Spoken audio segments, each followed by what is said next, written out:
The Wind in the Willows by Kenneth Grahame. Chapter 1. The River Bank. The mole had been working very hard all the morning, spring cleaning his little home, first with brooms, then with dusters, then on ladders and steps and chairs, with a brush and a pail of whitewash, till he had dust in his throat and eyes, and splashes of whitewash all over his black fur, and an aching back and weary arms. Spring was moving in the air above, and in the earth below, and around him, penetrating even his dark and lowly little house with its spirit of divine discontent and longing. It was small wonder, then, that he suddenly flung down his brush on the floor, said, "Bother!" and "Oh, blow!" and also, "Hang spring cleaning!" and bolted out of the house without even waiting to put on his coat. Something up above was calling him imperiously, and he made for the steep little tunnel which answered in his case to the gravelled carriage drive owned by animals whose residences are nearer to the sun and air. So he scraped and scratched and scrabbled and scrooged, and then he scrooged again, and scrabbled and scratched and scraped, working busily with his little paws, and muttering to himself, "Up we go, up we go," till at last, pop! His snout came out into the sunlight, and he found himself rolling in the warm grass of a great meadow. "This is fine," he said to himself. "This is better than whitewashing." The sunshine struck hot on his fur, soft breezes caressed his heated brow, and after the seclusion of the cellarage he had lived in so long, the carol of happy birds fell on his dulled hearing almost like a shout. Jumping off all his 4 legs at once, in the joy of living and the delight of spring without its cleaning, he pursued his way across the meadow till he reached the hedge on the further side. "Hold up!" said an elderly rabbit at the gap. "Sixpence for the privilege of passing by the private road." He was bowled over in an instant by the impatient and contemptuous mole, who trotted along the side of the hedge, chaffing the other rabbits as they peeped hurriedly from their holes to see what the row was about. "Onion sauce, he remarked jeeringly, and was gone before they could think of a thoroughly satisfactory reply. Then they all started grumbling at each other. "How stupid are you? Why didn't you tell him?" Why didn't you say? "You might have reminded him." And so on in the usual way, but of course it was then much too late, as is always the case. It all seemed too good to be true. Hither and thither through the meadows he rambled busily, along the hedgerows, across the copses, finding everywhere birds building, flowers budding, leaves thrusting, everything happy and progressive and occupied, and instead of having an uneasy conscience pricking him and whispering, "Whitewash," he somehow could only feel how jolly it was to be the only idle dog among all these busy citizens. After all, the best part of a holiday is perhaps not so much to be resting yourself as to see all the other fellows busy working. He thought his happiness was complete when, as he meandered aimlessly along, suddenly he stood by the edge of a full-fed river. Never in his life had he seen a river before. This sleek, sinuous, full-bodied animal, chasing and chuckling, gripping things with a gurgle, and leaving them with a laugh, to fling itself on fresh playmates that shook themselves free and were caught and held again. All was a shake and a shiver, glints and gleams and sparkles, rustle and swirl, chatter and bubble. The mole was bewitched, entranced, fascinated. By the side of the river he trotted, as one trots when very small by the side of a man who holds one spellbound by exciting stories, and when tired at last, he sat on the bank, while the river still chattered on to him, a babbling procession of the best stories in the world, sent from the heart of the earth to be told at last to the insatiable sea. As he sat on the grass and looked across the river, A dark hole in the bank opposite, just above the water's edge, caught his eye, and dreamily he fell to considering what a nice, snug dwelling place it would make for an animal with few wants and fond of a bijou riverside residence, above flood level and remote from noise and dust. As he gazed, something bright and small seemed to twinkle down in the heart of it, vanished, then twinkled once more like a tiny star. But it could hardly be a star in such an unlikely situation, and it was too glittering and small for a glowworm. Then, as he looked, it winked at him, and so declared itself to be an eye, and a small face began gradually to grow up around it, like a frame round a picture. A brown little face with whiskers. A grave round face, with the same twinkle in its eye that had first attracted his notice. Small neat ears, and thick silky hair. It was the water rat. Then the two animals stood and regarded each other cautiously. "Hello, Mole," said the water rat. Hello, Rat. Said the mole. "Would you like to come over?" Inquired the rat presently. Oh, it's all very well to talk, said the mole rather pettishly, he being new to a river and riverside life and its ways. The rat said nothing, but stooped and unfastened a rope and hauled on it, then lightly stepped into a little boat which the mole had not observed. It was painted blue outside and white within, and was just the size for two animals, and the mole's whole heart went out to it at once, even though he did not yet fully understand its uses. The rat sculled smartly across and made fast. Then he held up his forepaw as the mole stepped gingerly down. "Lean on that," he said. "Now then, step lively." And the mole, to his surprise and rapture, found himself actually seated in the stern of a real boat. This has been a wonderful day, said he, as the rat shoved off and took to the sculls again. Do you know, I've never been in a boat before in all my life. "What?" cried the rat, open-mouthed. "Never been in a... You never? Well, What have you been doing then?" Is it so nice as all that? asked the mole shyly, though he was quite prepared to believe it, as he leant back in his seat and surveyed the cushions, the oars, the rowlocks, and all the fascinating fittings, and felt the boat sway lightly under him. "Nice? It's the only thing," said the water rat solemnly, as he leant forward for his stroke. "Believe me, my young friend, there is nothing, absolutely nothing, half so much worth doing as simply messing about in boats. Simply messing," he went on dreamily. "messing about in boats. Messing..." Look ahead, Rat, cried the mole suddenly. It was too late. The boat struck the bank full tilt. The dreamer, the joyous oarsman, lay on his back at the bottom of the boat, his heels in the air. "About in boats, or with boats," the rat went on composedly, picking himself up with a pleasant laugh. "In or out of 'em, it doesn't matter. Nothing seems really to matter. That's the charm of it. Whether you get away or whether you don't, whether you arrive at your destination or whether you reach somewhere else, or whether you never get anywhere at all. You're always busy and you never do anything in particular. And when you've done it, there's always something else to do, and you can do it if you like, but you'd much better not. Look here. If you've really nothing else on hand this morning, suppose we drop down the river together and have a long day of it."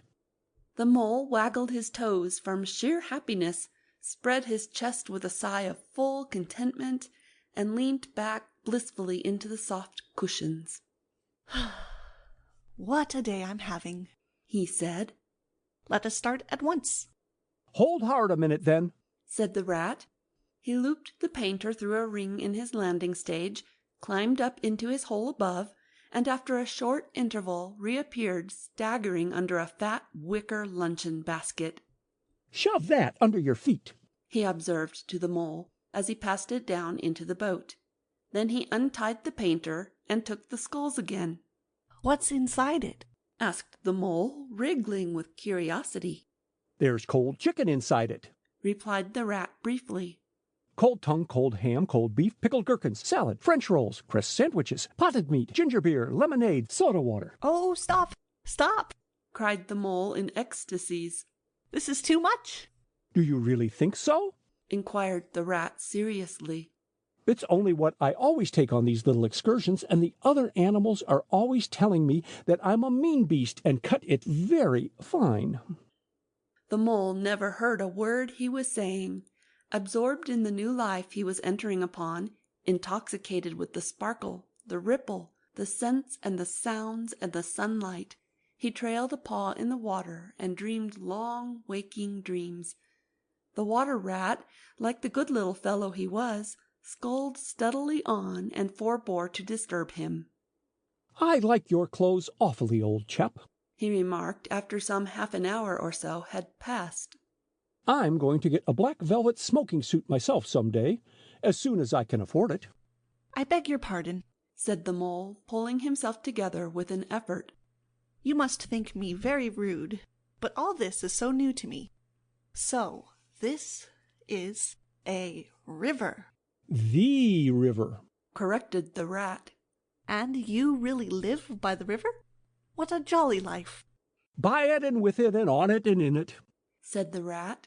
It's brother and sister to me, and aunts and company and food and drink and, naturally, washing. It's my world, and I don't want any other.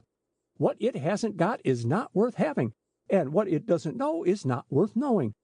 Lord, the times we've had together, whether in winter or summer, spring or autumn, it's always got its fun and its excitements. When the floods are on in February and my cellars and basement are brimming with drink, that's no good to me, and the brown water runs by my best bedroom window.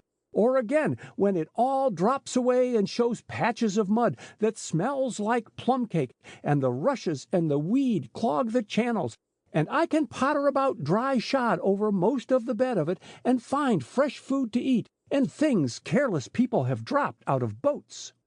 But isn't it a bit dull at times? The mole ventured to ask. Just you and the river, and no one else to pass a word with? No one else to... well, I mustn't be hard on you, said the rat with forbearance. You're new to it, and of course you don't know. The bank is so crowded nowadays that many people are moving away altogether. Oh, no, it isn't what it used to be at all. Otters, kingfishers, dabchicks, moorhens, all of them about all day long and always wanting you to do something, as if a fellow had no business of his own to attend to. What lies over there? Asked the mole, waving a paw towards a background of woodland that darkly framed the water meadows on one side of the river. That?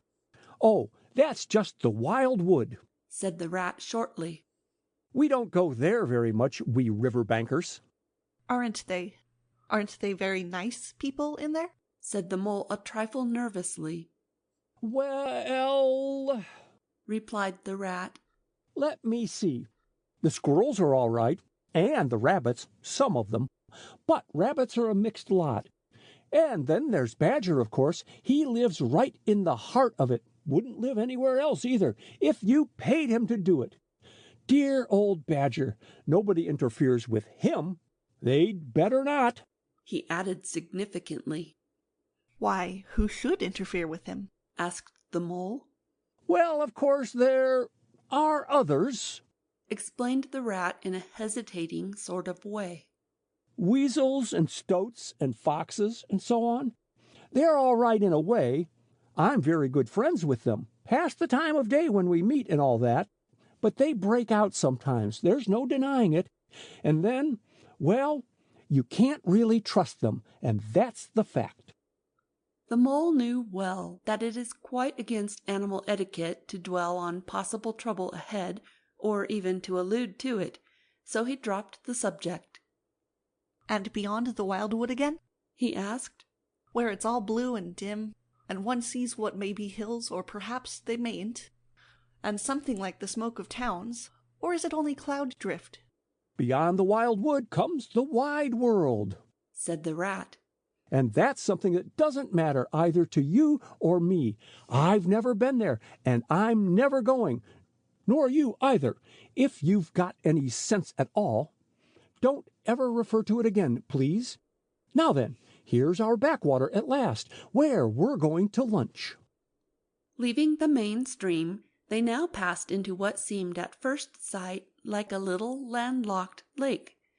Green turf sloped down to either edge. Brown, snaky tree roots gleamed below the surface of the quiet water, while ahead of them the silvery shoulder and foamy tumble of a weir, arm in arm with a restless, dripping mill-wheel that held up in its turn a grey-gabled mill-house, filled the air with a soothing murmur of sound, dull and smothery, yet with little clear voices speaking up cheerfully out of it at intervals. It was so very beautiful that the mole could only hold up both forepaws and gasp, "Oh my! Oh my! Oh my!" The rat brought the boat alongside the bank, made her fast, helped the still awkward mole safely ashore, and swung out the luncheon basket. The mole begged as a favor to be allowed to unpack it all by himself, and the rat was very pleased to indulge him and to sprawl at full length on the grass and rest, while his excited friend shook out the tablecloth and spread it, took out all the mysterious packets one by one, and arranged their contents in due order, still gasping, "Oh my! Oh my!" at each fresh revelation. When all was ready, the rat said, Now, pitch in, old fellow. and the mole was indeed very glad to obey, for he had started his spring cleaning at a very early hour that morning, as people will do, and had not paused for bite or sup. And he had been through a very great deal since that distant time which now seemed so many days ago. What are you looking at? Said the rat presently, when the edge of their hunger was somewhat dulled, and the mole's eyes were able to wander off the tablecloth a little. "I am looking," said the mole, "at a streak of bubbles that I see traveling along the surface of the water. That is a thing that strikes me as funny." Bubbles? Oh-ho! said the rat, and chirruped cheerfully in an inviting sort of way. A broad, glistening muzzle showed itself above the edge of the bank, and the otter hauled himself out and shook the water from his coat. "Greedy beggars," he observed, making for the provender. "Why didn't you invite me, Ratty?" This was an impromptu affair. Explained the rat. By the way, my friend, Mr. Mole. Proud, I'm sure, said the otter, and the two animals were friends forthwith. Such a rumpus everywhere, continued the otter. All the world seems out on the river today. I came up this backwater to try and get a moment's peace, and then stumble upon you fellows. At least, I beg pardon, I don't exactly mean that, you know.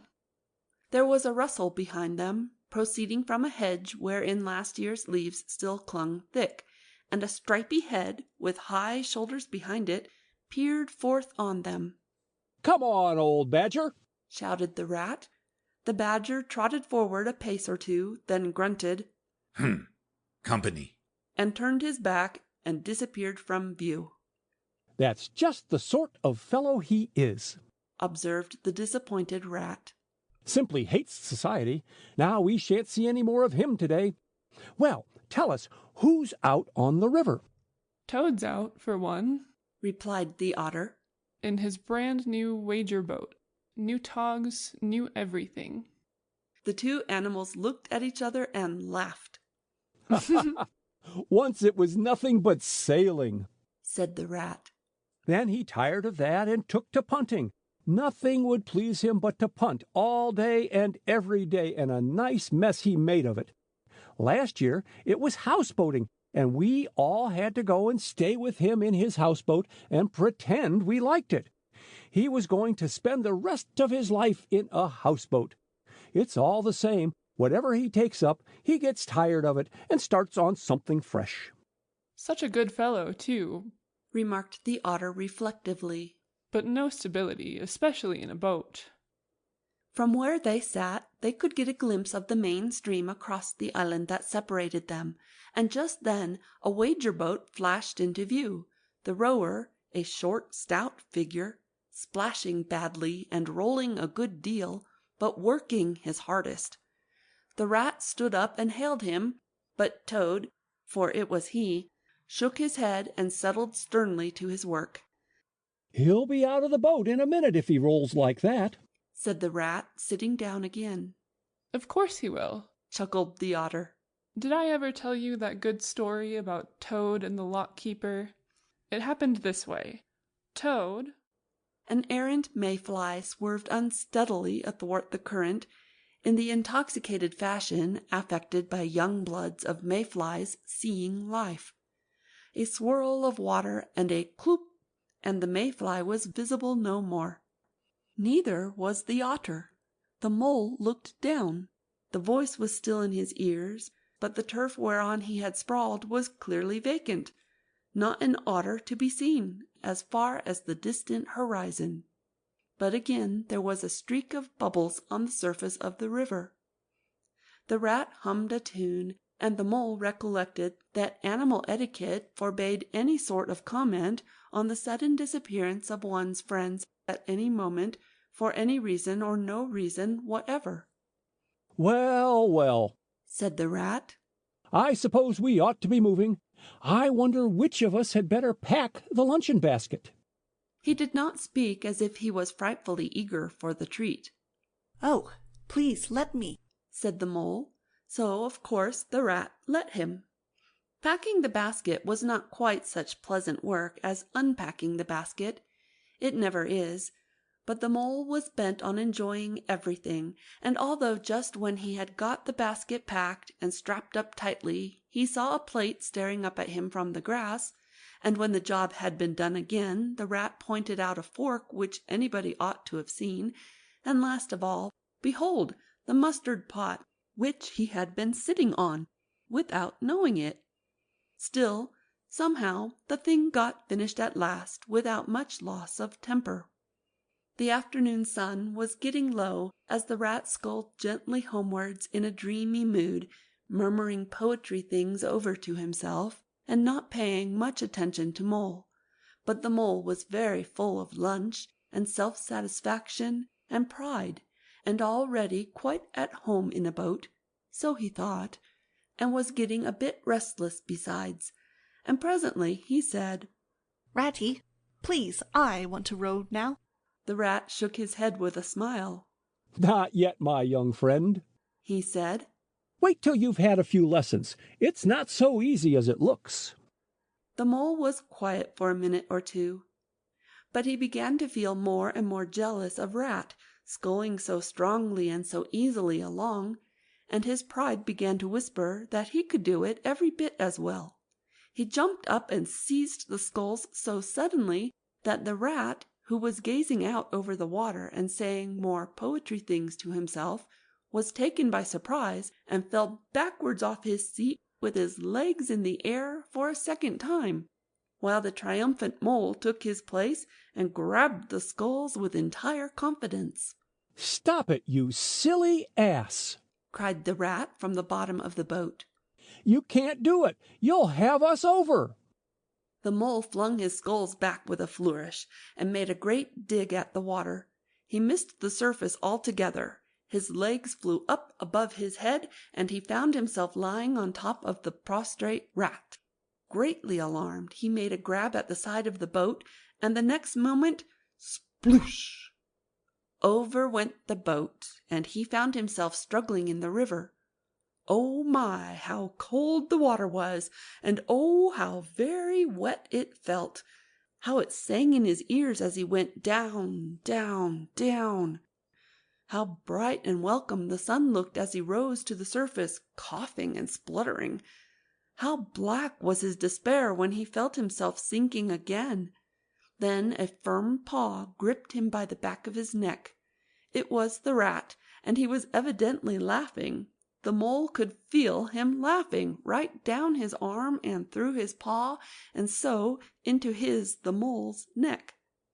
The Rat got hold of a scull and shoved it under the Mole's arm. Then he did the same by the other side of him, and swimming behind, propelled the helpless animal to shore, hauled him out, and set him down on the bank, a squashy, pulpy lump of misery.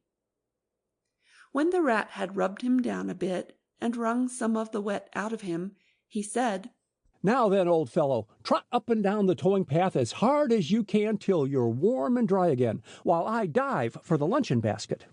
So the dismal mole, wet without and ashamed within, trotted about till he was fairly dry, while the rat plunged into the water again, recovered the boat, righted her and made her fast, fetched his floating property to shore by degrees, and finally dived successfully for the luncheon basket and struggled to land with it.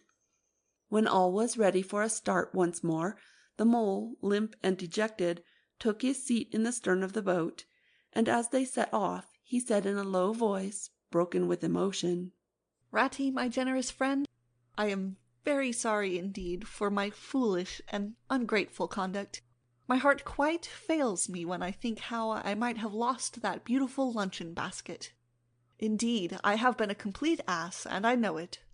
Will you overlook it this once and forgive me, and let things go on as before?" "That's all right, bless you," responded the rat cheerily. "What's a little wet to a water rat? I am more in the water than out of it most days. Don't you think any more about it. And look here, I really think you had better come and stop with me for a little time. It's very plain and rough, you know, not like Toad's house at all, but you haven't seen that yet. Still, I can make you comfortable, and I'll teach you how to row and to swim, and soon you'll be as handy on the water as any of us." The mole was so touched by his kind manner of speaking that he could find no voice to answer him, and he had to brush away a tear or two with the back of his paw. But the rat kindly looked in another direction, and presently the mole's spirits revived again, and he was even able to give some straight back talk to a couple of moorhens who were sniggering to each other about his bedraggled appearance. When they got home, the rat made a bright fire in the parlour, and planted the mole in an armchair in front of it, having fetched down a dressing-gown and slippers for him, and told him river stories till supper-time. Very thrilling stories they were, too, to an earth-dwelling animal like Mole. Stories about weirs, and sudden floods, and leaping pike, and steamers that flung hard bottles. At least, bottles were certainly flung, and from steamers, so presumably by them. And about herons, and how particular they were whom they spoke to. And about adventures down drains, and night fishings with otter, or excursions far afield with badger. Supper was a most cheerful meal, but very shortly afterwards a terribly sleepy mole had to be escorted upstairs by his considerate host to the best bedroom, where he soon laid his head on his pillow in great peace and contentment, knowing that his new-found friend, the river, was lapping the sill of his window. This day was only the first of many similar ones for the emancipated mole, each of them longer and full of interest as the ripening summer moved onward. He learnt to swim and to row, and entered into the joy of running water, and with his ear to the reed stems he caught, at intervals, something of what the wind went whispering so constantly among them. End of Chapter 1. Chapter 2. The Open Road. "Ratty, Said the mole suddenly, one bright summer morning. if you please, I want to ask you a favor." The rat was sitting on the river bank, singing a little song. He had just composed it himself, so he was very taken up with it, and would not pay proper attention to Mole or anything else. Since early morning he had been swimming in the river in company with his friends the ducks, and when the ducks stood on their heads suddenly, as ducks will, he would dive down and tickle their necks just under where their chins would be if ducks had chins, till they were forced to come to the surface again in a hurry, spluttering and angry, and shaking their feathers at him, for it is impossible to say quite all you feel when your head is under water. At last they implored him to go away, and attend to his own affairs and leave them to mind theirs. So the rat went away and sat on the river bank in the sun and made up a song about them, which he called Duck's Ditty. All along the backwater, through the rushes tall, ducks are a-dabbling up, tails all. Ducks, tails, drakes, tails, yellow feet a-quiver, yellow bills all out of sight, busy in the river. Slushy green undergrowth where the roach swim. Here we keep our larder, cool and full and dim. Everyone for what he likes, we like to be. Heads down, tails up, dabbling free. High in the blue above, swift swirl and call. We are down a-dabbling, up, tails all. I don't know that I think so very much of that little song, Rat, observed the mole cautiously. He was no poet himself and didn't care who knew it, and he had a candid nature. Nor don't the ducks, neither, replied the rat cheerfully. They say, why can't fellows be allowed to do what they like, when they like, and as they like, instead of other fellows sitting on banks and watching them all the time and making remarks and poetry and things about them? What nonsense it all is. That's what the ducks say. So it is, so it is, said the mole with great heartiness. No, it isn't, cried the rat indignantly. Well then, it isn't, replied the mole soothingly. But what I wanted to ask you was, won't you take me to call on Mr. Toad? I've heard so much about him, and I do so want to make his acquaintance. Why, certainly, said the good-natured rat, jumping to his feet and dismissing poetry from his mind for the day. Get the boat out, and we'll paddle up there at once. It's never the wrong time to call on Toad. Early or late, he's always the same fellow, always good-tempered, always glad to see you, always sorry when you go. He must be a very nice animal, observed the mole as he got into the boat and took the sculls, while the rat settled himself comfortably in the stern. He is indeed the best of animals, replied Rat. So simple, so good-natured, and so affectionate. Perhaps he's not very clever. We can't all be geniuses, and it may be that he is both boastful and conceited. But he has got some great qualities, has Toady. Rounding a bend in the river, they came in sight of a handsome, dignified old house of mellowed red brick, with well-kept lawns reaching down to the water's edge. There's Toad Hall, said the rat. And that creek on the left, where the notice board says, Private, no landing allowed, leads to his boathouse, where we'll leave the boat. The stables are over there to the right. That's the banqueting hall you're looking at now, very old, that is.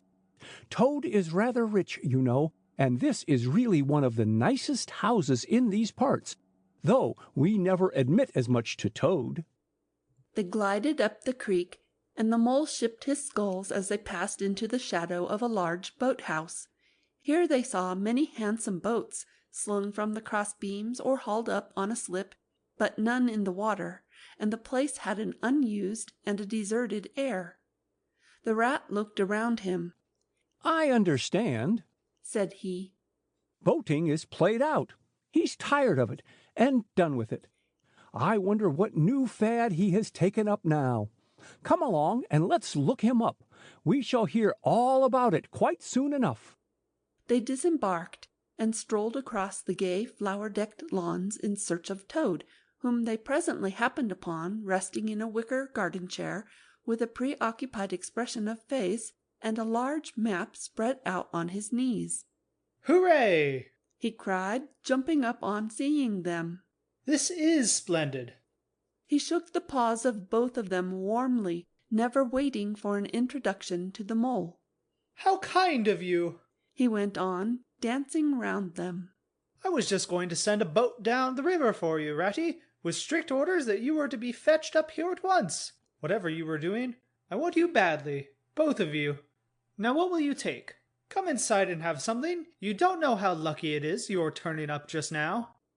Let's sit quiet a bit, Toady, said the rat, throwing himself into an easy-chair, while the mole took another by the side of him and made some civil remark about Toad's delightful residence. Finest house on the whole river, cried Toad boisterously. Or anywhere else, for that matter. He could not help adding. Here the rat nudged the mole. Unfortunately, the toad saw him do it, and turned very red. There was a moment's painful silence. Then Toad burst out laughing. All right, Ratty, he said. It's only my way, you know, and it's not such a very bad house, is it? You know, you rather like it yourself. Now look here, let's be sensible. You are the very animals I wanted. You've got to help me. It's most important. It's about your rowing, I suppose, said the rat with an innocent air. You are getting on fairly well, though you splash a good bit still. With a great deal of patience and any quantity of coaching you may— Oh, pooh! Boating, interrupted the toad in great disgust. Silly boyish amusement. I've given that up long ago. Sheer waste of time, that's what it is. It makes me downright sorry to see you fellows, who ought to know better, spending all your energies in that aimless manner. No, I've discovered the real thing, the only genuine occupation for a lifetime. I promise to devote the remainder of mine to it, and can only regret the wasted years that lie behind me, squandered in frivolities. Come with me, dear Ratty, and your amiable friend also, if he will be so very good, just as far as the stable-yard, and you shall see what you shall see.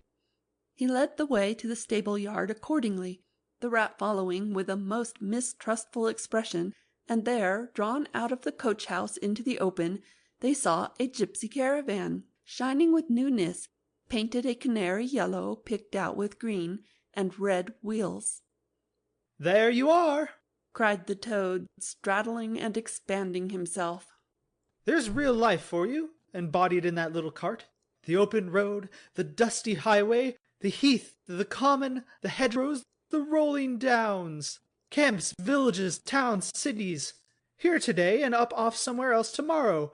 Travel, change, interest, excitement. The whole world before you, and a horizon that's always changing.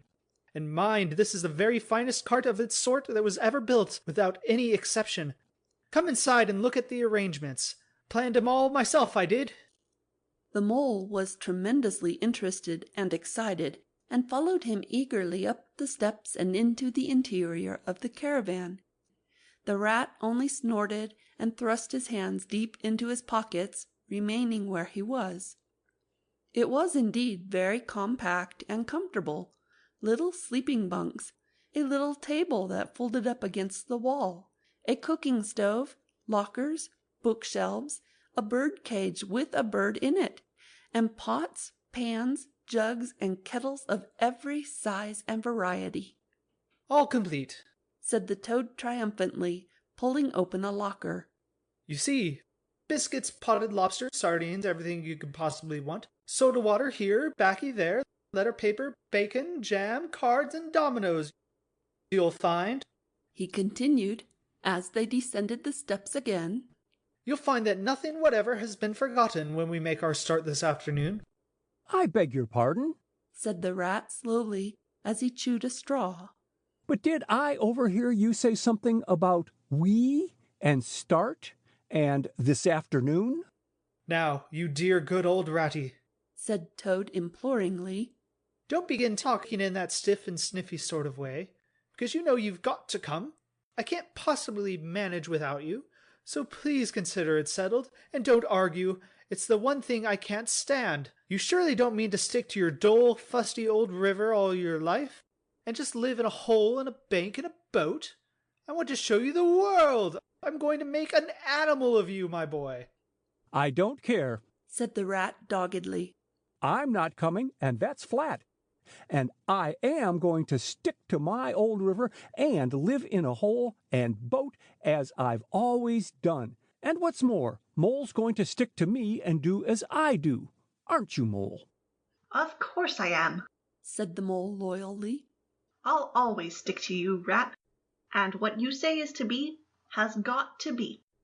All the same, it sounds as if it might have been, well, rather fun, you know, he added wistfully.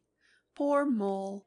The life adventurous was so new a thing to him, and so thrilling, and this fresh aspect of it was so tempting, and he had fallen in love at first sight with the canary-coloured cart and all its little fitments. The rat saw what was passing in his mind and wavered. He hated disappointing people, and he was fond of the mole, and would do almost anything to oblige him.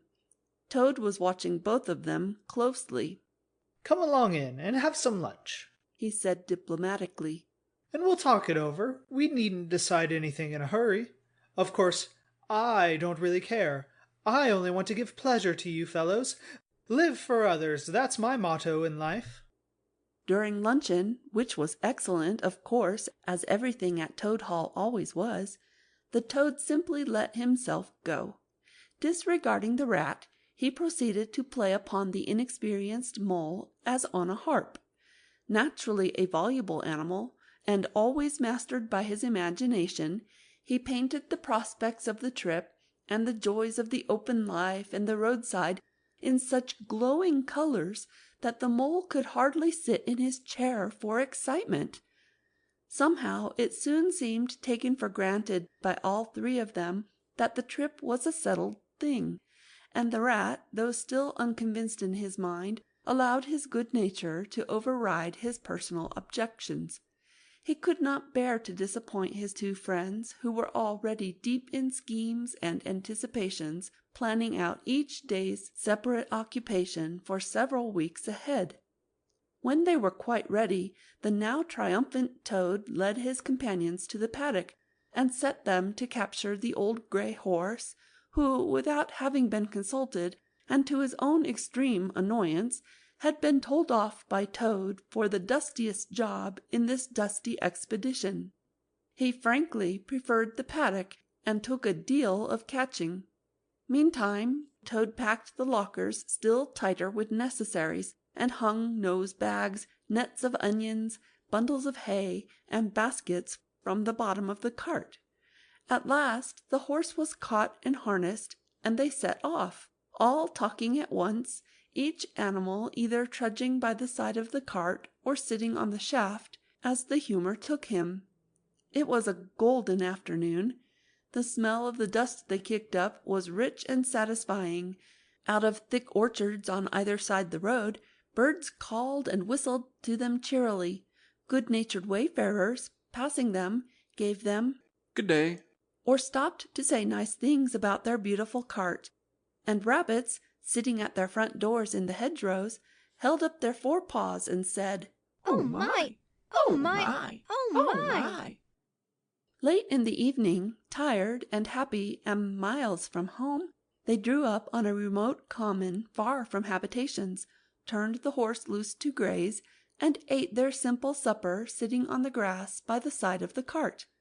Toad talked big about all he was going to do in the days to come, while stars grew fuller and larger all around them, and a yellow moon, appearing suddenly and silently from nowhere in particular, came to keep them company and listen to their talk.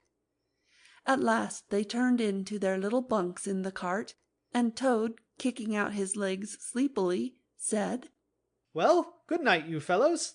This is a real life for a gentleman. Talk about your old river." "I don't talk about my river," replied the patient rat. "You know I don't, Toad, but I think about it," he added pathetically in a lower tone. "I think about it all the time." The mole reached out from under his blanket, felt for the rat's paw in the darkness, and gave it a squeeze. I'll do whatever you like, Ratty, he whispered. Shall we run away tomorrow morning? Quite early. Very early. And go back to our dear old hole on the river? No, no. We'll see it out," whispered back the rat. "Thanks awfully, but I ought to stick by Toad till his trip is ended. It wouldn't be safe for him to be left to himself. It won't take very long. His fads never do. Good night." The end was indeed nearer than even the rat suspected. After so much open air and excitement, the toad slept very soundly, and no amount of shaking could rouse him out of bed next morning. So the mole and rat turned to, quietly and manfully, and while the rat saw to the horse, and lit a fire, and cleaned last night's cups and platters, and got things ready for breakfast, the mole trudged off to the nearest village, a long way off, for milk and eggs and various necessaries the toad had, of course, forgotten to provide. The hard work had all been done, and the two animals were resting, thoroughly exhausted, by the time Toad appeared on the scene, fresh and gay, remarking what a pleasant, easy life it was they were all leading now, after the cares and worries and fatigues of housekeeping at home. They had a pleasant ramble that day over grassy downs and along narrow by-lanes, and camped as before on a common, only this time the two guests took care that Toad should do his fair share of work. In consequence, when the time came for starting next morning, Toad was by no means so rapturous about the simplicity of the primitive life, and indeed attempted to resume his place in his bunk, whence he was hauled by force. Their way lay, as before, across country by narrow lanes, and it was not till the afternoon that they came out on the high road, their first high road, and there disaster, fleet and unforeseen, sprang out on them. Disaster momentous indeed to their expedition, but simply overwhelming in its effect on the after career of Toad.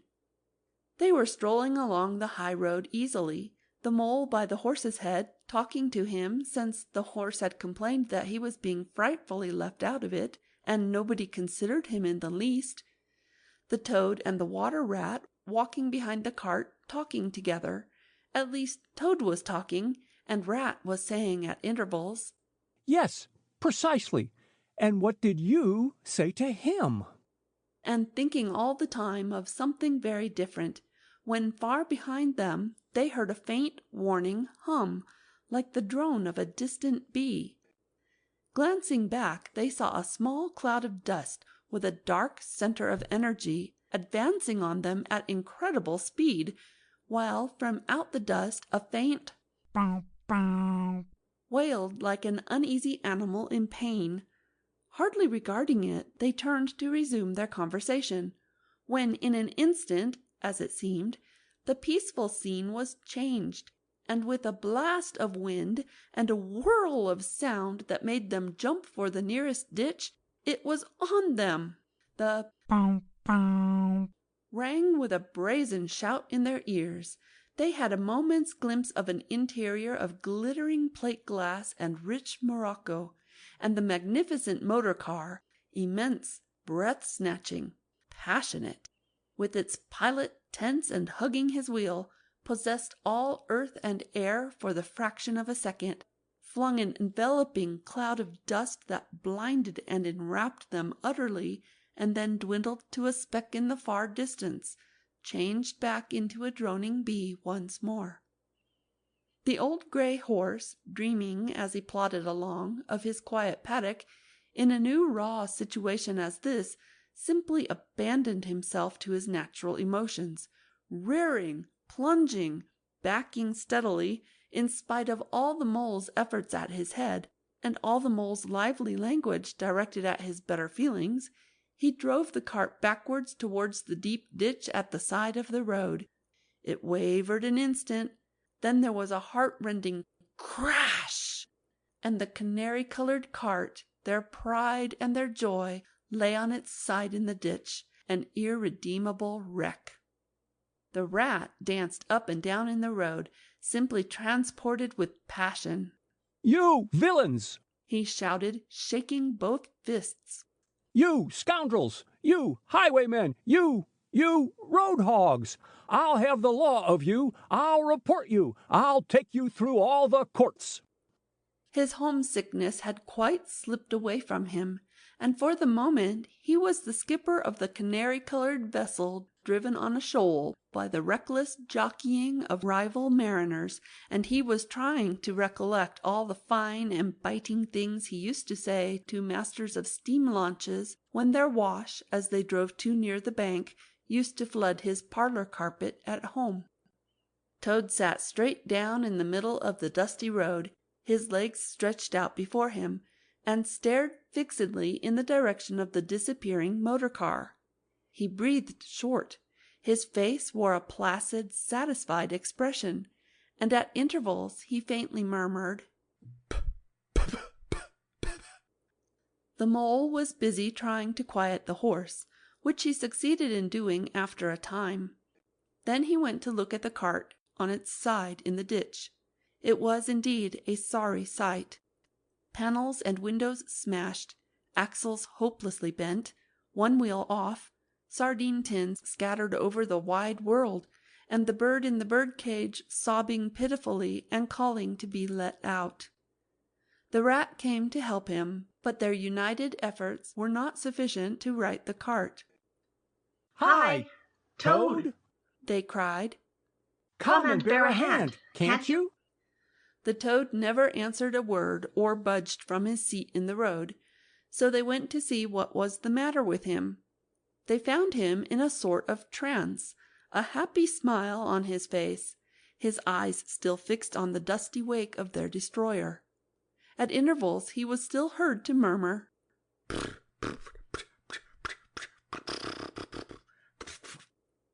The rat shook him by the shoulder.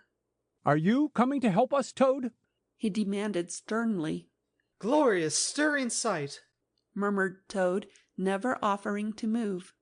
The poetry of motion, the real way to travel, the only way to travel. Here today and next week tomorrow, villages skipped, towns and cities jumped, always somebody else's horizon. Oh bliss, oh my, oh my. Oh, stop being an ass, Toad, cried the mole despairingly. And to think I never knew, went on the toad in a dreamy monotone.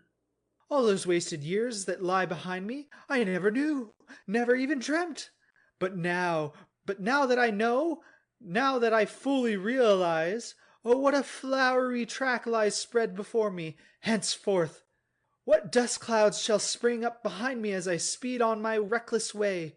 What cars shall I fling carelessly into the ditch in the wake of my magnificent onset? Horrid little carts, common carts, canary-colored carts. What are we to do with him? asked the mole of the water rat. Nothing at all, replied the rat firmly. Because there is really nothing to be done. You see, I know him from old. He is now possessed. He has got a new craze, and it always takes him that way in its first stage. He'll continue like that for days now, like an animal walking in a happy dream, quite useless for all practical purposes. Never mind him. Let's go and see what there is to be done about the cart. A careful inspection showed them that, even if they succeeded in righting it by themselves, the cart would travel no longer. The axles were in a hopeless state, and the missing wheel was shattered into pieces. The rat knotted the horse's reins over his back and took him by the head, carrying the birdcage and its hysterical occupant in the other hand. Come on, he said grimly to the mole. It's 5 or 6 miles to the nearest town, and we shall just have to walk it. The sooner we make a start, the better. But what about Toad? asked the mole anxiously as they set off together. We can't leave him here, sitting in the middle of the road by himself, in the distracted state he's in. It's not safe. Supposing another thing were to come along. Oh, bother, Toad, said the rat savagely. I've done with him. They had not proceeded very far on their way, however, when there was a pattering of feet behind them, and Toad caught them up and thrust a paw inside the elbow of each of them, still breathing short and staring into vacancy. Now look here, Toad, said the rat sharply. As soon as we get to the town, you'll have to go straight to the police station and see if they know anything about that motor car and who it belongs to, and lodge a complaint against it. And then you'll have to go to a blacksmith's or a wheelwright's and arrange for the cart to be fetched and mended and put to rights. It'll take time, but it's not quite a hopeless smash. Meanwhile, the mole and I will go to an inn and find comfortable rooms where we can stay till the cart's ready and till your nerves have recovered their shock. Police station? Complaint? Murmured Toad dreamily. Me complain of that beautiful, that heavenly vision that has vouchsafed me? Mend the cart! I've done with carts forever.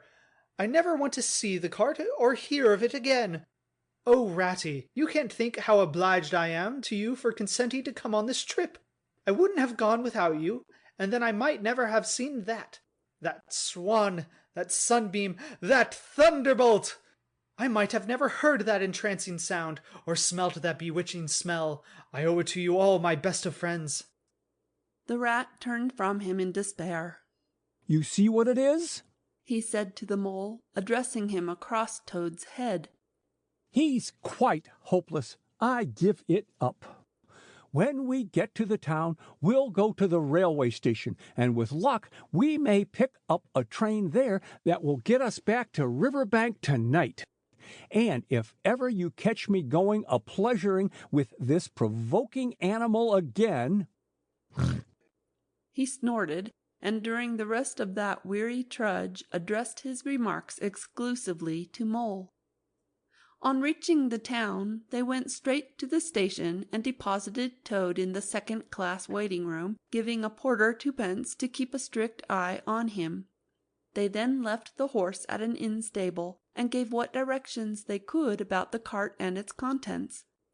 Eventually, a slow train having landed them at a station not very far from Toad Hall, they escorted the spellbound, sleepwalking Toad to his door, put him inside it, and instructed his housekeeper to feed him, undress him, and put him to bed.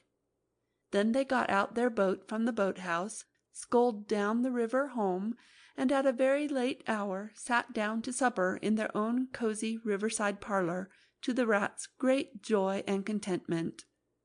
The following evening the mole, who had risen late and taken things very easy all day, was sitting on the bank fishing, when the rat, who had been looking up his friends and gossiping, came strolling along to find him. Heard the news? He said. There's nothing else being talked about all along the riverbank.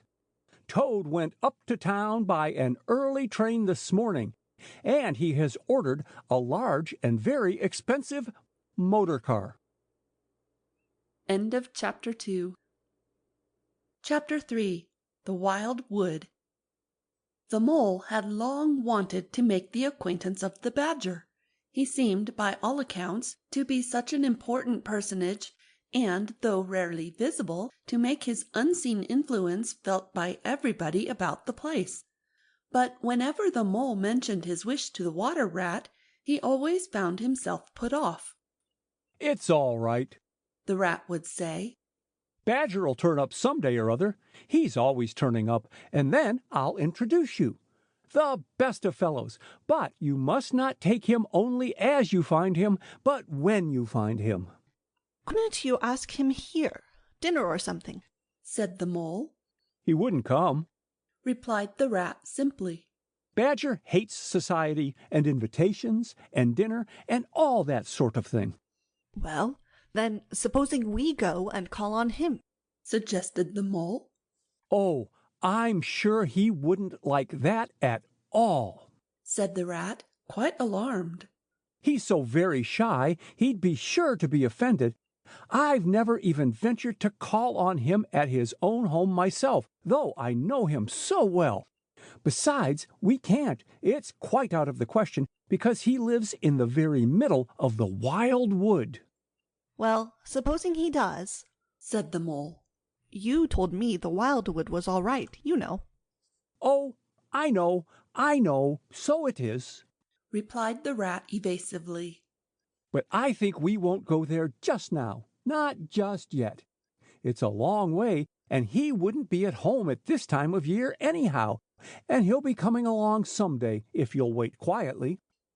The mole had to be content with this, but the badger never came along, and every day brought its amusements, and it was not till summer was long over, and cold and frost and miry ways kept them much indoors, and the swollen river raced past outside their windows with a speed that mocked at boating of any sort or kind, that he found his thoughts dwelling again with much persistence on the solitary grey badger, who lived his own life by himself in his hole in the middle of the wild wood. In the winter time the rat slept a great deal, retiring early and rising late. During his short day he sometimes scribbled poetry or did other small domestic jobs about the house, and of course there were always animals dropping in for a chat, and consequently there was a good deal of story-telling and comparing notes on the past summer and all its doings. Such a rich chapter it had been, when one came to look back on it all, with illustrations so numerous and so very highly colored. The pageant of the river bank had marched steadily along, unfolding itself in scene pictures that succeeded each other in stately procession. Purple loosestrife arrived early, shaking luxuriant tangled locks along the edge of the mirror, whence its own face laughed back at it. Willow herb, tender and wistful, like a pink sunset cloud, was not slow to follow. Comfrey, the purple hand in hand with the white, crept forth to take its place in the line, and at last, one morning, the diffident and delaying dog-rose stepped delicately on the stage, and one knew, as if string music had announced it in stately chords that strayed into a gavotte, that June at last was here. One member of the company was still awaited, the shepherd boy for the nymphs to woo, the knight for whom the ladies waited at the window, the prince that was to kiss the sleeping summer back to life and love. But when meadow-sweet, debonair and odorous in amber jerkin, moved graciously to his place in the group, then the play was ready to begin. And what a play it had been! Drowsy animals, snug in their holes while wind and rain were battering at their doors, recalled still keen mornings, an hour before sunrise, when the white mist, as yet undispersed, clung closely along the surface of the water. Then the shock of the early plunge, the scamper along the bank, and the radiant transformation of earth, air, and water, when suddenly the sun was with them again, and grey was gold, and colour was born and sprang out of the earth once more. They recalled the languorous siesta of hot midday, deep in green undergrowth, the sun striking through in tiny golden shafts and spots, the boating and bathing of the afternoon, the rambles along dusty lanes and through yellow cornfields, and the long, cool evening at last, when so many threads were gathered up, so many friendships rounded, and so many adventures planned for the morrow. There was plenty to talk about on those short winter days when the animals found themselves round the fire. Still, the mole had a good deal of spare time on his hands, and so, one afternoon, when the rat, in his armchair before the blaze, was alternately dozing and trying over rhymes that wouldn't fit, he formed the resolution to go out by himself and explore the wild wood, and perhaps strike up an acquaintance with Mr. Badger. It was a cold, still afternoon, with a hard, steely sky overhead, when he slipped out of the warm parlour into the open air. The country lay bare and entirely leafless around him, and he thought that he had never seen so far, and so intimately, into the insides of things as on that winter day when nature was deep in her annual slumber and seemed to have kicked the clothes off. Copses, dells, quarries, and all hidden places, which had been mysterious mines for exploration in leafy summer, now exposed themselves and their secrets pathetically, and seemed to ask him to overlook their shabby poverty for a while, till they could riot in rich masquerade as before, and trick and entice him with the old deceptions. It was pitiful in a way, and yet cheering, even exhilarating. He was glad that he liked the country undecorated, hard, and stripped of its finery. He had got down to the bare bones of it, and they were fine and strong and simple. He did not want the warm clover and the play of seeding grasses, the screens of quickset, the billowy drapery of beech and elm seemed best away, and with great cheerfulness of spirit he pushed on towards the wild wood, which lay before him low and threatening, like a black reef in some still southern sea. There was nothing to alarm him at first entry. Twigs crackled under his feet, logs tripped him, funguses on stumps resembled caricatures and startled him for the moment by their likeness to something familiar and far away, but that was all fun and exciting. It led him on, and he penetrated to where the light was less, and trees crouched nearer and nearer, and holes made ugly mouths at him on either side. Everything was very still now. The dusk advanced on him steadily, rapidly, gathering in behind and before, and the light seemed to be draining away like flood water. Then the faces began. It was over his shoulder, and indistinctly that he first thought he saw a face, a little evil wedge-shaped face looking out at him from a hole. When he turned and confronted it, the thing had vanished. He quickened his pace, telling himself cheerfully not to begin imagining things, or there would be simply no end to it. He passed another hole, and another, and another, and then— Yes. No. Yes. Certainly a little narrow face with hard eyes had flashed up for an instant from a hole and was gone. He hesitated, braced himself up for an effort, and strode on. Then suddenly, and as if it had been so all the time, every hole, far and near, and there were hundreds of them, seemed to possess its face, coming and going rapidly, all fixing on him glances of malice and hatred, all hard-eyed and evil and sharp. If he could only get away from the holes in the banks, he thought, there would be no more faces. He swung off the path and plunged into the untrodden places of the wood. Then the whistling began.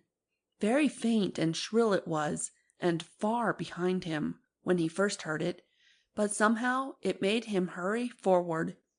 Then, still very faint and shrill, it sounded far ahead of him, and made him hesitate and want to go back.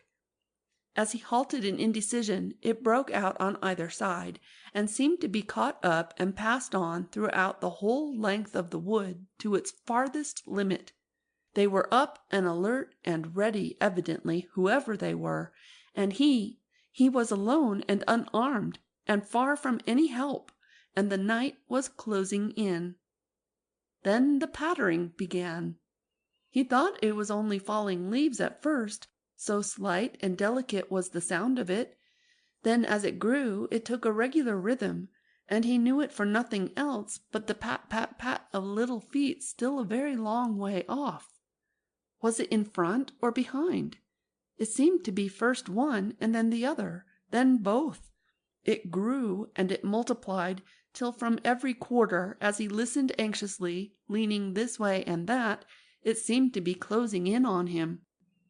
As he stood still to hearken, a rabbit came running hard toward him through the trees. He waited, expecting it to slacken pace or to swerve from him into a different course. Instead, the animal almost brushed him as it dashed past, his face set and hard, his eyes staring. "Get out of this, you fool! Get out!" the mole heard him mutter as he swung round a stump and disappeared down a friendly burrow. The pattering increased till it sounded like sudden hail on the dry leaf carpet spread around him. The whole world seemed running now, running hard, hunting, chasing, closing in round something or somebody. In panic he began to run too, aimlessly, he knew not whither. He ran up against things, he fell over things and into things. He darted under things and dodged round things. At last he took refuge in the deep, dark hollow of an old beech tree, which offered shelter, concealment, perhaps even safety, but who could tell? Anyhow, he was too tired to run any further, and could only snuggle down into the dry leaves which had drifted into the hollow, and hope he was safe for a time. And as he lay there panting and trembling, and listened to the whistlings and the patterings outside, he knew at last, in all its fullness, that dread thing which other little dwellers in field and hedgerow had encountered here, and known as their darkest moment, that thing which the rat had vainly tried to shield him from, the terror of the wild wood. Meantime, the rat, warm and comfortable, dozed by his fireside. His paper of half-finished verses slipped from his knee, his head fell back, his mouth opened, and he wandered by the verdant banks of dream rivers. Then a coal slipped, the fire crackled and sent up a spurt of flame, and he woke with a start.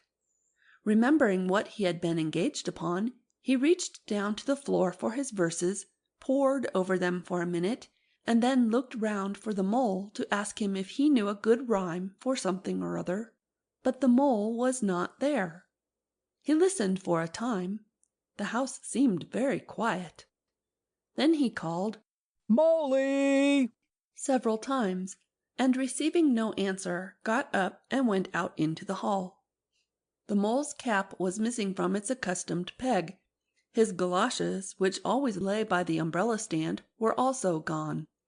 The rat left the house and carefully examined the muddy surface of the ground outside, hoping to find the mole's tracks.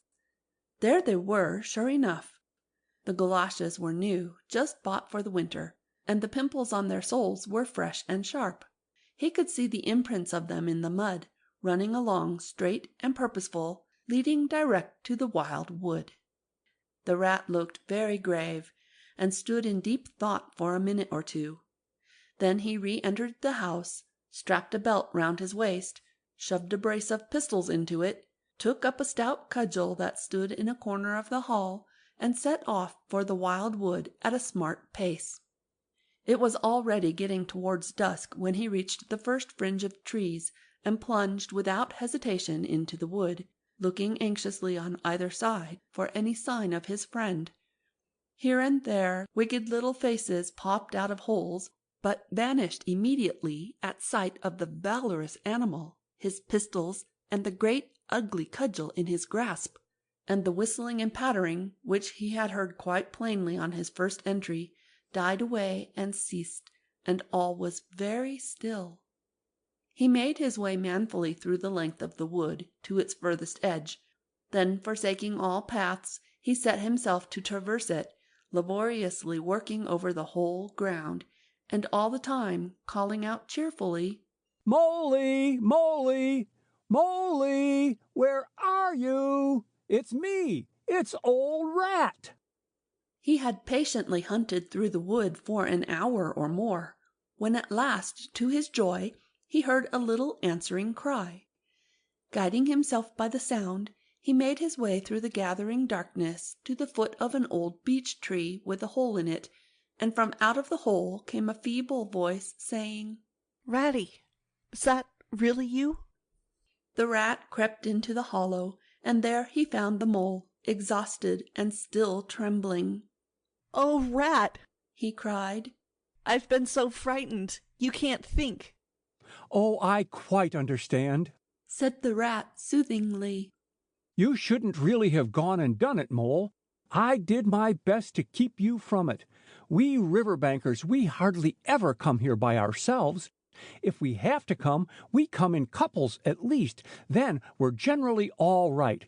Besides, there are 100 things one has to know which we understand all about, and you don't, as yet. I mean, passwords and signs and sayings which have power and effect, and plants you carry in your pocket, and verses you repeat, and dodges and tricks you practice. All simple enough when you know them, but they've got to be known if you're small, or you'll find yourself in trouble. Of course, if you were Badger or Otter, it would be quite another matter. Surely the brave Mr. Toad wouldn't mind coming here by himself, would he? Inquired the Mole. Old Toad, Said the Rat, laughing heartily. He wouldn't show his face here alone, not for a whole hatful of golden guineas, Toad wouldn't. The Mole was greatly cheered by the sound of the Rat's careless laughter, as well as by the sight of his stick and his gleaming pistols, and he stopped shivering and began to feel bolder and more himself again.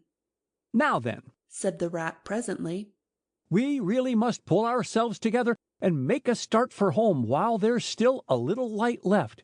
It will never do to spend the night here, you understand. Too cold, for one thing. Dear Ratty, said the poor Mole, I'm dreadfully sorry, but I'm simply dead beat, and that's a solid fact. You must let me rest here a while longer, and to get my strength back, if I'm to get home at all. Oh, all right, said the good-natured Rat. Rest away. It's pretty nearly pitch dark now, anyhow, and there ought to be a bit of a moon later.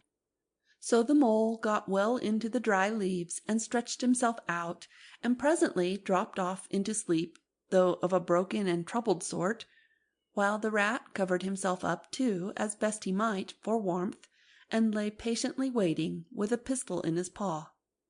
When at last the Mole woke, much refreshed and in his usual spirits, the Rat said, Now then, I'll just take a look outside and see if everything's quiet, and then we really must be off.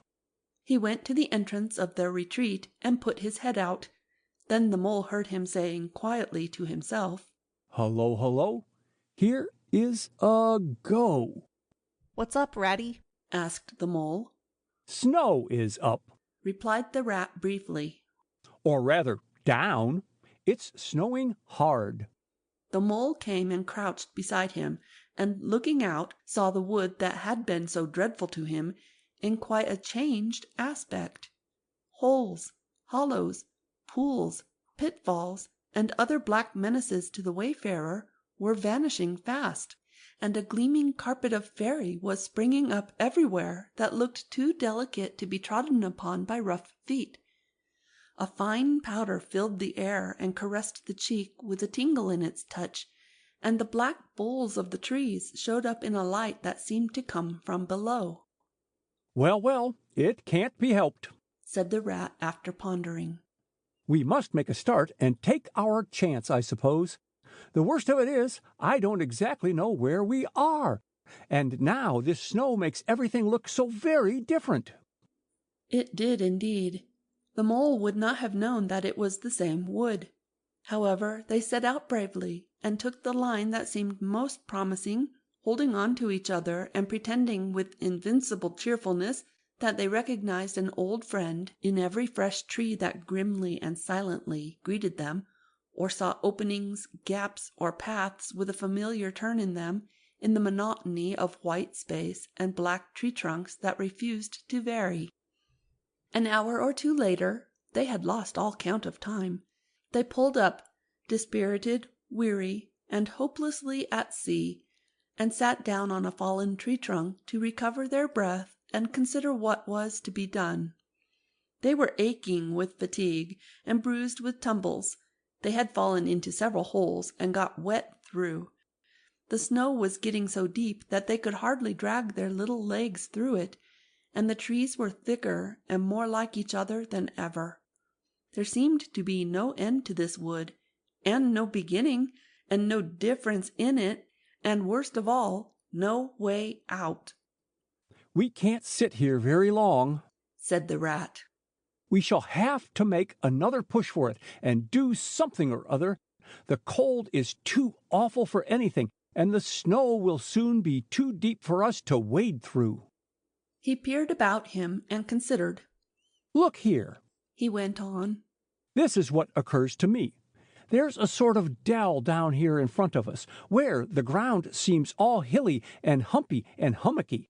We'll make our way down into that and try and find some sort of shelter, a cave or hole with a dry floor to it, out of the snow and the wind, and there we'll have a good rest before we try again.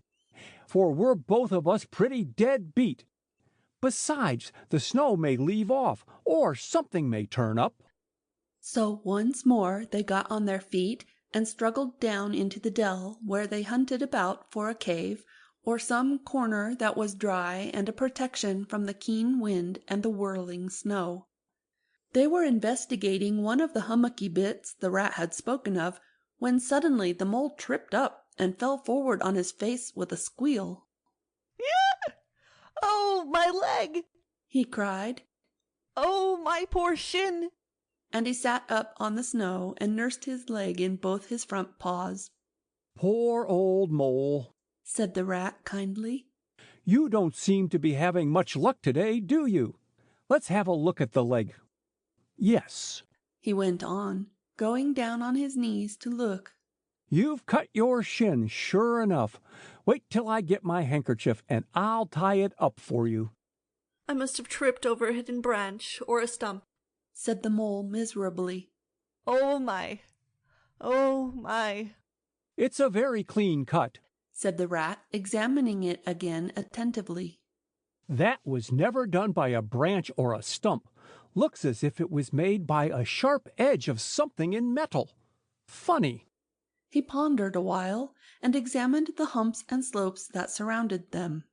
"Well, never mind what done it," said the mole, forgetting his grammar in his pain. "It hurts just the same, whatever done it." But the rat, after carefully tying up the leg with his handkerchief, had left him and was busy scraping in the snow. He scratched and shoveled and explored, all four legs working busily, while the mole waited impatiently, remarking at intervals, "Oh, come on, rat!" Suddenly the rat cried, "Hooray!" and then, "Hooray, hooray, hooray, hooray!" and fell to executing a feeble jig in the snow. "What have you found, Ratty?" asked the mole, still nursing his leg. "Come and see," said the delighted rat as he jigged on. The mole hobbled up to the spot and had a good look. "Well," he said at last, slowly, "I see it right enough. Seen the same sort of thing before, lots of times. Familiar object, I call it. A door scraper. Well, what of it? Why dance jigs around a door scraper?" "But don't you see what it means, you dull-witted animal?" cried the rat impatiently. "Of course I see what it means," replied the mole. "It simply means that some very careless and forgetful person has left his door scraper lying about in the middle of the wild wood, just where it's sure to trip everybody up. Very thoughtless of him, I call it. When I get home, I shall go and complain about it to somebody or other, see if I don't." Oh dear," cried the rat in despair at his obtuseness. "Here, stop arguing and come and scrape." And he set to work again and made the snow fly in all directions around him. After some further toil, his efforts were rewarded, and a very shabby doormat lay exposed to view. "There! What did I tell you?" exclaimed the rat in great triumph. "Absolutely nothing whatever," replied the mole with perfect truthfulness. "Well now," he went on, "you seem to have found another piece of domestic litter, done for and thrown away, and I suppose you're perfectly happy. Better go ahead and dance your jig round that if you've got to, and get it over, and then perhaps we can go on and not waste any more time over rubbish heaps. Can we eat a doormat? Or sleep under a doormat? Or sit on a doormat and sledge home over the snow on it, you exasperating rodent?" "Do you mean to say," cried the excited rat, "that this doormat doesn't tell you anything?" "Really, rat," said the mole quite pettishly, "I think we've had enough of this folly. Who ever heard of a doormat telling anyone anything? They simply don't do it. They are not that sort at all. Doormats know their place." "Now look here, you thick-headed beast," replied the rat, really angry. "This must stop. Not another word, but scrape, scrape, and scratch, and dig, and hunt round. especially on the sides of the hummocks, if you want to sleep dry and warm tonight, for it's our last chance." The rat attacked a snowbank beside them with ardor, probing with his cudgel everywhere, and then digging with fury, and the mole scraped busily too, more to oblige the rat than for any other reason, for his opinion was that his friend was getting light-headed. Some 10 minutes' hard work, and the point of the rat's cudgel struck something that sounded hollow. He worked till he could get a paw through and feel, then called the mole to come and help him. Hard at it went the two animals, till at last the result of their labors stood full in view of the astonished and hitherto incredulous mole. In the side of what had seemed to be a snowbank stood a solid-looking little door, painted a dark green. An iron bell-pull hung by the side, and below it, on a small brass plate, neatly engraved in square capital letters, they could read by the aid of moonlight, "Mr. Badger." The mole fell backwards on the snow from sheer surprise and delight. "Rat," he cried in penitence, "you're a wonder! A real wonder, that's what you are. I see it all now. You argued it out, step by step, in that wise head of yours from the very moment that I fell and cut my shin. And you looked at the cut, and at once your majestic mind said to itself, 'Door-scraper!' And then you turned to and found the very door-scraper that done it. Did you stop there? No. Some people would have been quite satisfied, but not you. Your intellect went on working. 'Let me only just find a doormat,' says you to yourself, 'and my theory is proved.' And of course you found your doormat. You're so clever, I believe you could find anything you liked. 'Now,' says you, 'that door exists as plain as if I saw it. There's nothing else remains to be done but to find it.' Well, I've read about that sort of thing in books, but I've never come across it before in real life. You ought to go where you'll be properly appreciated. You're simply wasted here among us fellows. If I only had your head, Ratty—" "But as you haven't," interrupted the rat rather unkindly, "I suppose you're going to sit on the snow all night and talk? Get up at once and hang on to that bell pull you see there, and ring hard as you can, while I hammer." While the rat attacked the door with his stick, the mole sprang up at the bell-pull, clutched it, and swung there, both feet well off the ground, and from quite a long way off they could faintly hear a deep-toned bell respond. End of Chapter 3. Chapter 4. Mr. Badger. They waited patiently for what seemed a very long time, stamping in the snow to keep their feet warm. At last they heard the sound of slow, shuffling footsteps approaching the door from the inside. It seemed, as the mole remarked to the rat, like some one walking in carpet slippers that were too large for him and down at the heel, which was intelligent of Mole, because that was exactly what it was. There was the noise of a bolt shot back, and the door opened a few inches, enough to show a long snout and a pair of sleepy, blinking eyes. "Now, the very next time this happens," said a gruff and suspicious voice, "I shall be exceedingly angry. Who is it this time, disturbing people on such a night? Speak up." "Oh, Badger," cried the rat, "let us in, please. It's me, Rat, and my friend Mole, and we've lost our way in the snow." "What, Ratty, my dear little man!" exclaimed the Badger in quite a different voice. "Come along in, both of you, at once. Why, you must be perished. Well, I never. Lost in the snow, and in the wild wood, too, and at this time of night. But come in with you."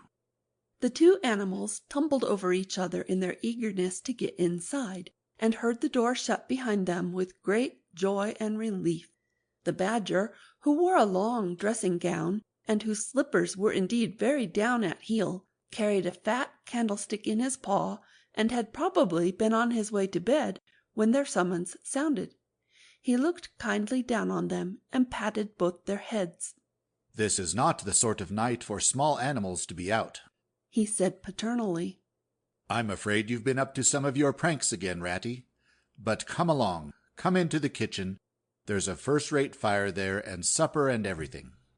He shuffled on in front of them, carrying the light, and they followed him, nudging each other in an anticipating sort of way, down a long, gloomy, and, to tell the truth, decidedly shabby passage, into a sort of central hall, out of which they could dimly see other long tunnel-like passages branching, passages mysterious and without apparent end. But there were doors in the hall as well, stout, oaken, comfortable-looking doors. One of these the Badger flung open, and at once they found themselves in all the glow and warmth of a large fire-lit kitchen.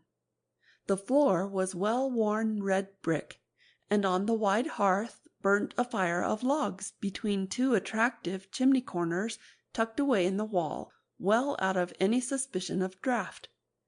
A couple of high-backed settles, facing each other on either side of the fire, gave further sitting accommodations for the sociably disposed. In the middle of the room stood a long table of plain boards placed on trestles, with benches down each side. At one end of it, where an armchair stood pushed back, were spread the remains of the Badger's plain but ample supper. Rows of spotless plates winked from the shelves of the dresser at the far end of the room, and from the rafters overhead hung hams, bundles of dried herbs, nets of onions, and baskets of eggs.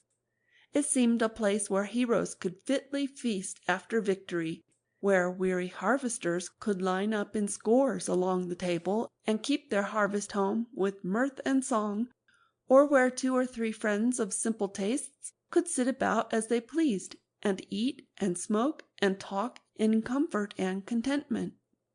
The ruddy brick floor smiled up at the smoky ceiling.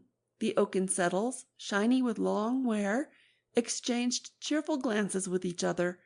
Plates on the dresser grinned at pots on the shelf, and the merry firelight flickered and played over everything without distinction. The kindly Badger thrust them down on a settle to toast themselves at the fire, and bade them remove their wet coats and boots. Then he fetched them dressing gowns and slippers, and himself bathed the mole's shin with warm water, and mended the cut with sticking plaster, till the whole thing was just as good as new, if not better.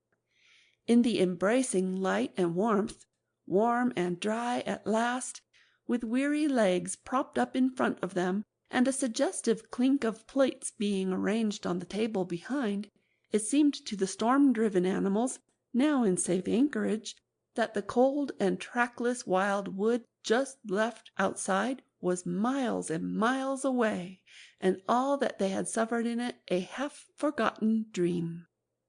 When at last they were thoroughly toasted, the Badger summoned them to the table, where he had been busy laying a repast. They had felt pretty hungry before, but when they actually saw at last the supper that was spread out for them, really it seemed only a question of what they should attack first, where all was so attractive, and whether the other things would obligingly wait for them till they had time to give them attention. Conversation was impossible for a long time, and when it was slowly resumed, it was that regrettable sort of conversation that results from talking with your mouth full. The Badger did not mind that sort of thing at all, nor did he take any notice of elbows on the table, or everybody speaking at once. As he did not go into society himself, he had got an idea that these things belonged to the things that didn't really matter.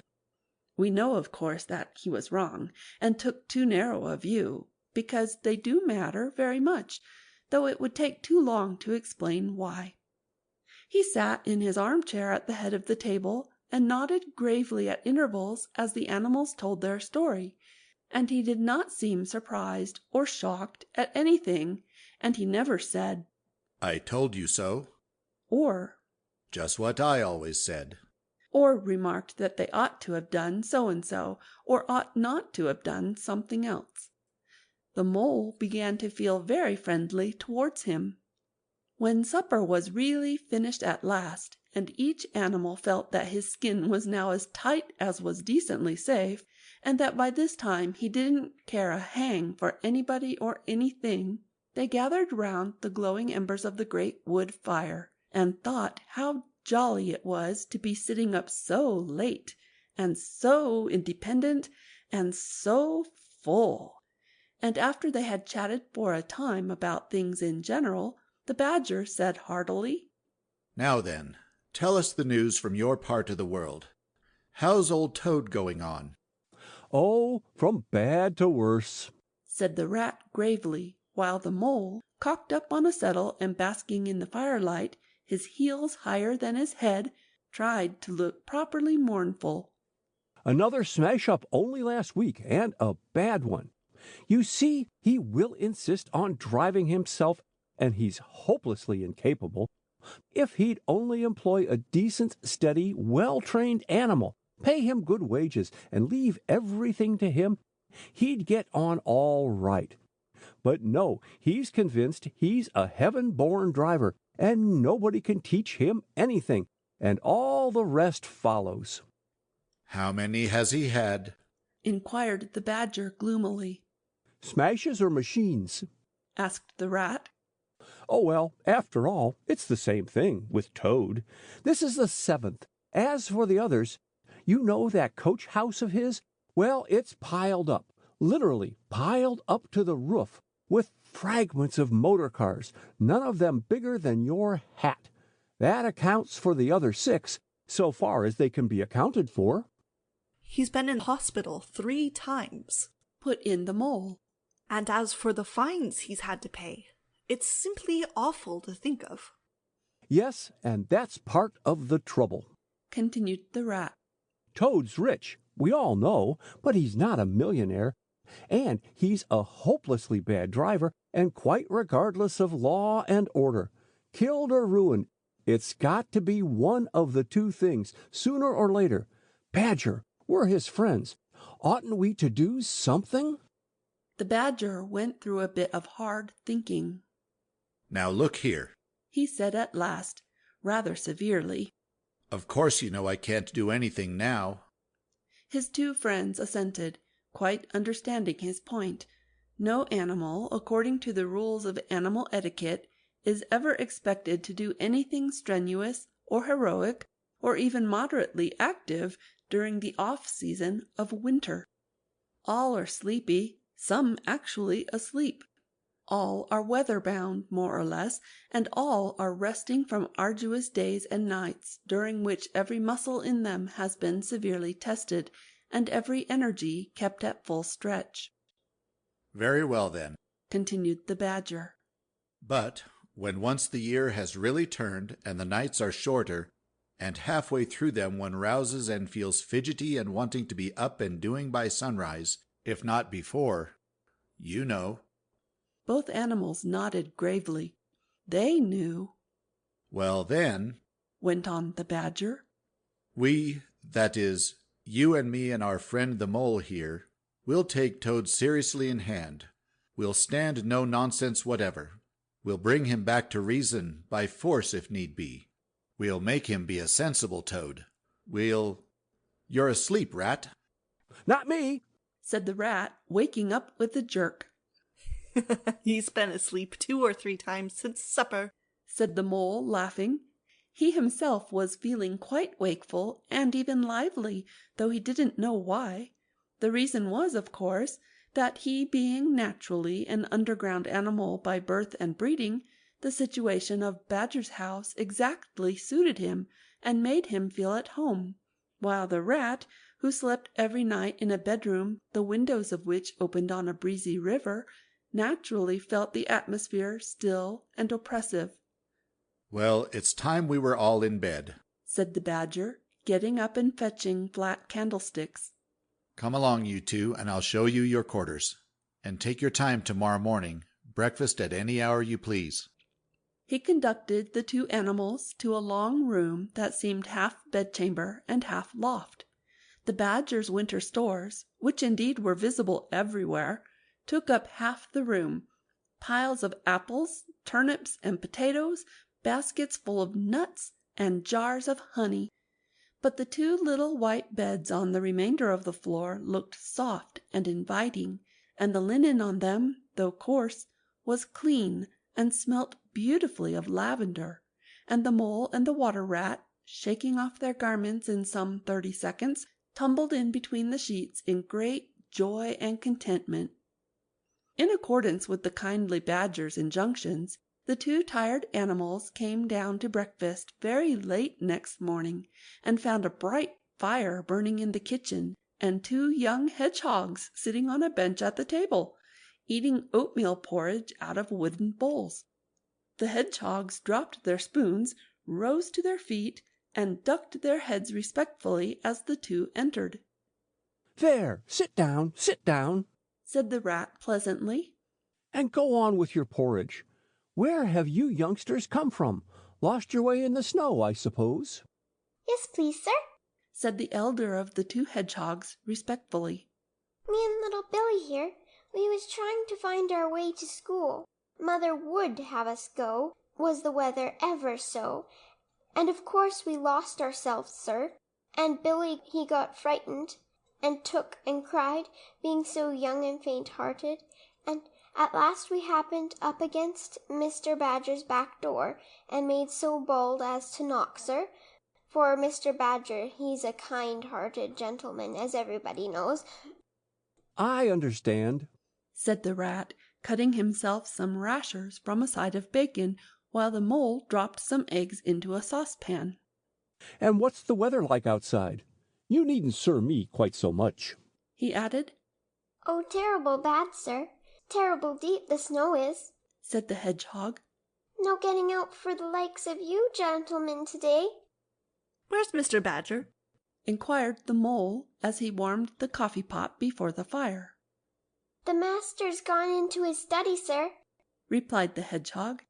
"and he said as how he was going to be particular busy this morning, and on no account was he to be disturbed."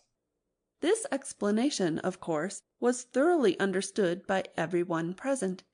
The fact is, as already set forth, when you live a life of intense activity for 6 months in the year, and of comparative or actual somnolence for the other 6, during the latter period you cannot be continually pleading sleepiness when there are people about or things to be done. The excuse gets monotonous. The animals well knew that Badger, having eaten a hearty breakfast, had retired to his study and settled himself in an armchair with his legs up on another and a red cotton handkerchief over his face, and was being busy in the usual way at this time of the year. The front door bell clanged loudly, and the rat, who was very greasy with buttered toast, sent Billy, the smaller hedgehog, to see who it might be. There was a sound of much stamping in the hall, and presently Billy returned in front of the otter, who threw himself on the rat with an embrace and a shout of affectionate greeting. "Get off!" spluttered the rat with his mouth full. "Thought I should find you here all right," said the otter cheerfully. "They were all in a great state of alarm along Riverbank when I arrived this morning. Rat never been home all night, nor Mole either. Something dreadful must have happened, they said, and the snow had covered up all your tracks, of course. But I knew that when people were in any fix, they mostly went to Badger, or else Badger got to know of it somehow, so I came straight off here through the wild wood and the snow. My, it was fine, coming through the snow as the red sun was rising and showing against the black tree trunks. As you went along in the stillness, every now and then the masses of snow slid off the branches suddenly with a flop, making you jump and run for cover. Snow castles and snow caverns had sprung up out of nowhere in the night, and snow bridges, terraces, ramparts. I could have stayed and played with them for hours. Here and there great branches had been torn away by the sheer weight of the snow, and robins perched and hopped on them in their perky, conceited way, just as if they had done it themselves. A ragged string of wild geese passed overhead, high on the gray sky, and a few rooks whirled over the trees, inspected and flapped off homewards with a disgusted expression, but I met no sensible being to ask the news of. About halfway across, I came on a rabbit sitting on a stump, cleaning his silly face with his paws. He was a pretty scared animal when I crept up behind him and placed a heavy forepaw on his shoulder. I had to cuff his head once or twice to get any sense out of it at all. At last I managed to extract from him that Mole had been seen in the wild wood last night by one of them. It was the talk of the burrows, he said, how Mole, Mr. Rat's particular friend, was in a bad fix, how he had lost his way, and they were up and out hunting, and were chivying him round and round. Then why didn't any of you do something? I asked. You mayn't be blessed with brains, but there are hundreds and hundreds of you, big stout fellows, as fat as butter, and your burrows running in all directions, and you could have taken him in and made him safe and comfortable, or tried to, at all events. What, us? He merely said. Do something? Us rabbits? So I cuffed him again and left him. There was nothing else to be done. At any rate, I had learnt something, and if I had had the luck to meet any of them, I'd have learnt something more. Or they would. Weren't you at all, nervous? Asked the Mole, some of yesterday's terror coming back to him at the mention of the wild wood. Nervous? The Otter showed a gleaming set of strong white teeth as he laughed. I'd give 'em nerves if any of them tried anything on with me. Here, Mole, fry me some slices of ham, like the good little chap you are. I'm frightfully hungry, and I've got any amount to say to Ratty here. Haven't seen him for an age. So the good-natured Mole, having cut some slices of ham, set the hedgehogs to fry it, and returned to his own breakfast, while the Otter and the Rat, their heads together, eagerly talked river shop, which is long shop, and talk that is endless, running on like the babbling river itself. A plate of fried ham had just been cleared and sent back for more, when the Badger entered, yawning and rubbing his eyes, and greeted them all in his quiet, simple way with kind inquiries for everyone. "It must be getting on for luncheon time," he remarked to the Otter. "Better stop and have it with us. You must be hungry this cold morning." Rather, replied the Otter, winking at the Mole. The sight of these greedy young hedgehogs stuffing themselves with fried ham makes me feel positively famished. The hedgehogs, who were just beginning to feel hungry again after their porridge, and after working so hard at their frying, looked timidly up at Mr. Badger, but were too shy to say anything. "Here, you two youngsters be off home to your mother," said the Badger kindly. "I'll send someone with you to show you the way. You won't want any dinner today, I'll be bound." He gave them 6 pence apiece and a pat on the head, and they went off with much respectful swinging of caps and touching of forelocks. Presently they all sat down to luncheon together. The Mole found himself placed next to Mr. Badger, and as the other two were still deep in river gossip, from which nothing could divert them, he took the opportunity to tell Badger how comfortable and homelike it all felt to him. Once well underground, he said, you know exactly where you are. Nothing can happen to you, and nothing can get at you. You're entirely your own master, and you don't have to consult anybody or mind what they say. Things go on all the same overhead, and you let 'em, and don't bother about 'em. When you want to, up you go, and there the things are, waiting for you. The Badger simply beamed on him. "That's exactly what I say," he replied. "There's no security or peace and tranquility except underground. And then, if your ideas get larger and you want to expand, why, a dig and a scrape and there you are. If you feel your house is a bit too big, you stop up a hole or two, and there you are again. No builders, no tradesmen, no remarks passed on you by fellows looking over your wall, and, above all, no weather. Look at Rat now, a couple of feet of flood water, and he's got to move into hired lodgings, uncomfortable, inconveniently situated, and horribly expensive. Take Toad. I say nothing against Toad Hall, quite the best house in these parts, as a house. But supposing a fire breaks out, where's Toad?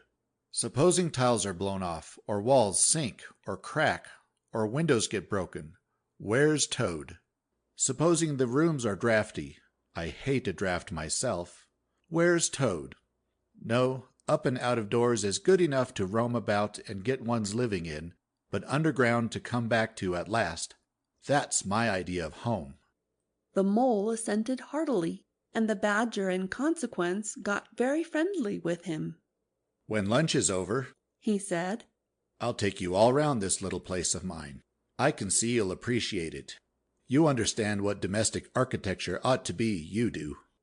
After luncheon, accordingly, when the other two had settled themselves into the chimney corner and had started a heated argument on the subject of eels, the badger lighted a lantern and bade the mole follow him.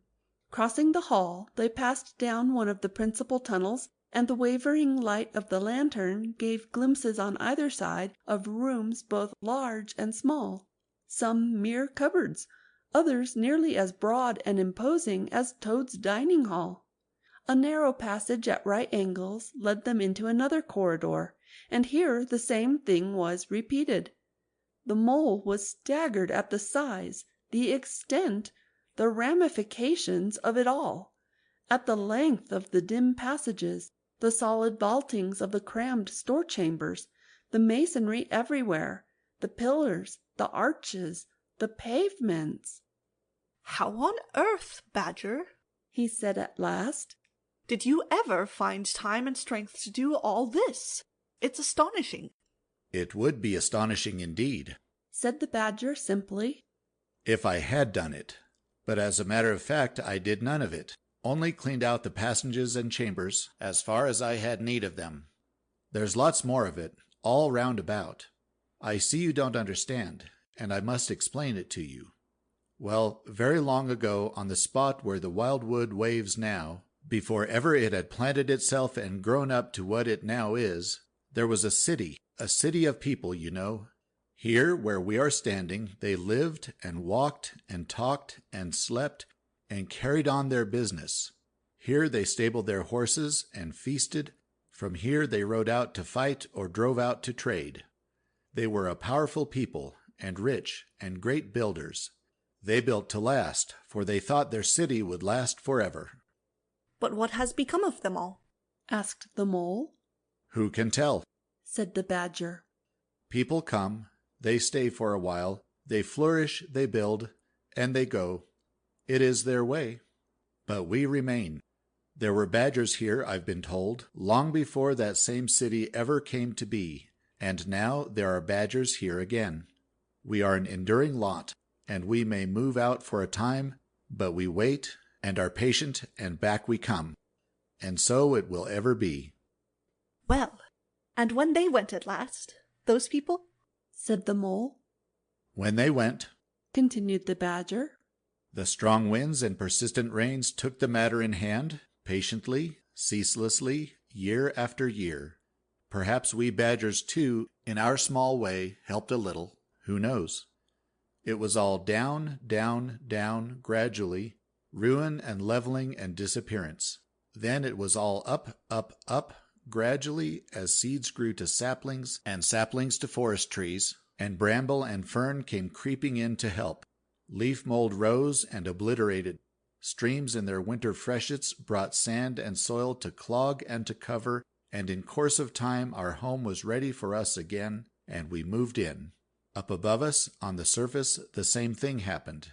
Animals arrived, liked the look of the place, took up their quarters, settled down, spread, and flourished. They didn't bother themselves about the past. They never do. They're too busy. The place was a bit humpy and hillocky naturally, and full of holes, but that was rather an advantage. And they don't bother about the future either.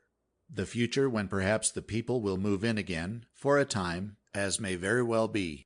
The wild wood is pretty well populated by now, with all the usual lot, good, bad, and indifferent. I name no names. It takes all sorts to make a world, but I fancy you know something about them yourself by this time." "I do, indeed," said the mole with a slight shiver. "Well, well," said the badger, patting him on the shoulder. "It was your first experience of them, you see. They're not so bad, really, and we must all live and let live. But I'll pass the word around tomorrow, and I think you'll have no further trouble. Any friend of mine walks where he likes in this country, or I'll know the reason why." When they got back to the kitchen again, they found the rat walking up and down, very restless. The underground atmosphere was oppressing him and getting on his nerves, and he seemed really to be afraid that the river would run away if he wasn't there to look after it. So he had his overcoat on and his pistols thrust into his belt again. "Come along, Mole," he said anxiously as soon as he caught sight of them. "We must get off while it's daylight. Don't want to spend another night in the wild wood again." "It'll be all right, my fine fellow," said the otter. "I'm coming along with you, and I know every path blindfold, and if there's a head that needs to be punched, you can confidently rely upon me to punch it." "You really needn't fret, Ratty," added the badger placidly. "My passages run further than you think, and I've bolt holes to the edge of the wood in several directions, though I don't care for everybody to know about them. When you really have to go, you shall leave by one of my shortcuts. Meantime, make yourself easy and sit down again." The rat was nevertheless still anxious to be off and attend to his river, so the badger, taking up his lantern again, led the way along a damp and airless tunnel that wound and dipped, part vaulted, part hewn through solid rock, for a weary distance that seemed to be miles. At last daylight began to show itself confusedly through tangled growth overhanging the mouth of the passage, and the badger, bidding them hasty good-bye, pushed them hurriedly through the opening, made everything look as natural as possible again, with creepers, brushwood, and dead leaves, and retreated. They found themselves standing on the very edge of the wild wood, rocks and brambles and tree roots behind them, confusedly heaped and tangled. In front, a great space of quiet fields, hemmed by lines of hedges black on the snow, and far ahead, a glint of the familiar old river, while the wintry sun hung red and low on the horizon. The otter, as knowing all the paths, took charge of the party, and they trailed out on a bee-line for a distant stile. Pausing there a moment, and looking back, they saw the whole mass of the wild wood, dense, menacing, compact, grimly set in vast white surroundings. Simultaneously they turned and made swiftly for home, for firelight and the familiar things it played on, for the voice, sounding cheerily outside their window, of the river that they knew and trusted in all its moods, that never made them afraid with any amazement. As he hurried along, eagerly anticipating the moment when he would be at home again among the things he knew and liked, the mole saw clearly that he was an animal of tilled field and hedgerow, linked to the ploughed furrow, the frequented pasture, the lane of evening lingerings, the cultivated garden plot. For others, the asperities, the stubborn endurance, or the clash of actual conflict that went with nature in the rough. He must be wise, must keep to the pleasant places in which his lines were laid, and which held adventure enough, in their way, to last for a lifetime. End of Chapter 4. Chapter 5. Dulce Domum. The sheep ran huddling together against the hurdles, blowing out thin nostrils and stamping with delicate forefeet, their heads thrown back, and a light steam rising from the crowded sheep-pen into the frosty air, as the two animals hastened by in high spirits, with much chatter and laughter.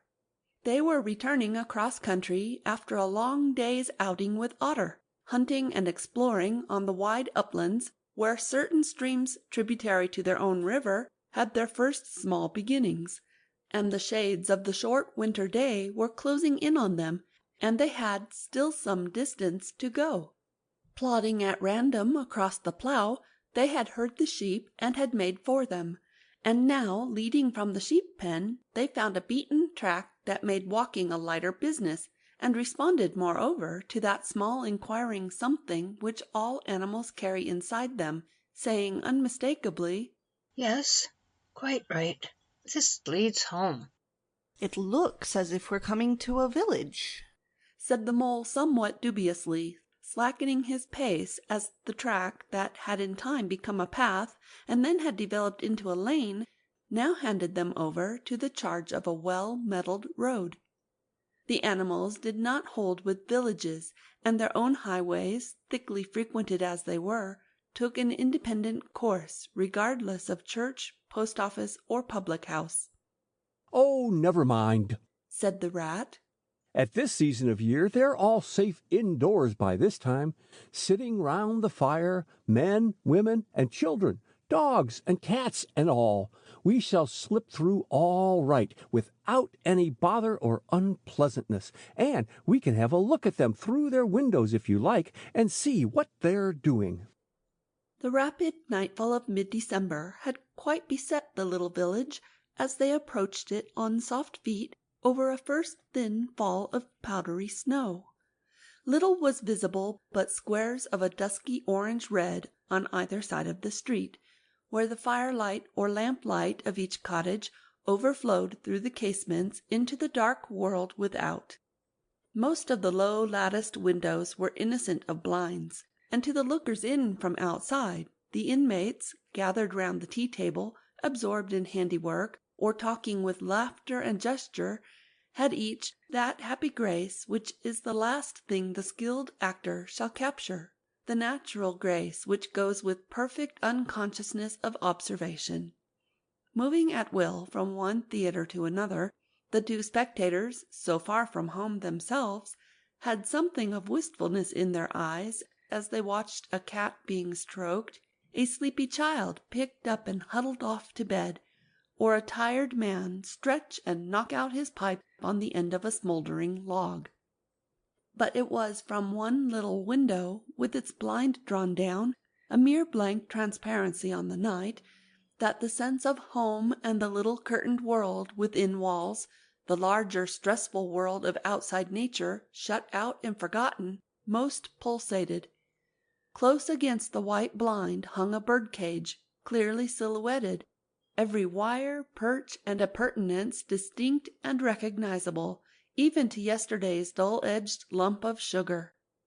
On the middle perch the fluffy occupant, head tucked well into feathers, seemed so near to them as to be easily stroked, had they tried.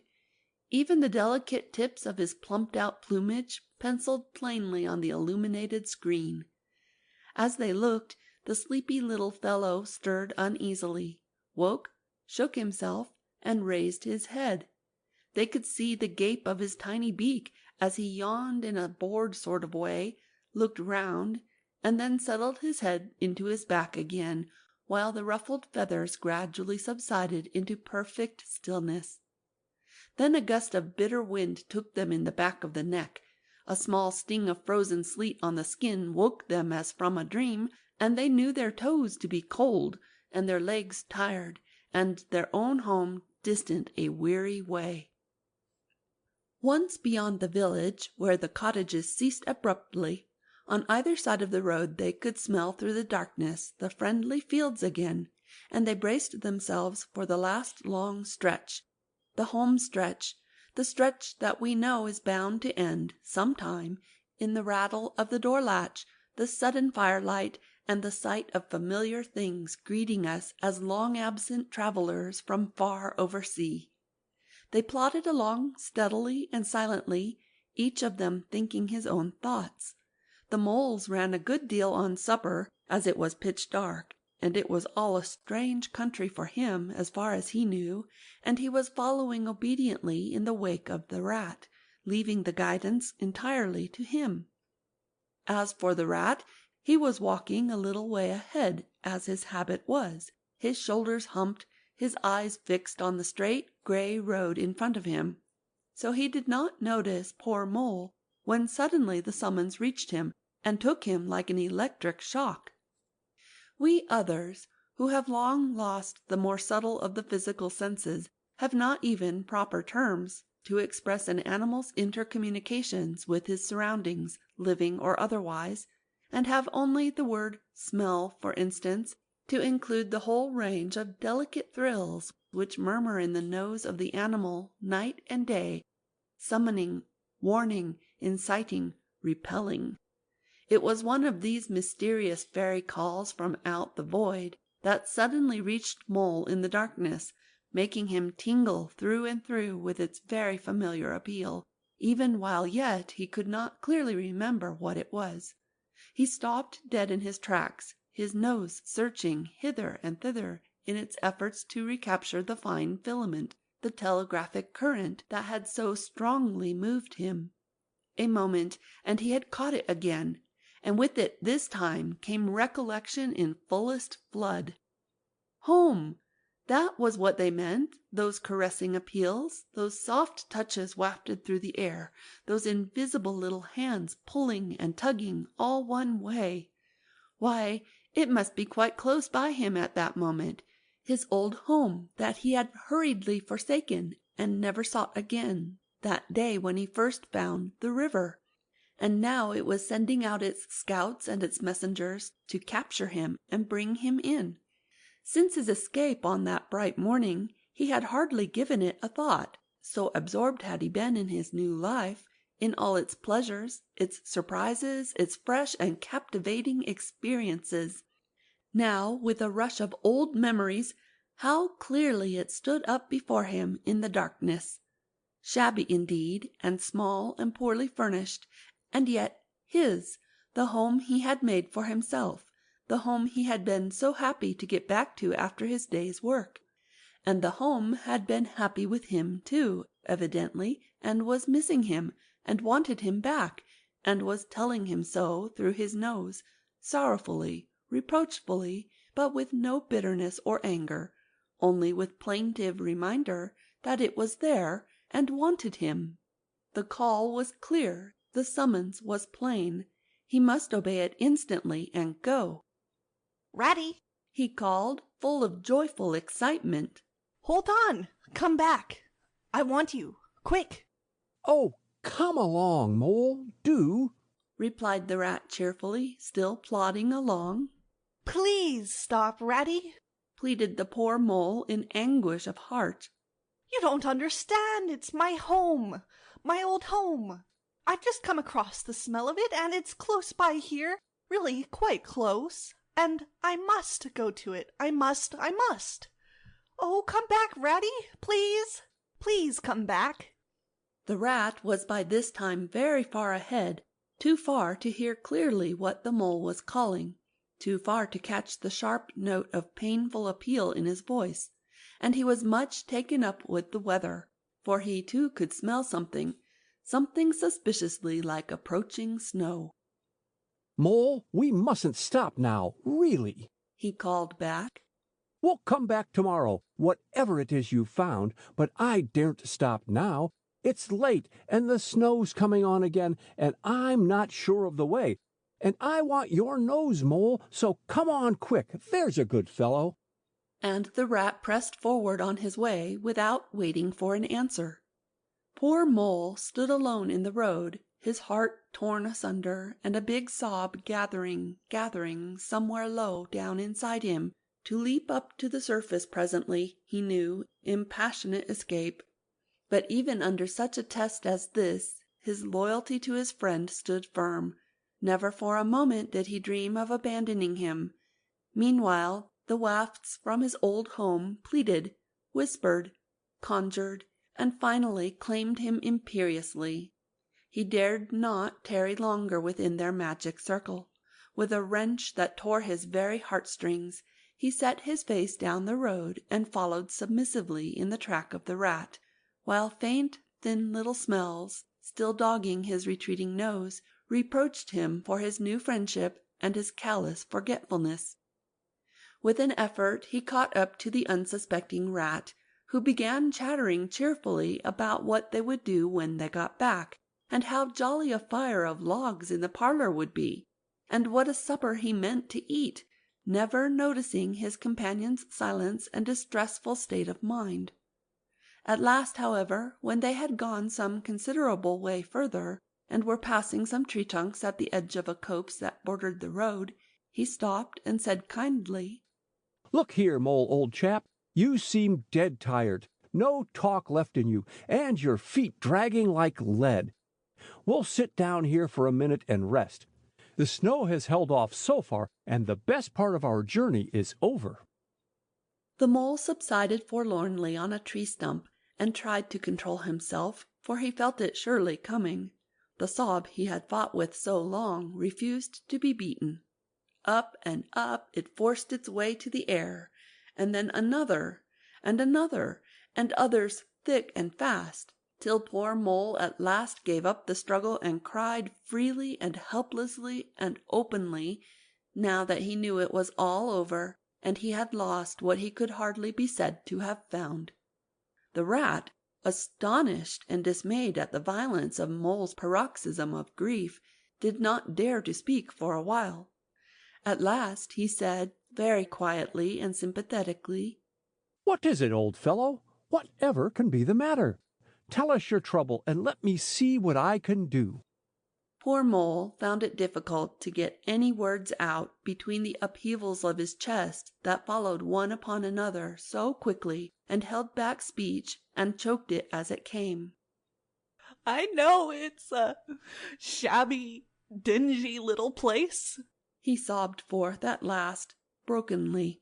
"Not like your cozy quarters, or Toad's beautiful hall, or Badger's great house. But it was my own little home, and I was fond of it. And I went away and forgot all about it. And then I smelt it suddenly on the road when I called and you wouldn't listen, Rat. And everything came back to me with a rush, and I wanted it. Oh dear, oh dear. And when you wouldn't turn back, Ratty, and I had to leave it, though I was smelling it all the time, I thought my heart would break. You might have just gone and had one look at it, Ratty. Only one look. It was close by, but you wouldn't turn back, Ratty. You wouldn't turn back. Oh dear, oh dear."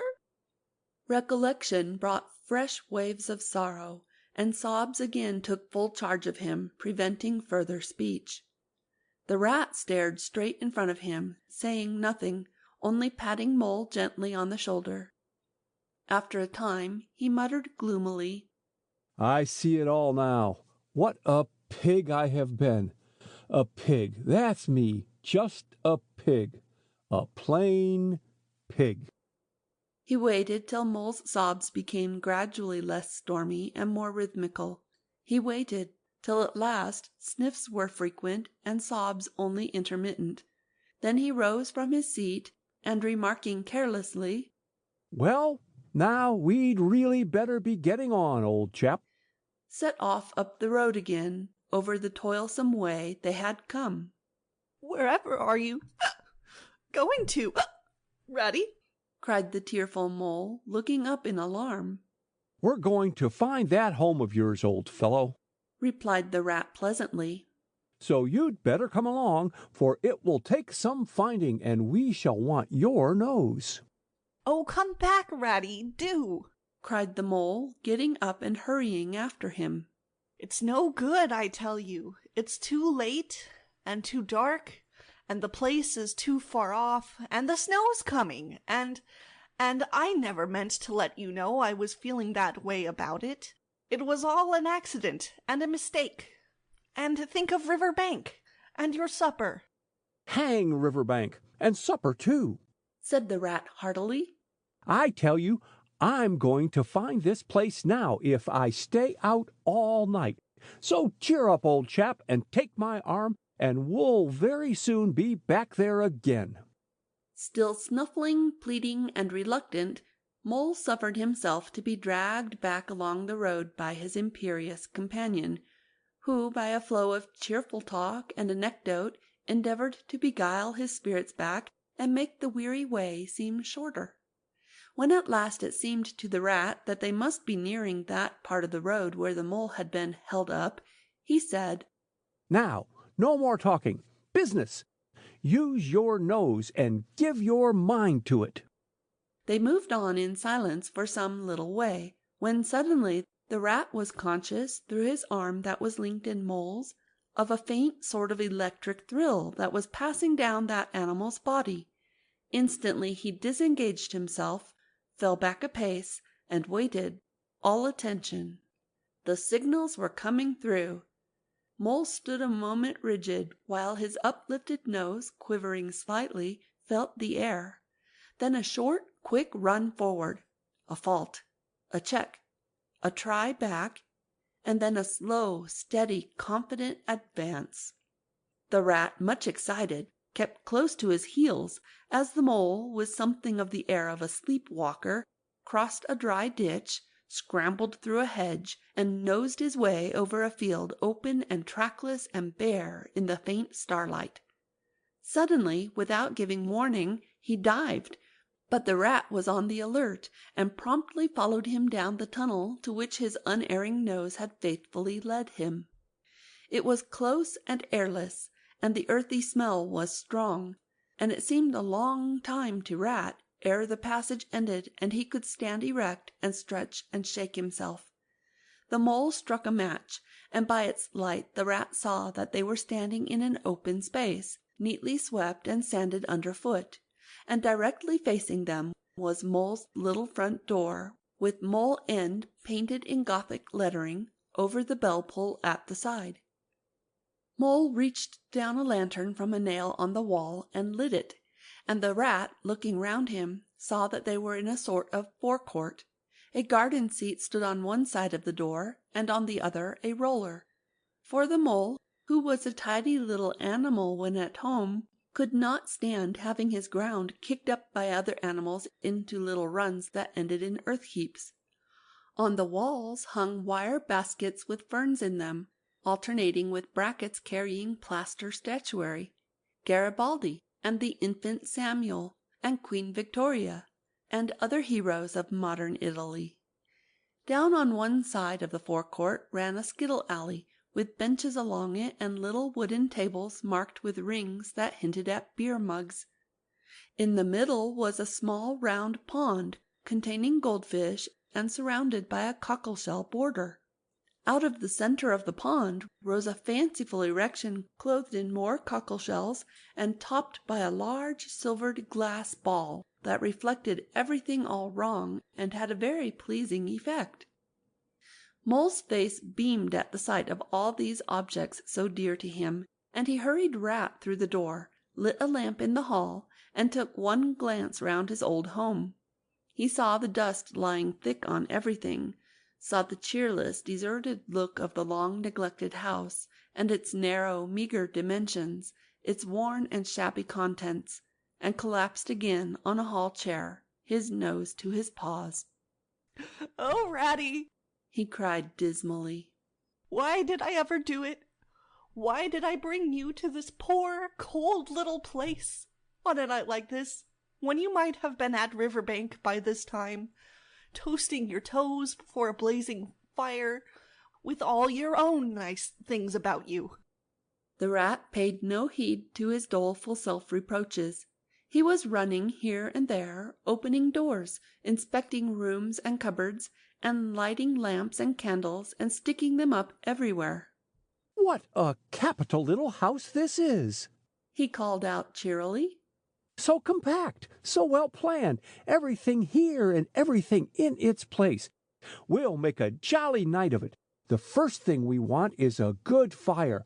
I'll see to that. I always know where to find things. So, this is the parlor. Splendid. Your own idea? Those little sleeping bunks in the wall? Capital.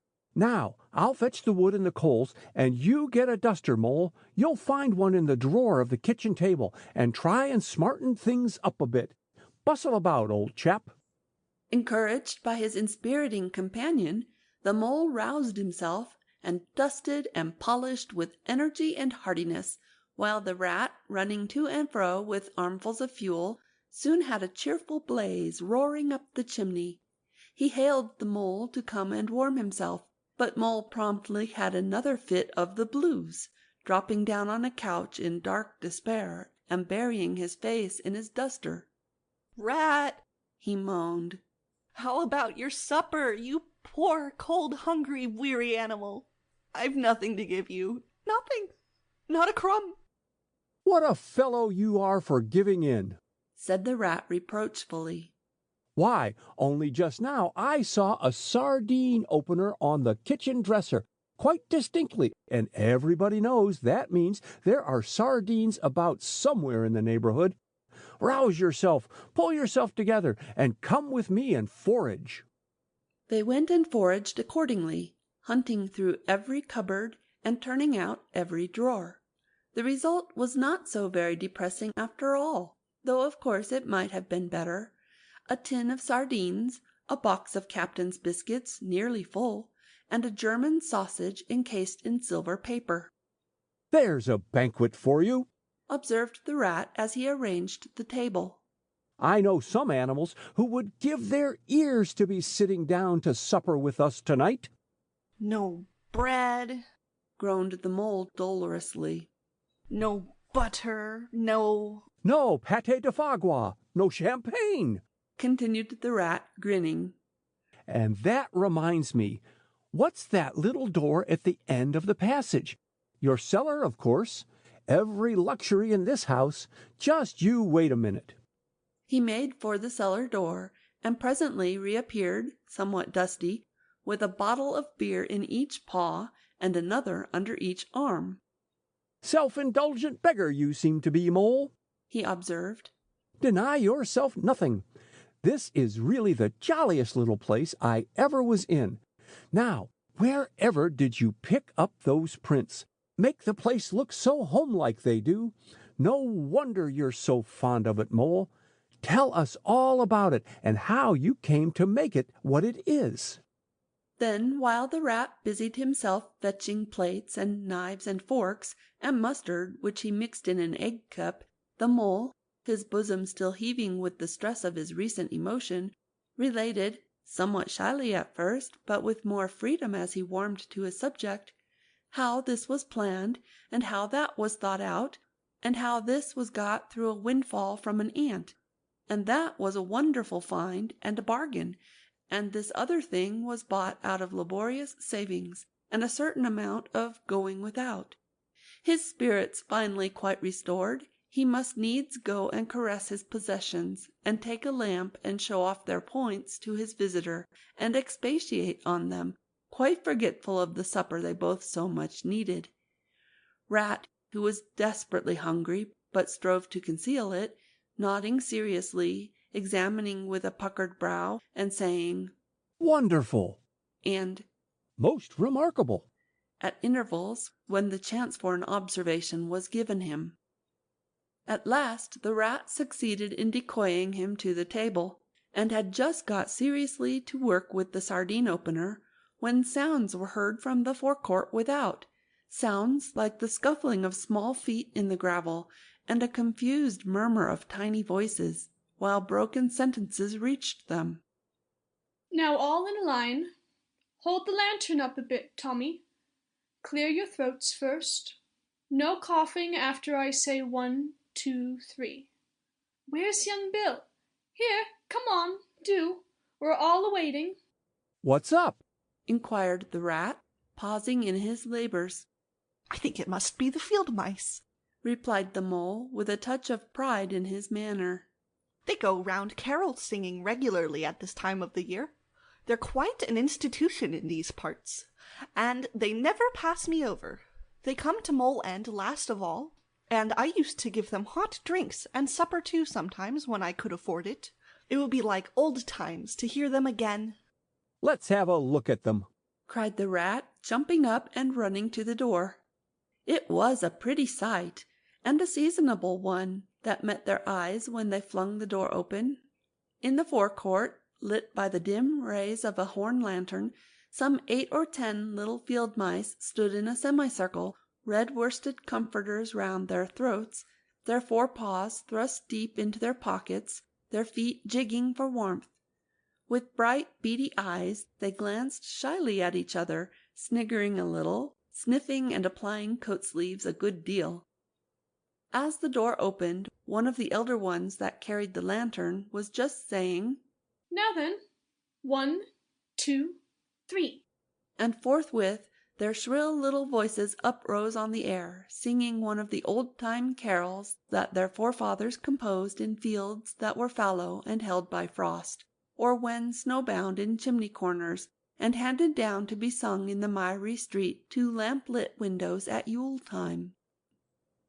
Villagers all this frosty tide, let your doors swing open wide. The wind may follow and snow beside, yet trust in by your fire to bide. Joy shall be yours in the morning. Here we stand in the cold and the sleet, blowing fingers and stamping feet. Come from far away you to greet, you by the fire and we in the street, bidding you joy in the morning. For ere one half of the night was gone, sudden a star has led us on, raining bliss and benison, bliss tomorrow and more anon, joy for every morning. Good men Joseph toiled through the snow, saw the star o'er a stay below. Mary, she might not further go, welcome thatch and litter below. Joy was hers in the morning. And then they heard the angels tell, who were the first to cry Noel. Animals all as it befell, in the stable where they did dwell. Joy shall be theirs in the morning. The voices ceased. The singers, bashful but smiling, exchanged sidelong glances, and silence succeeded, but for a moment only. Then from up above and far away, down the tunnel they had so lately travelled, was borne to their ears in a faint musical hum the sound of distant bells ringing a joyful and clangorous peal. Very well sung, boys, cried the Rat heartily.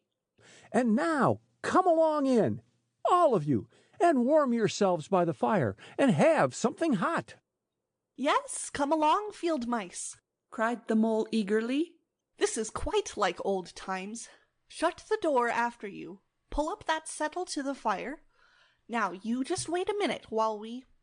Oh, Ratty! he cried in despair, plumping down on a seat with tears impending. Whatever are we doing? We've nothing to give them. You leave all that to me, said the masterful Rat. Here, you with the lantern, come over this way. I want to talk to you. Now tell me, are there any shops open at this hour of the night? Why, certainly, sir, replied the field mouse respectfully. At this time of the year, our shops keep open to all sorts of hours. Then look here, said the Rat. You go off at once, you and your lantern, and you get me... Here much muttered conversation ensued, and the Mole only heard bits of it, such as, Fresh, mind. No, a pound of that will do. See you get buggins, for I won't have any other. No, only the best. If you can't get it there, try somewhere else. Yes, of course, homemade, no tinned stuff. Well then, do the best you can. Finally, there was a chink of coin passed from paw to paw. The field mouse was provided with an ample basket for his purchases, and off he hurried, he and his lantern. The rest of the field mice, perched in a row on the settle, their small legs swinging, gave themselves up to enjoyment of the fire, and toasted their chilblains till they tingled, while the Mole, failing to draw them into easy conversation, plunged into family history, and made each of them recite the names of his numerous brothers, who were too young, it appeared, to be allowed to go out a-carolling this year, but looked forward very shortly to winning the parental consent. The Rat, meanwhile, was busy examining the label on one of the beer bottles.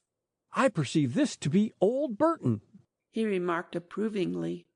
Sensible Mole, the very thing. Now we shall be able to mull some ale. Get the things ready, Mole, while I draw the corks. It did not take long to prepare the brew, and thrust the tin heater well into the red heart of the fire. And soon every field mouse was sipping and coughing and choking, for a little mulled ale goes a long way, and wiping his eyes and laughing, and forgetting he had ever been cold in all his life.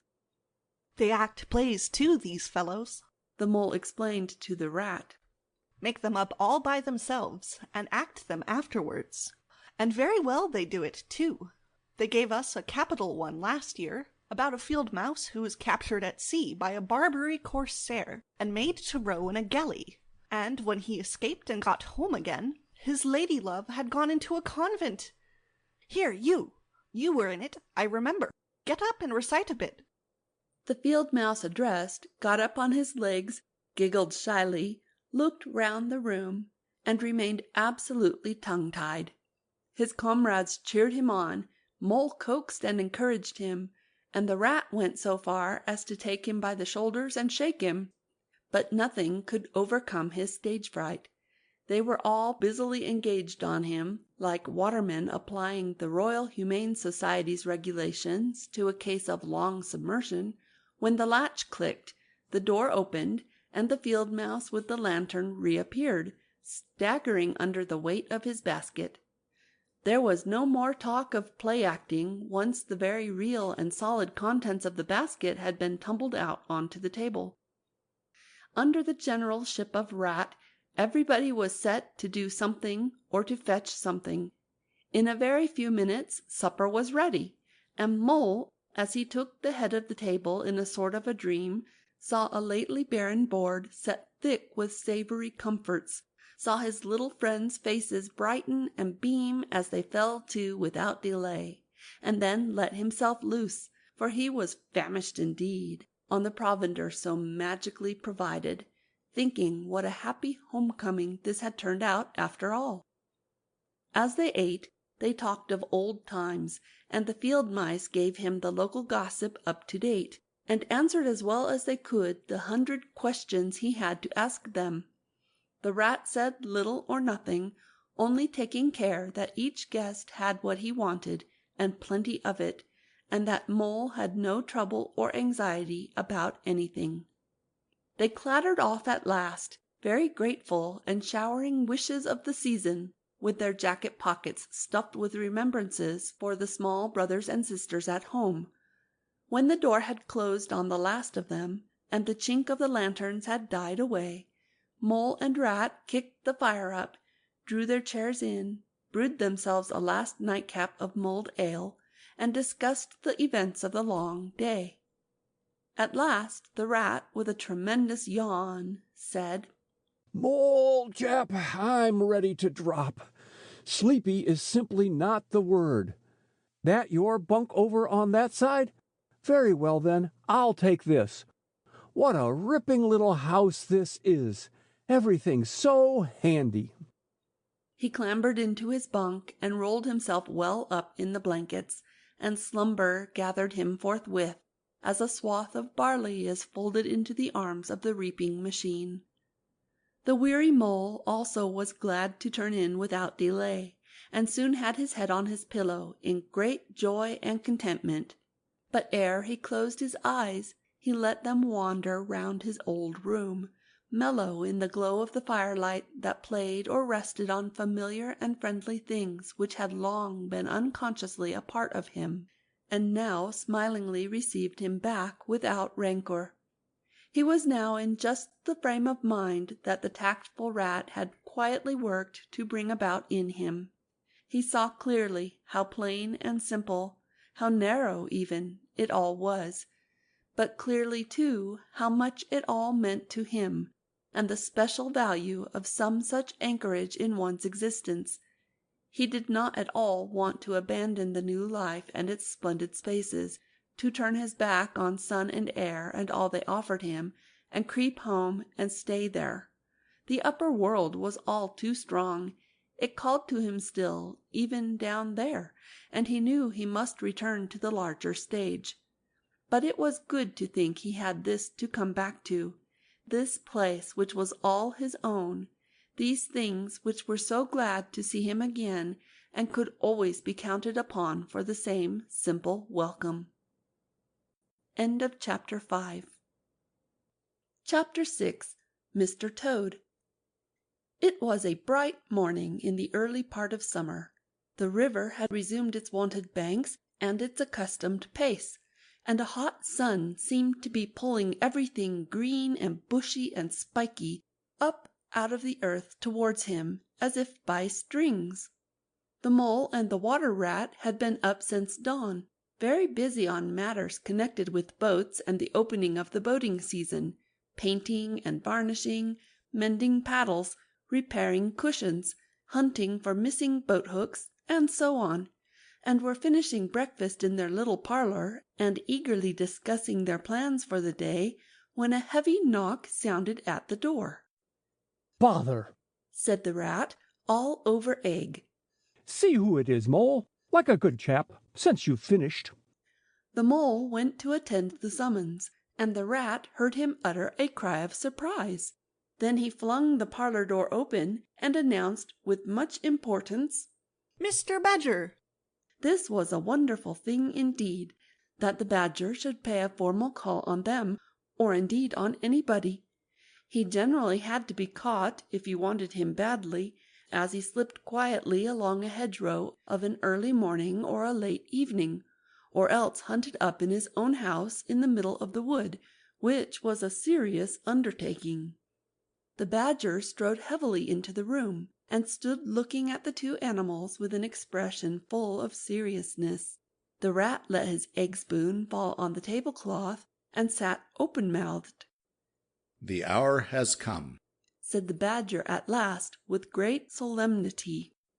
"What hour?" asked the rat uneasily, glancing at the clock on the mantelpiece. "Whose hour, you should rather say," replied the badger. "Why, Toad's hour, the hour of Toad.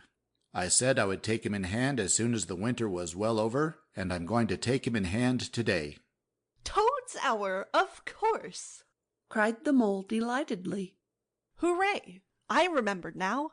We'll teach him to be a sensible toad." "This very morning," continued the badger, taking an armchair, "as I learnt last night from a trustworthy source, another new and exceptionally powerful motor car will arrive at Toad Hall on approval or return. At this very moment, perhaps, Toad is busy arraying himself in those singularly hideous habiliments so dear to him, which transform him from a comparatively good-looking toad into an object which throws any decent-minded animal that comes across it into a violent fit. We must be up and doing ere it is too late. You two animals will accompany me instantly to Toad Hall, and the work of rescue shall be accomplished." "Right you are!" cried the rat, starting up. "We'll rescue the poor unhappy animal. We'll convert him. He'll be the most converted toad that ever was before we've done with him."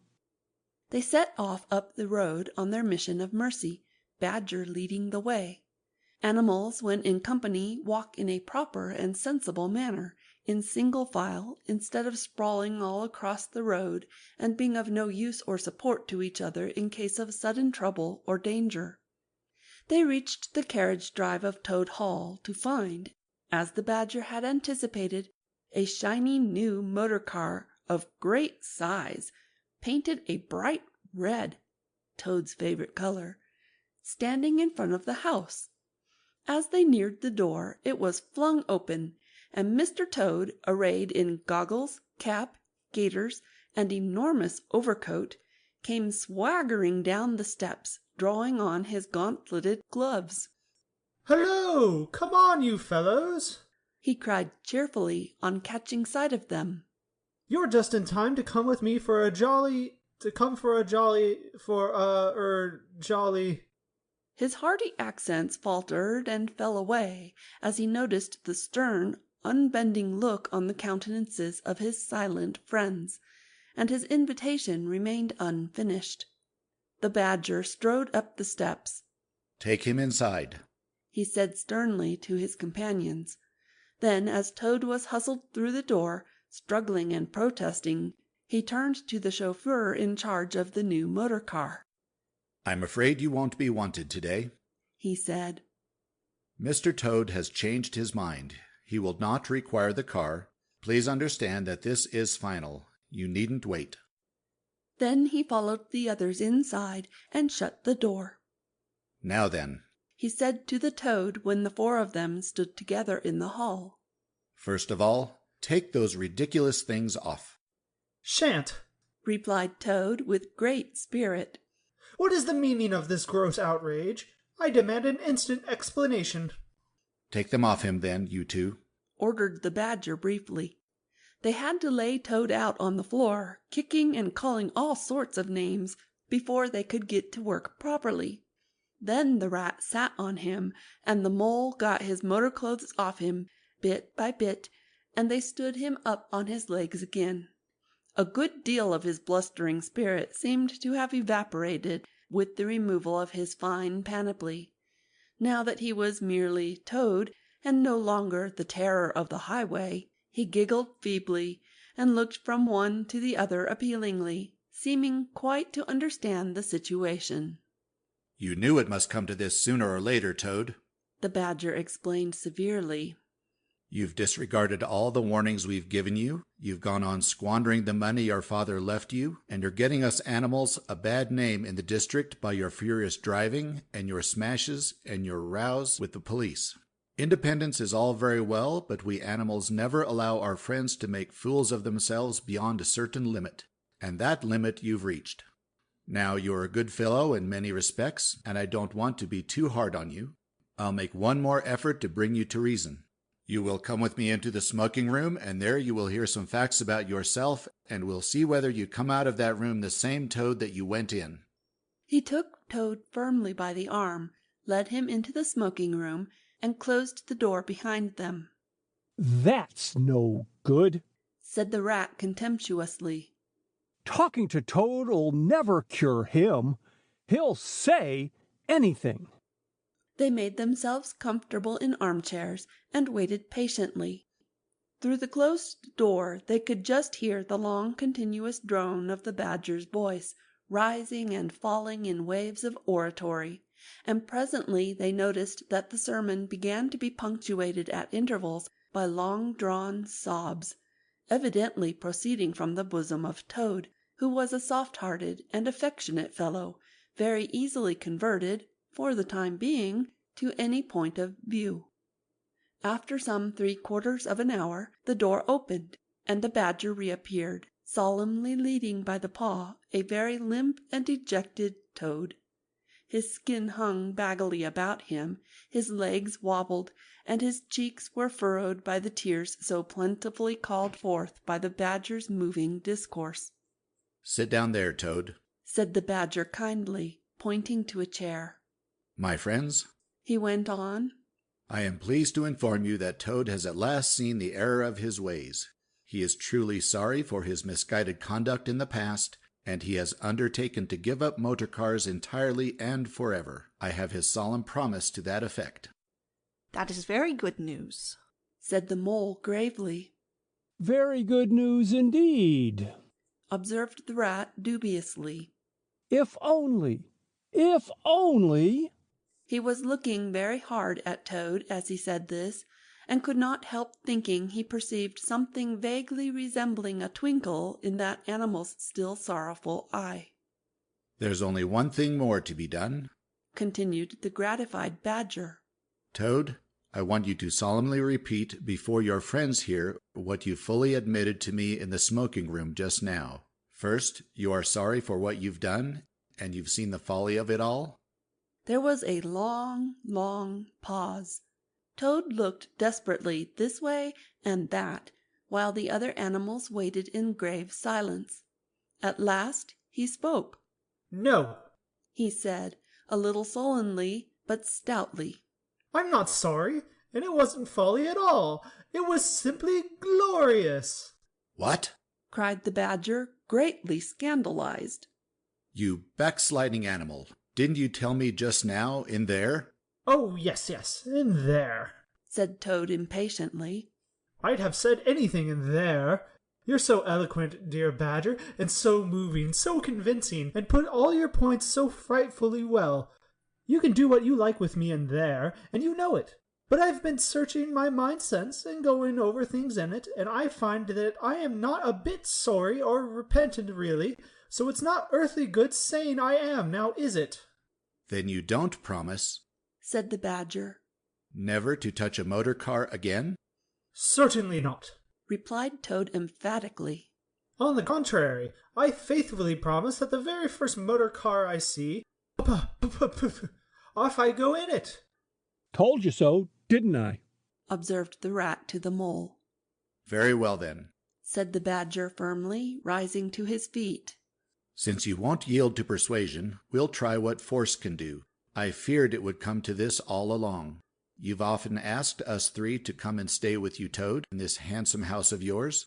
Well, now we're going to. When we've converted you to a proper point of view, we may quit, but not before. Take him upstairs, you two, and lock him in his bedroom while we arrange matters between ourselves. It's for your own good, Toady, you know, said the Rat kindly, as Toad, kicking and struggling, was hauled up the stairs by his two faithful friends. Think what fun we shall all have together, just as we used to, when you've quite got over this painful attack of yours. We'll take care of everything for you till you're well, Toad, said the Mole.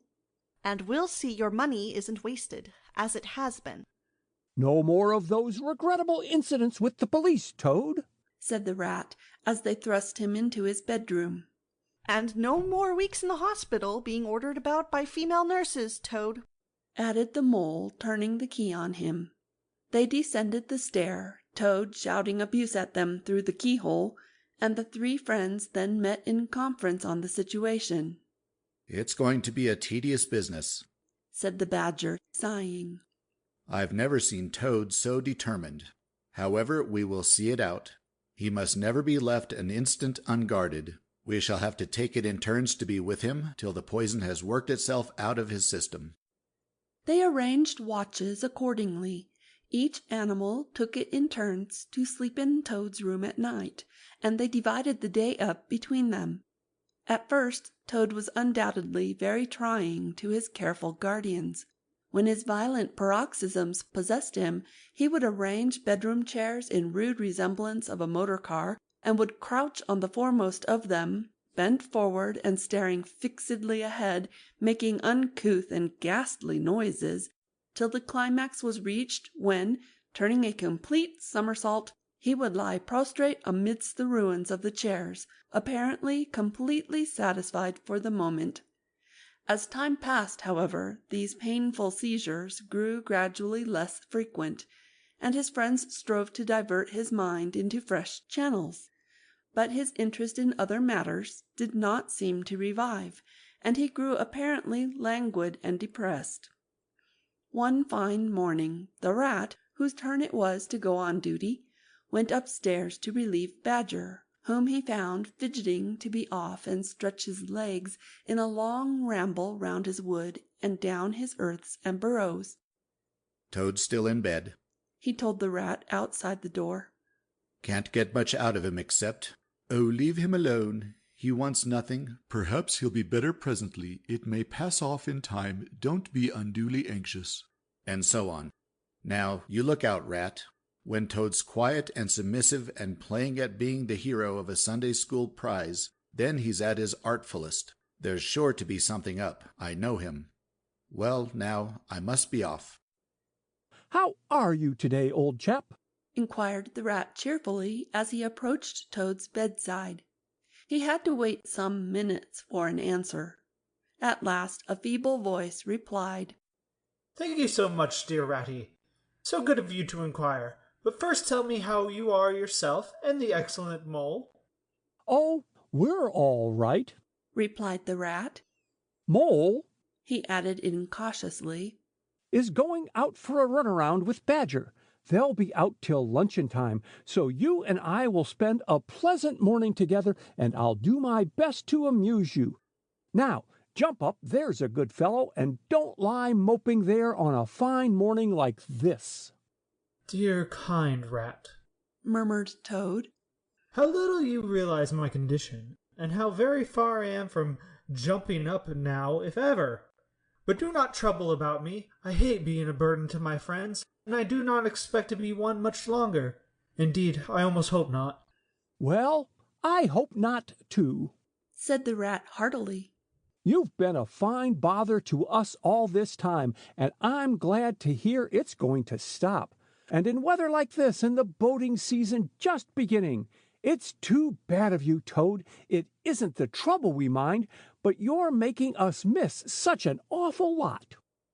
"I'm afraid it is the trouble you mind, though," replied the Toad languidly. "I can quite understand it. It's natural enough. You're tired of bothering about me. I mustn't ask you to do anything further. I'm a nuisance, I know." "You are indeed," said the Rat. "But I tell you, I'd take any trouble on earth for you, if only you'd be a sensible animal." "If I thought that, Ratty," murmured Toad, more feebly than ever, "then I would beg you, for the last time probably, to step round to the village as quickly as possible, even now it may be too late, and fetch the doctor. But don't you bother, it's only trouble, and perhaps we may as well let things take their course." "Why, what do you want a doctor for?" inquired the Rat, coming closer and examining him. He certainly lay very still and flat, and his voice was weaker, and his manner much changed.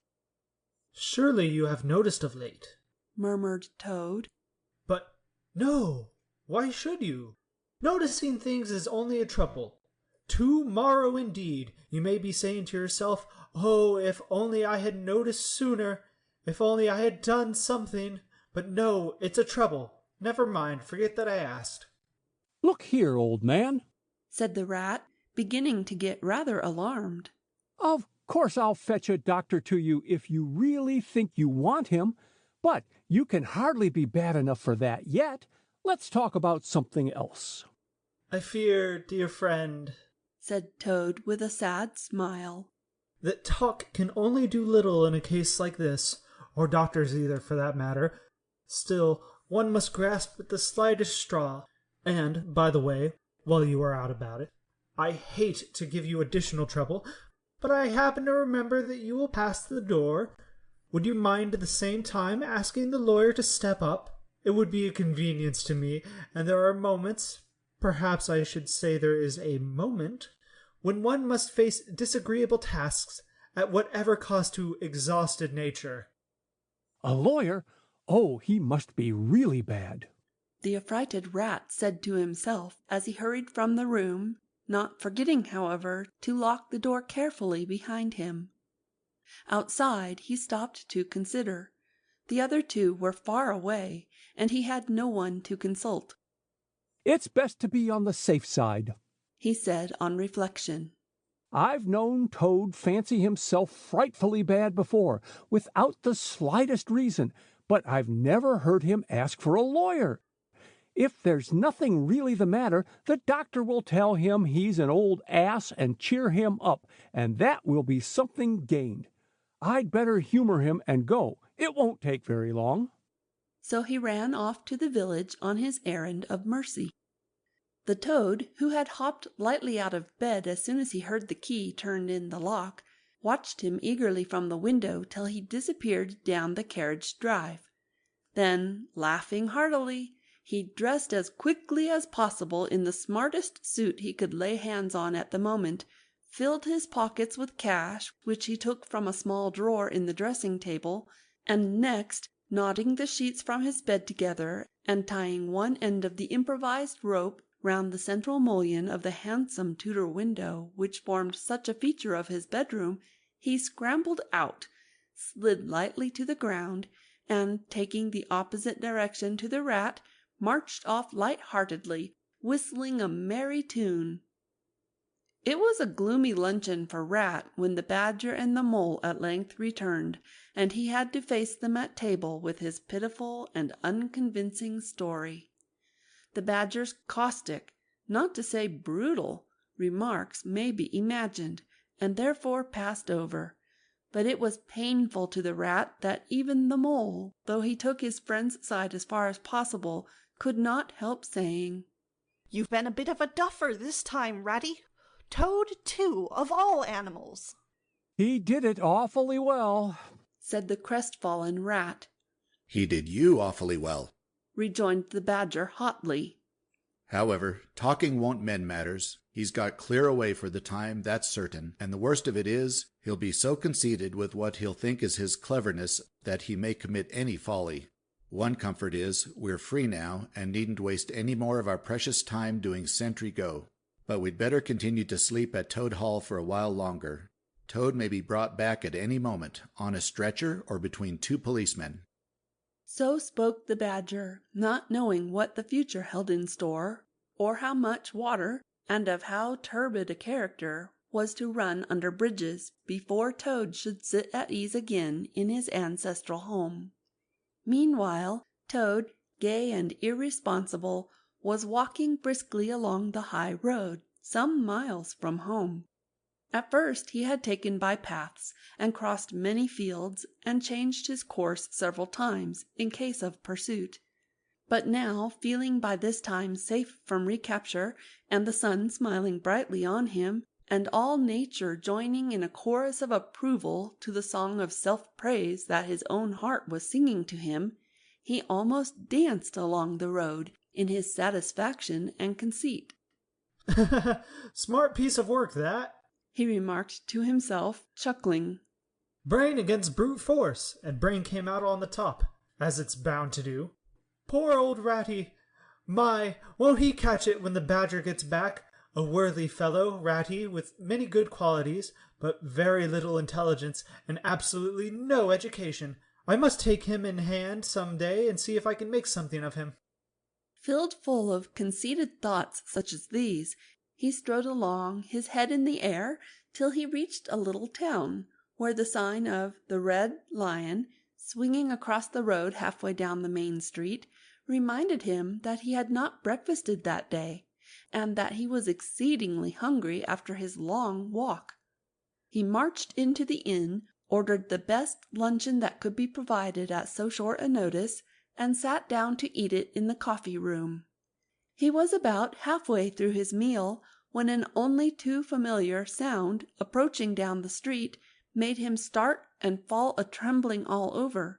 The "bump, bump" drew nearer and nearer. The car could be heard to turn into the inn-yard and come to a stop, and Toad had to hold on to the leg of the table to conceal his overmastering emotion. Presently the party entered the coffee-room, hungry, talkative, and gay, voluble on their experiences of the morning and the merits of the chariot that had brought them along so well. Toad listened eagerly, all ears for a time. At last he could stand it no longer. He slipped out of the room quietly, paid his bill at the bar, and as soon as he got outside, sauntered round quietly to the inn-yard. There cannot be any harm, he said to himself, in my only just looking at it. The car stood in the middle of the yard, quite unattended, the stable helps and other hangers-on being all at their dinner. Toad walked slowly round it, inspecting, criticizing, musing deeply.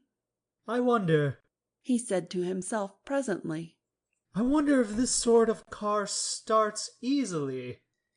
Next moment, hardly knowing how it came about, he found he had hold of the handle and was turning it. As the familiar sound broke forth, the old passion seized on Toad and completely mastered him, body and soul. As if in a dream, he found himself somehow seated in the driver's seat. As if in a dream, he pulled the lever and swung the car round the yard and out through the archway. And as if in a dream, all sense of right and wrong, all fear of obvious consequences, seemed temporarily suspended. He increased his pace, and as the car devoured the street and leapt forth on the high road through the open country, he was only conscious that he was Toad once more, Toad at his best and highest, Toad the terror, the traffic queller, the lord of the lone trail, before whom all must give way or be smitten into nothingness and everlasting night. He chanted as he flew, and the car responded with sonorous drone. The miles were eaten up under him as he sped, he knew not whither, fulfilling his instincts, living his hour, reckless of what might come to him. To my mind, observed the chairman of the bench of magistrates cheerfully, The only difficulty that presents itself in this otherwise very clear case is how we can possibly make it sufficiently hot for the incorrigible rogue and hardened ruffian whom we see cowering in the dock before us. Let me see. He has been found guilty on the clearest evidence, first, of stealing a valuable motor car, secondly, of driving to the public danger, and, thirdly, of gross impertinence to the rural police. Mr. Clerk, will you tell us, please, what is the very stiffest penalty we can impose for each of these offences? Without, of course, giving the prisoner the benefit of any doubt, because there isn't any. The clerk scratched his nose with his pen. Some people would consider, he observed, that stealing the motor car was the worst offense. And so it is. But cheeking the police undoubtedly carries the severest penalty. And so it ought. Supposing you were to say 12 months for the theft, which is mild, and 3 years for the furious driving, which is lenient, and 15 years for the cheek, which was pretty bad sort of cheek, judging by what we've heard from the witness box, even if you only believe 1/10 part of what you heard, and I never believe more myself. Those figures, if added together correctly, tot up to 19 years. First rate, said the chairman. So you had better make it around 20 years and be on the safe side, concluded the clerk. An excellent suggestion, said the chairman approvingly. Prisoner, pull yourself together and try and stand up straight. It's going to be 20 years for you this time, and mind, if you ever appear before us again, upon any charge whatever, we shall have to deal with you very seriously. Then the brutal minions of the law fell upon the hapless Toad, loaded him with chains, and dragged him from the courthouse, shrieking, praying, protesting, across the marketplace, where the playful populace, always as severe upon detected crime as they are sympathetic and helpful when one is merely wanted, assailed him with jeers, carrots, and popular catchwords, past hooting school-children, their innocent faces lit up with the pleasure they ever derive from the sight of a gentleman in difficulties, across the hollow-sounding drawbridge, below the spiky portcullis, under the frowning archway of the grim old castle whose ancient towers soared high overhead, past guard-rooms filled of grinning soldiery off duty, past sentries who coughed in a horrid, sarcastic way, because that is as much as a sentry on his post dare do to show his contempt and abhorrence of crime, up time-worn winding stairs, past men-at-arms in casquette and corselet of steel, darting threatening looks through their vizards, across courtyards where mastiffs strained at their leash and pawed the air to get at him, past ancient warders, their halberds leaning against the wall, dozing over a pasty and a flagon of brown ale, on, past the rack-chamber and the thumbscrew room, past the turning that led to the private scaffold, till they reached the door of the grimmest dungeon that lay in the heart of the innermost keep. Here at last they paused, where an ancient jailer sat fingering a bunch of mighty keys. "Odds bodikins," said the sergeant of police, taking off his helmet and wiping his forehead. "Rouse the old loon, and take over from us this vile Toad, a criminal of deepest guilt and matchless artfulness and resource. Watch and ward him with all thy skill, and mark thee well, Greybeard, should aught untoward befall, thy old head shall answer for his, and a murrain on both of them." The jailer nodded grimly, laying his withered hand on the shoulder of the miserable Toad. The rusty key creaked in the lock, the great door clanged behind them, and Toad was a helpless prisoner in the remotest dungeon of the best guarded keep of the stoutest castle in all the length and breadth of merry England. End of Chapter 6. Chapter 7. The Piper at the Gates of Dawn. The willow wren was twittering his thin little song, hidden himself in the dark selvage of the river bank. Though it was past 10 o'clock at night, The sky still clung to and retained some lingering skirts of light from the departed day, and the sullen heats of the torrid afternoon broke up and rolled away at the dispersing touch of the cool fingers of the short midsummer night. Mole lay stretched on the bank, still panting from the stress of the fierce day that had been cloudless from dawn to late sunset, and waited for his friend to return. He had been on the river with some companions, leaving the water-rat free to keep an engagement of long standing with Otter, and he had come back to find the house dark and deserted, and no sign of Rat, who was doubtless keeping it up late with his old comrade. It was still too hot to think of staying indoors, so he lay on some cool dock leaves and thought over the past day and its doings, and how very good they had all been. The rat's light footfall was presently heard approaching over the parched grass. "Oh, blessed coolness!" he said, and sat down, gazing thoughtfully into the river, silent and preoccupied. "You stayed to supper, of course?" said the mole presently. "Simply had to," said the rat. "They wouldn't hear of my going before. You know how kind they always are. And they made things as jolly for me as ever they could, right up to the moment I left. But I felt a brute all the time, as it was clear to me they were very unhappy, though they tried to hide it, Mole. I'm afraid they're in trouble. Little Portly is missing again, and you know what a lot his father thinks of him, though he never says much about it." "What, that child?" said the mole lightly. "Well, suppose he is. Why worry about it? He's always straying off and getting lost, and turning up again. He's so adventurous. But no harm ever happens to him. Everybody hereabouts knows him and likes him, just as they do old Otter, and you may be sure some animal or other will come across him and bring him back again all right. Why, we've found him ourselves, miles from home, and quite self-possessed and cheerful." "Yes, but this time it's more serious," said the rat gravely. "He's been missing for some days now, and the otters have hunted everywhere, high and low, without finding the slightest trace. And they've asked every animal, too, for miles around, and no one knows anything about him. Otter's evidently more anxious than he'll admit.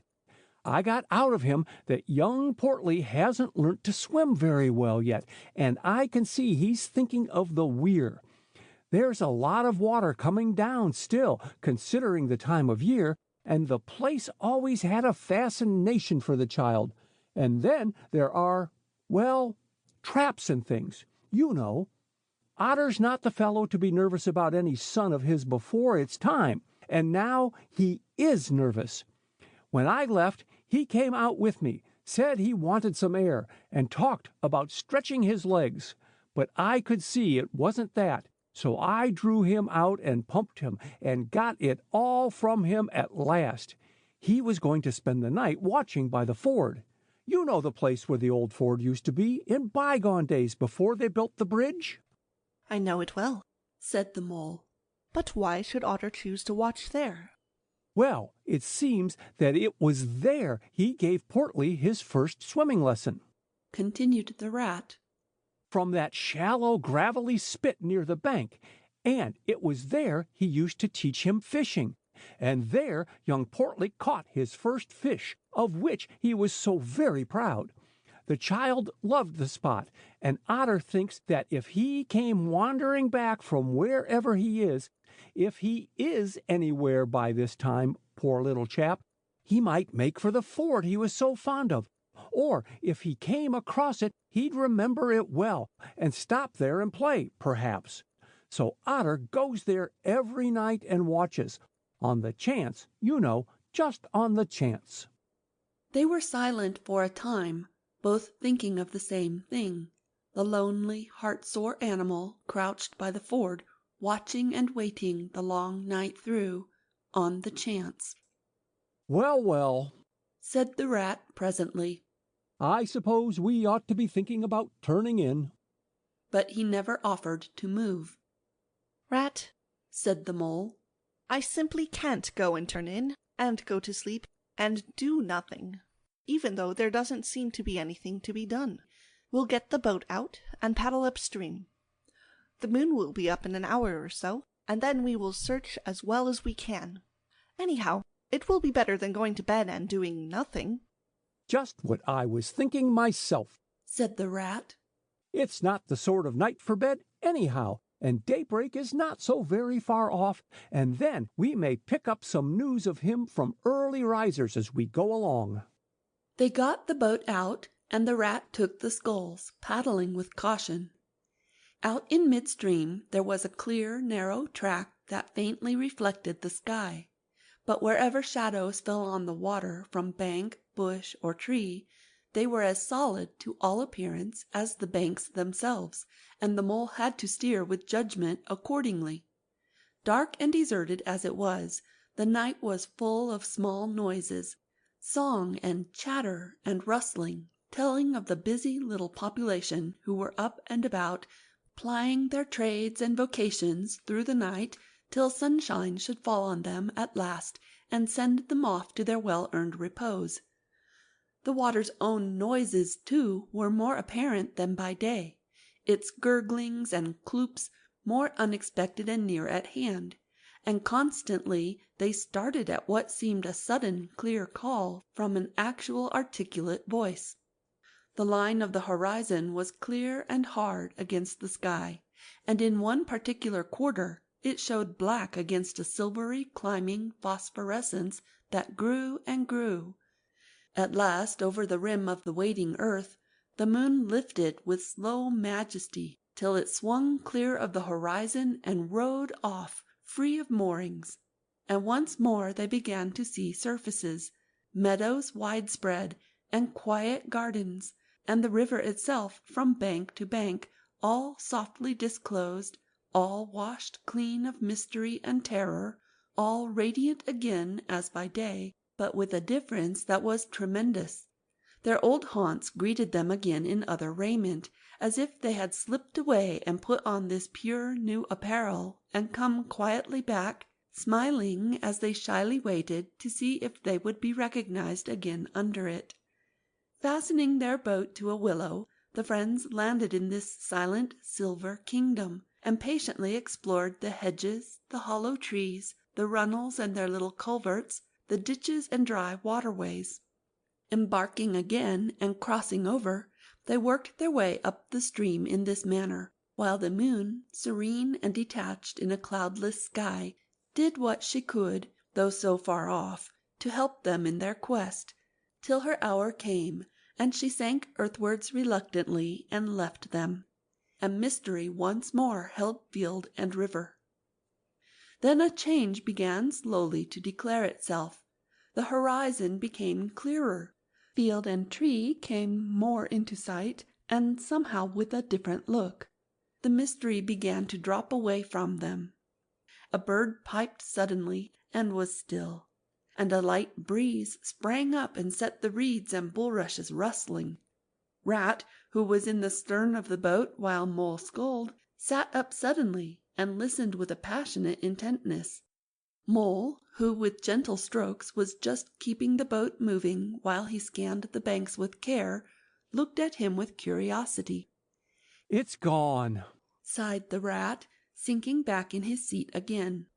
"So beautiful and strange and new. Since it was to end so soon, I almost wish I had never heard it, for it has roused a longing in me that is pain, and nothing seems worthwhile but just to hear that sound once more and go on listening to it forever. No, there it is again," he cried, alert once more. Entranced, he was silent for a long space, spellbound.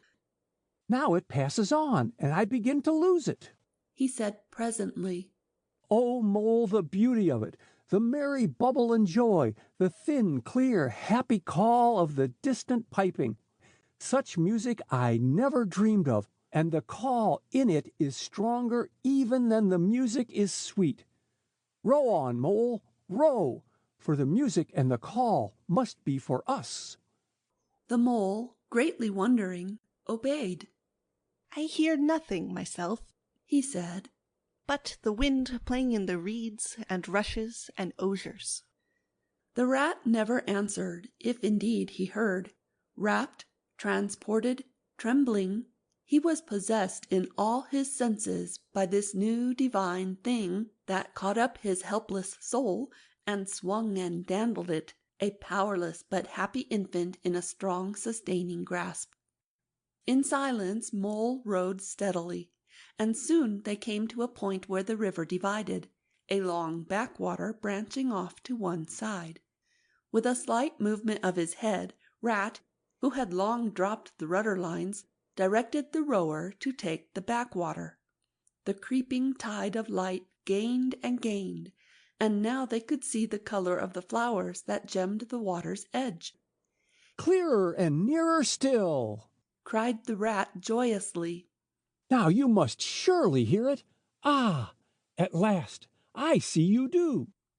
Breathless and transfixed, the mole stopped rowing as the liquid run of that glad piping broke on him like a wave, caught him up, and possessed him utterly. He saw the tears on his comrade's cheeks, and bowed his head and understood. For a space they hung there, brushed by the purple loose strife that fringed the bank. Then the clear imperious summons that marched hand in hand with the intoxicating melody imposed its will on Mole, and mechanically he bent to his oars again. And the light grew steadily stronger, but no birds sang as they were wont to do at the approach of dawn, and but for the heavenly music, all was marvellously still. On either side of them, as they glided onwards, the rich meadow grass seemed that morning of a freshness and a greenness unsurpassable. Never had they noticed the roses so vivid, the willow herb so riotous, the meadow sweet so odorous and pervading. Then the murmur of the approaching weir began to hold the air, and they felt a consciousness that they were nearing the end, whatever it might be, that surely awaited their expedition. A wide half-circle of foam and glinting lights and shining shoulders of green water, the great weir closed the backwater from bank to bank, troubled all the quiet surface with twirling eddies and floating foam streaks, and deadened all other sounds with its solemn and soothing rumble. In midmost of the stream, embraced in the weir's shimmering arm-spread, a small island lay anchored, fringed close with willow and silver birch and alder. Reserved, shy, but full of significance, it hid whatever it might hold behind a veil, keeping it till the hour should come, and with the hour those who were called and chosen. Slowly, but with no doubt or hesitation whatever, and in something of a solemn expectancy, the two animals passed through the broken tumultuous water and moored their boat at the flowery margin of the island. In silence they landed and pushed through the blossom and scented herbage and undergrowth that led up to the level ground, till they stood on a little lawn of a marvellous green, set round with nature's own orchard trees, crab-apple, wild cherry, and sloe. "This is the place of my song-dream, the place the music played to me," whispered the rat as if in a trance. "Here in this holy place, here if anywhere, surely we shall find him." Then suddenly the mole felt a great awe fall upon him, an awe that turned his muscles to water, bowed his head, and rooted his feet to the ground. It was no panic terror. Indeed, he felt wonderfully at peace and happy. But it was an awe that smote and held him, and without seeing, he knew it could only mean that some august presence was very, very near. With difficulty he turned to look for his friend, and saw him at his side, cowed, stricken, and trembling violently. And still there was utter silence in the populous bird-haunted branches around them, and still the light grew and grew.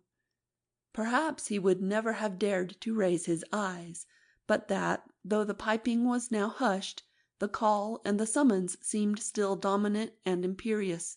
He might not refuse, were death himself waiting to strike him instantly Once he had looked with mortal eye on things rightly kept hidden. Trembling, he obeyed, and raised his humble head, and then in that utter clearness of the imminent dawn, while nature, flushed with fullness of incredible color, seemed to hold her breath for the event, he looked in the very eyes of the friend and helper, saw the backward sweep of the curved horns gleaming in the growing daylight, saw the stern hooked nose between the kindly eyes that were looking down on them humorously, while the bearded mouth broke into a half smile at the corners, saw the rippling muscles on the arm that lay across the broad chest, the long supple hand still holding the panpipes, only just fallen away from the parted lips, saw the splendid curves of the shaggy limbs disposed in majestic ease on the sward, saw, last of all, nestling between his very hoofs, sleeping soundly in entire peace and contentment, the little round, podgy, childish form of the baby otter. All this he saw for one moment, breathless and intense, vivid on the morning sky, and still as he looked, he lived, and still as he lived, he wondered. "Rat!"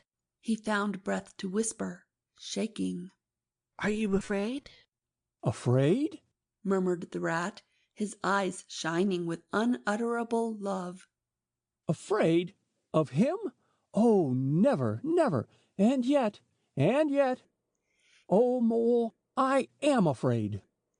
Then the two animals, crouching to the earth, bowed their heads and did worship. Sudden and magnificent, the sun's broad golden disk showed itself over the horizon, facing them, and the first rays, shooting across the level water meadows, took the animals full in the eyes and dazzled them. When they were able to look once more, the vision had vanished, and the air was full of the carol of birds that hailed the dawn. As they stared blankly in dumb misery, deepening as they slowly realized all they had seen and all they had lost, a capricious little breeze, dancing up from the surface of the water, tossed the aspens, shook the dewy roses, and blew lightly and caressingly in their faces. And with its soft touch came instant oblivion. For this is the last best gift that the kindly demigod is careful to bestow on those to whom he has revealed himself in their helping, the gift of forgetfulness, lest the awful remembrance should remain and grow and overshadow mirth and pleasure, and the great haunting memory should spoil all the afterlives of little animals helped out of difficulties, in order that they should be happy and light-hearted as before. Mole rubbed his eyes and stared at Rat, who was looking about him in a puzzled sort of way. "I beg your pardon. What did you say, Rat?" he asked.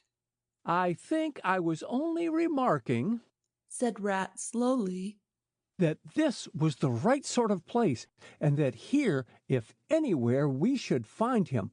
And look! Why, there he is, the little fellow!" And with a cry of delight, he ran towards the slumbering Portly. But Mole stood still a moment, held in thought, as one wakened suddenly from a beautiful dream, who struggles to recall it, and can recapture nothing but a dim sense of the beauty of it. The beauty! Till that, too, fades away in its turn, and the dreamer bitterly accepts the hard, cold waking and all its penalties. So Mole, after struggling with his memory for a brief space, shook his head sadly and followed the rat. Portly woke up with a joyous squeak, and wriggled with pleasure at the sight of his father's friends, who had played with him so often in past days. In a moment, however, his face grew blank, and he fell to hunting round in a circle with pleading whine, as a child that has fallen happily asleep in its nurse's arms, and wakes to find itself alone and laid in a strange place, and searches corners and cupboards, and runs from room to room, despair growing silently in its heart. Even so Portly searched the island, and searched, dogged and unwearying, till at last the black moment came for giving it up, and sitting down and crying bitterly. The Mole ran quickly to comfort the little animal, But Rat, lingering, looked long and doubtfully at certain hoof marks deep in the sward. Some great animal has been here, he murmured slowly and thoughtfully, and stood musing, his mind strangely stirred. Come along, Rat, called the Mole. Think of poor Otter, waiting up there by the ford. Portly had soon been comforted by the promise of a treat, a jaunt on the river in Mr. Rat's real boat, and the two animals conducted him to the water's side, placed him securely between them in the bottom of the boat, and paddled off down the backwater. The sun was fully up by now, and hot on them. Birds sang lustily and without restraint, and flowers smiled and nodded from either bank. But somehow, so thought the animals, with less of richness and blaze of color than they seemed to remember seeing quite recently somewhere. They wondered where. The main river reached again, they turned the boat's head upstream, towards the point where they knew their friend was keeping his lonely vigil. As they drew near the familiar ford, the Mole took the boat into the bank, and they lifted Portly out and set him on his legs on the tow-path, gave him his marching orders and a friendly farewell pat on the back, and shoved out into the mid-stream. They watched the little animal as he waddled along the path contentedly and with importance, watched him till they saw his muzzle suddenly lift and his waddle break into a clumsy amble as he quickened his pace with shrill whines and wriggles of recognition. Looking up the river, they could see Otter start up, tense and rigid, from out of the shallows where he crouched in dumb patience, and could hear his amazed and joyous bark as he bounded up through the osiers on to the path. Then the Mole, with a strong pull on one oar, swung the boat round and let the full stream bear them down again whither it would, their quest now happily ended. I feel strangely tired, Rat, said the Mole, leaning wearily over his oars as the boat drifted. It's being up all night, you'll say, perhaps, but that's nothing. We do as much half the nights of the week at this time of the year.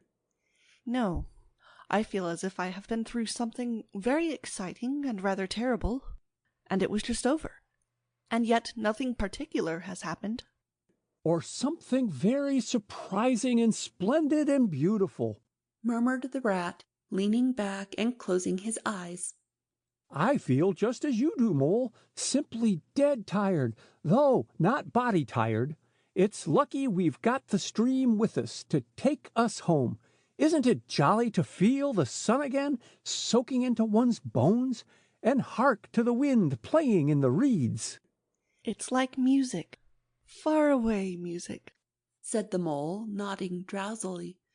So I was thinking, murmured the Rat, dreamful and languid. Dance music, the lilting sort that runs on without a stop, but with words in it, too. It passes into words and out of them again. I catch them at intervals. Then it is dance music once more, and then nothing but the reeds, soft, thin whispering. You hear better than I, said the Mole sadly. I cannot catch the words. Let me try and give you them, said the Rat softly, his eyes still closed. Now it is turning into words again, faint but clear. Lest the awe should dwell, and turn your frolic to fret, you shall look on my power at the helping hour, but then you shall forget. Now the reeds take it up. Forget, forget, they sigh, and it dies away in a rustle and a whisper. Then the voice returns. Lest limbs be reddened and rent, I spring the trap that is set. As I loose the snare, you may glimpse me there, for surely you shall forget. Row nearer, Mole, nearer to the reeds. It is hard to catch, and grows each minute fainter. Helper and healer I cheer, small waifs in the woodland wet.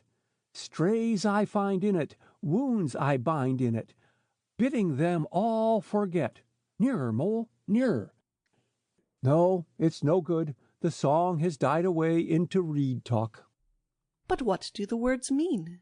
asked the wondering Mole. That I do not know, said the Rat simply. I passed them on to you as they reached me. Ah, now they return again, and this time full and clear. This time, at last, it is the real, the unmistakable thing, simple, passionate, perfect. Well, let's have it then, said the Mole after he had waited patiently for a few minutes, half dozing in the hot sun. But no answer came. He looked and understood the silence. With a smile of much happiness on his face, and something of a listening look still lingering there, the weary Rat was fast asleep. End of Chapter 7. Chapter 8. Toad's Adventures.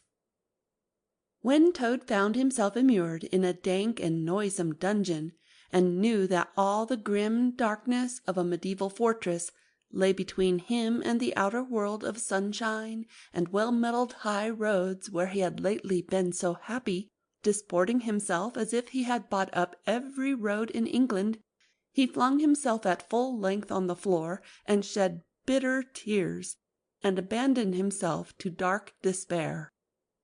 "This is the end of everything," he said. "At least it is the end of the career of Toad, which is the same thing, the popular and handsome Toad, the rich and hospitable Toad, the Toad so free and careless and debonair. How can I hope to ever be set at large again?" he said.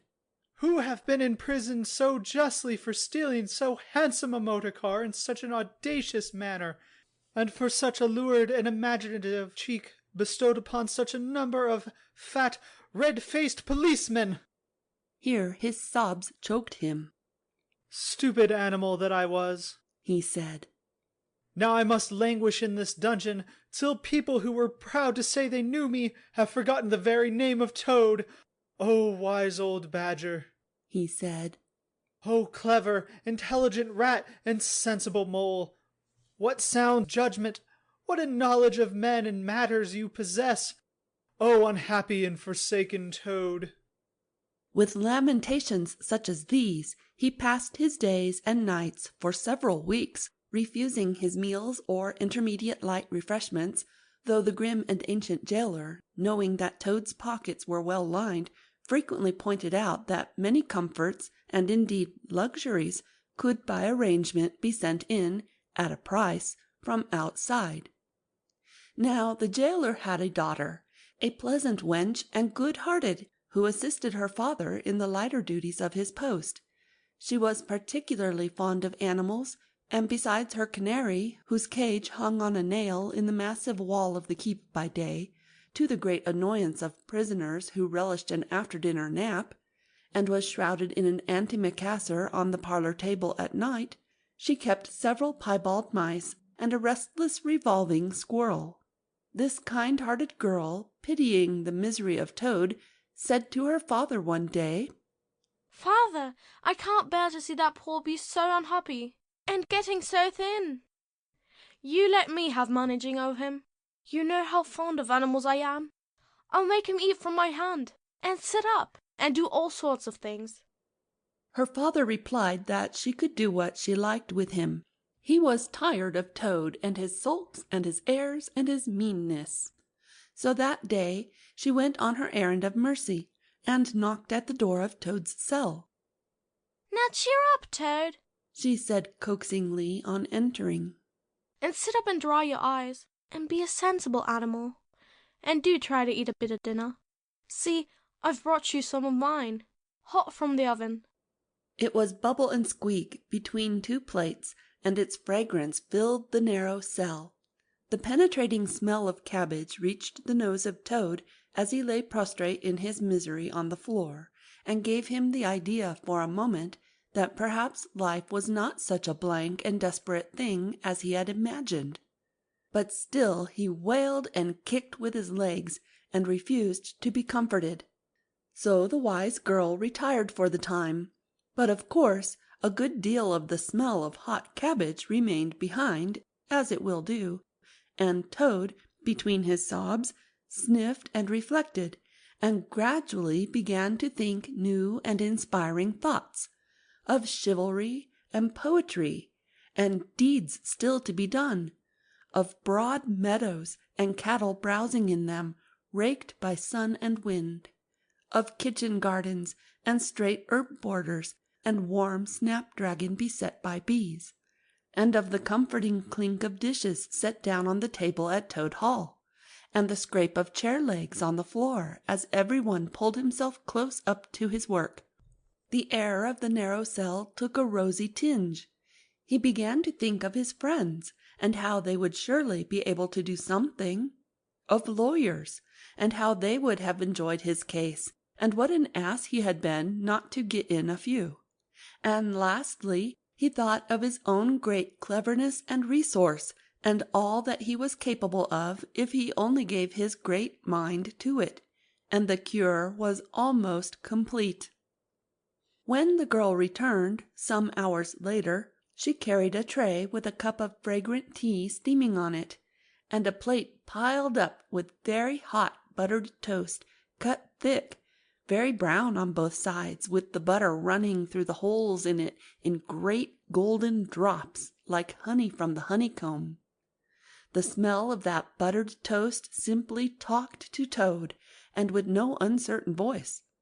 Talked of warm kitchens, of breakfasts on bright frosty mornings, of cozy parlor firesides on winter evenings, when one's ramble was over and slippered feet were propped on the fender, of the purring of contented cats, and the twitter of sleepy canaries. Toad sat up on one end once more, dried his eyes, sipped his tea, and munched his toast, and soon began talking freely about himself, and the house he lived in, and his doings there, and how important he was, and what a lot his friends thought of him. The jailer's daughter saw that the topic was doing him as much good as the tea, as indeed it was, and encouraged him to go on. "Tell me about Toad Hall," said she. "It sounds so beautiful." Toad Hall, said the Toad proudly, is a eligible self-contained gentleman's residence, very unique, dating in part from the 14th century, but replete with every modern convenience, up-to-date sanitation, 5 minutes from church, post office, golf links, suitable for... Bless the animal, said the girl, laughing. I don't want to take it. Tell me something real about it. But first wait till I fetch you more tea and toast. She tripped away, and presently returned with a fresh trayful, and Toad, pitching into the toast with avidity, his spirits quite restored to their usual level, told her about the boat-house and the fish-pond, and the old walled kitchen-garden, and about the pigsties, and the stables, and the pigeon-house, and the hen-house, and about the dairy, and the wash-house, and the china cupboards, and the linen-presses. She liked that bit especially. And about the banqueting hall, and the fun they had there when the other animals were gathered round the table, and Toad was at his best, singing songs, telling stories, carrying on generally.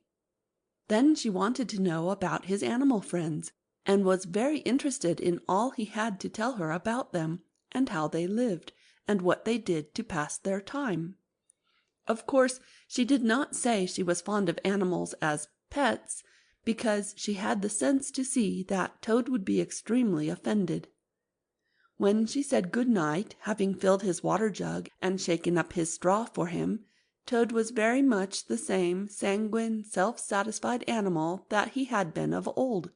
He sang a little song or two of the sort he used to sing at his dinner parties, curled himself up in the straw, and had an excellent night's rest and the pleasantest of dreams. They had many interesting talks together after that, as the dreary days went on, and the jailer's daughter grew very sorry for Toad, and thought it a great shame that a poor little animal should be locked up in prison for what seemed to her a very trivial offence. Toad, of course, in his vanity, thought that her interest in him proceeded from a growing tenderness, and he could not help half regretting that the social gulf between them was so very wide, for she was a comely lass, and evidently admired him very much. One morning the girl was very thoughtful, and answered at random, and did not seem to Toad to be paying proper attention to his witty sayings and sparkling comments. "Toad," she said presently, "just listen, please. I have an aunt who's a washerwoman." There, there, said Toad graciously and affably. never mind. Think no more about it. I have several aunts who ought to be washerwomen. "Do be quiet a minute, Toad," said the girl. "You talk too much, that's your chief fault. And I'm trying to think, and you hurt my head. As I said, I have an aunt who's a washerwoman. She does the washing for all the prisoners in this castle. We try to keep any paying business of that sort in our family, you understand. She takes out the washing on Monday morning, and brings it in on Friday evening. This is a Thursday. Now, this is what occurs to me. You're very rich, at least you're always telling me so, and she's very poor.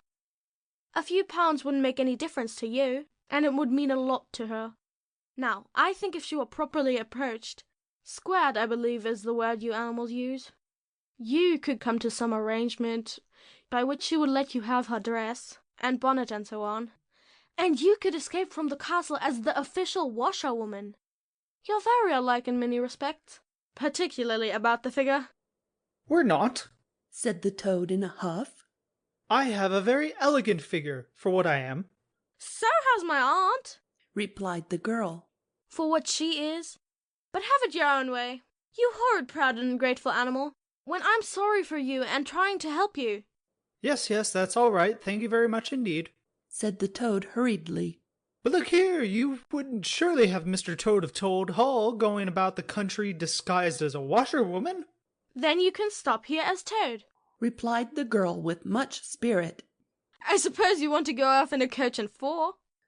Honest Toad was always ready to admit himself in the wrong. You are a good, kind, clever girl, he said, and I am indeed a proud and stupid Toad. Introduce me to your worthy aunt, if you will be so kind, and I have no doubt that the excellent lady and I will be able to arrange terms satisfactory to both parties. Next evening the girl ushered her aunt into Toad's cell, bearing his week's washing pinned up in a towel. The old lady had been prepared beforehand for the interview, and the sight of certain gold sovereigns that Toad had thoughtfully placed on the table in full view practically completed the matter, and left little further to discuss. In return for his cash, Toad received a cotton print gown, an apron, a shawl, and a rusty black bonnet, the only stipulation the old lady made being that she should be gagged and bound and dumped down in a corner. By this not very convincing artifice, she explained, aided by picturesque fiction which she could supply herself, she hoped to retain her situation in spite of the suspicious appearance of things. Toad was delighted with the suggestion. It would enable him to leave the prison in some style, and with his reputation for being a desperate and dangerous fellow untarnished. And he readily helped the jailer's daughter to make her aunt appear as much as possible the victim of circumstances over which she had no control. "Now it's your turn, Toad," said the girl. "Take off that coat and waistcoat of yours. You're fat enough as it is." Shaking with laughter, she proceeded to hook and eye him into the cotton print gown, arranged the shawl with a professional fold, and tied the strings of the rusty bonnet under his chin. "You're the very image of her," she giggled. "Only I'm sure you never looked half so respectable in all your life before. Now goodbye, Toad, and good luck. Go straight down the way you came up, and if anyone says anything to you, as it probably will, being but men, you can chaff back a bit, of course. But remember, you're a widow woman, quite alone in the world, with a character to lose." With a quaking heart, but as firm a footstep as he could command, Toad set forth cautiously on what seemed to be a most harebrained and hazardous undertaking. But he was soon agreeably surprised to find how easy everything was made for him, and a little humbled at the thought that both his popularity and the sex that seemed to inspire it were really another's. The washerwoman's squat figure in its familiar cotton print seemed a passport for every barred door and grim gateway. Even when he hesitated, uncertain as to the right turning to take, he found himself helped out of his difficulty by the warder at the next gate, anxious to be off to his tea, summoning him to come along sharp and not keep him waiting there all night. The chaff and the humorous sallies to which he was subjected, and to which of course he had to provide prompt and effective reply, formed indeed his chief danger. For Toad was an animal with a strong sense of his own dignity, and the chaff was mostly, he thought, poor and clumsy, and the humour of the sallies entirely lacking. However, he kept his temper, though with great difficulty, suited his retorts to his company and his supposed character, and did his best not to overstep the limits of good taste. It seemed hours before he crossed the last courtyard, rejected the pressing invitations from the last guard-room, and dodged the outspread arms of the last warder, pleading with simulated passion for just one farewell embrace. But at last he heard the wicket-gate in the great outer door click behind him, felt the fresh air of the outer world upon his anxious brow, and knew that he was free. Dizzy with the easy success of his daring exploit, he walked quickly towards the lights of the town, not knowing in the least what he should do next, only quite certain of one thing, that he must remove himself as quickly as possible from the neighbourhood where the lady he was forced to represent was so well known and so popular a character. As he walked along, considering, his attention was caught by some red and green lights a little way off, to one side of the town, and the sound of the puffing and snorting of engines and the banging of shunted trunks fell on his ear. Aha! He thought. This is a piece of luck. A railway station is the thing I want most in the whole world at this moment, and what's more, I needn't go through the town to get it, and shan't have to support this humiliating character by repartees, which, though thoroughly effective, do not assist one's sense of self-respect. He made his way to the station accordingly, consulted a timetable, and found that a train, bound more or less in the direction of his home, was due to start in half an hour. More luck, said Toad, his spirits rising rapidly, and went off to the booking office to buy his ticket. He gave the name of the station that he knew to be nearest to the village of which Toad Hall was the principal feature, and mechanically put his fingers, in search of the necessary money, where his waistcoat pocket should have been. But here the cotton gown, which had nobly stood by him so far, and which he had basely forgotten, intervened and frustrated his efforts. In a sort of nightmare he struggled with the strange uncanny thing that seemed to hold his hands, turn all muscular strivings to water, and laugh at him all the time, while other travellers, forming up in a line behind, waited with impatience, making suggestions of more or less value, and comments of more or less stringency and point. At last, somehow, he never rightly understood how, he burst the barriers, attained the goal, arrived at where all waistcoat pockets are eternally situated, and found, not only no money, but no pocket to hold it, and no waistcoat to hold the pocket. To his horror, he recollected that he had left both coat and waistcoat behind him in his cell, and with them his pocket-book, money, keys, watch, matches, pencil-case, all that makes life worth living, all that distinguishes the many-pocketed animal, the lord of creation, from the inferior one-pocketed or no-pocketed productions that hop or trip about permissively, unequipped for the real contest. In his misery he made one desperate effort to carry the thing off, and with a return to his fine old manner, a blend of the squire and the college don, he said, "Look here, I've left my purse behind. Just give me that ticket, will you, and I'll send the money on tomorrow. I'm well known in these parts."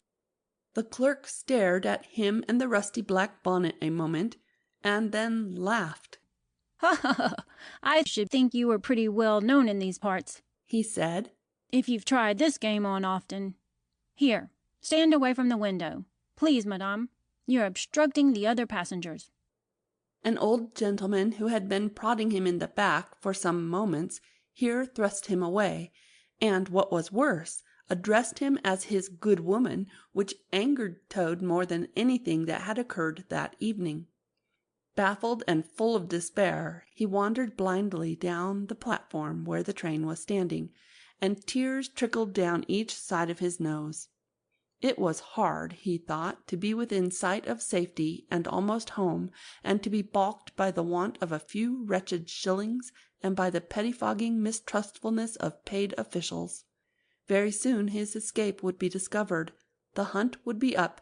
He would be caught, reviled, loaded with chains, dragged back again to prison, and bread and water and straw. His guards and penalties would be doubled. And oh, what sarcastic remarks the girl would make! What was to be done? He was not swift of foot. His figure was unfortunately recognizable. Could he not squeeze under the seat of a carriage? He had seen this method adopted by schoolboys when the journey money provided by thoughtful parents had been diverted to other and better ends. As he pondered, he found himself opposite the engine, which was being oiled, wiped, and generally caressed by its affectionate driver, a burly man with an oil can in one hand and a lump of cotton waste in the other.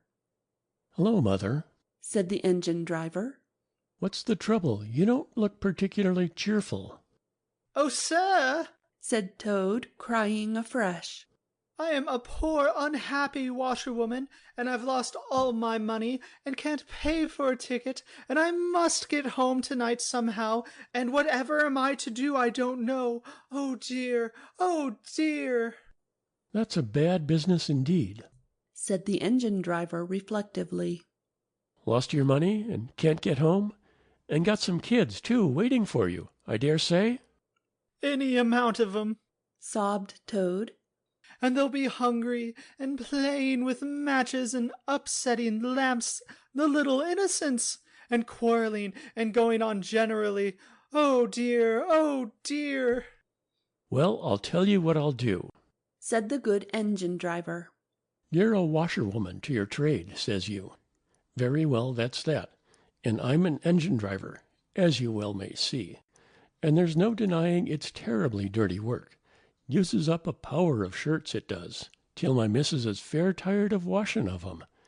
If you'll wash a few shirts for me when you get home, and send 'em along, I'll give you a ride on my engine. It's against the company's regulations, but we're not so very particular in these out-of-the-way parts." The Toad's misery turned into rapture as he eagerly scrambled up into the cab of the engine. Of course, he had never washed a shirt in his life, and couldn't if he tried, and anyhow, he wasn't going to begin. But he thought, "When I get safely home to Toad Hall, and have money again, and pockets to put it in, I will send the engine driver enough to pay for quite a quantity of washing, and that will be the same thing, or better." The guard waved his welcome flag, the engine driver whistled in cheerful response, and the train moved out of the station. As the speed increased, and the Toad could see on either side of him real fields and trees and hedges and cows and horses, all flying past him, and as he thought how every minute was bringing him nearer to Toad Hall, and sympathetic friends, and money to chink in his pocket, and a soft bed to sleep in, and good things to eat, and praise and admiration at the recital of his adventures and his surpassing cleverness, he began to skip up and down and shout and sing snatches of song, to the great astonishment of the engine driver, who had come across washerwomen before at long intervals, but never one at all like this. They had covered many and many a mile, and Toad was already considering what he would have for supper as soon as he got home, when he noticed that the engine driver, with a puzzled expression on his face, was leaning over the side of the engine and listening hard. Then he saw him climb onto the coals and gaze out over the top of the train. Then he returned and said to Toad, "It's very strange. We're the last train running in this direction tonight. Yet I could be sworn that I heard another following us. Toad ceased his frivolous antics at once. He became grave and depressed, and a dull pain in the lower part of his spine, communicating itself to his legs, made him want to sit down and try desperately not to think of all the possibilities. By this time the moon was shining brightly, and the engine-driver, steadying himself on the coal, could command a view of the line behind them for a long distance. Presently he called out, I can see it clearly now. It is an engine, on our rails, coming along at a great pace. It looks as if we are being pursued. The miserable Toad, crouching in the coal dust, tried hard to think of something to do, with dismal want of success. They are gaining on us fast, cried the engine-driver. And the engine is crowded with the queerest lot of people. Men like ancient warders, waving halberds, policemen in their helmets, waving truncheons, and shabbily dressed men in pot hats. Obvious and unmistakable plainclothes detectives, even at this distance, waving revolvers and walking sticks, all waving and all shouting the same thing. Stop! Stop! Stop! Then Toad fell on his knees among the coals, and raising his clasped paws in supplication, cried, Save me! Only save me, dear kind Mr. Engine-driver, and I will confess everything. I am not the simple washerwoman I seem to be. I have no children waiting for me, innocent or otherwise. I am a Toad, the well-known and popular Mr. Toad, a landed proprietor. I have just escaped, by my great daring and cleverness, from a loathsome dungeon which my enemies had flung me. And if these fellows on that engine recapture me, it will be chains and bread and water and straw and misery once more for poor, unhappy, innocent Toad. The engine-driver looked down upon him very sternly, and said, Now tell the truth. What were you put in prison for? It was nothing very much, said poor Toad, colouring deeply. I only borrowed a motor car while the owners were at lunch. They had no need of it at the time. I didn't mean to steal it, really. But people, especially magistrates, take such harsh views of thoughtless and high-spirited actions. The engine-driver looked very grave, and said, I fear that you have been indeed a wicked Toad, and by rights I ought to give you up to offended justice. But you are evidently in sore trouble and distress, so I will not desert you. I don't hold with motor cars, for one thing, and I don't hold with being ordered about by policemen when I'm on my own engine, for another. And the sight of an animal in tears always makes me feel queer and soft-hearted. So cheer up, Toad. I'll do my best, and we may beat them yet. They piled on more coals, shoveling furiously. The furnace roared, the sparks flew, the engine leapt and swung, but still their pursuers slowly gained.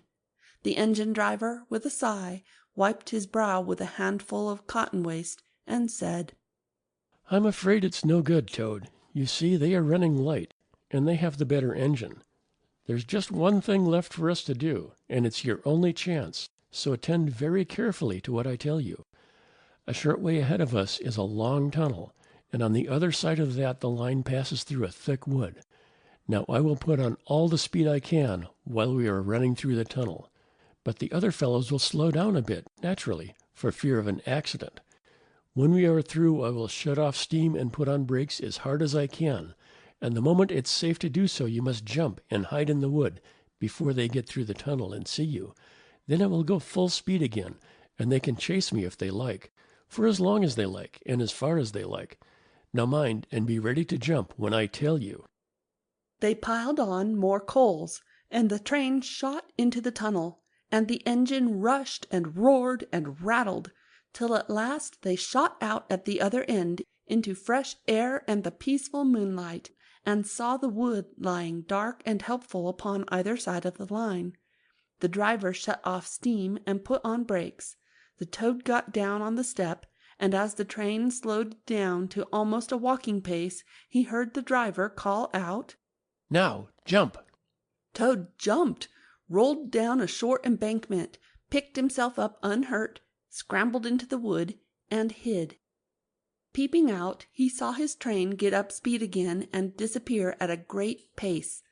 Then out of the tunnel burst the pursuing engine, roaring and whistling, her motley crew waving their various weapons and shouting, "Stop! Stop! Stop!" When they were past, the toad had a hearty laugh, for the first time since he was thrown into prison. But he soon stopped laughing when he came to consider that it was now very late and dark and cold, and he was in an unknown wood, with no money and no chance of supper, and still far from friends and home, and the dead silence of everything after the roar and rattle of the train was something of a shock.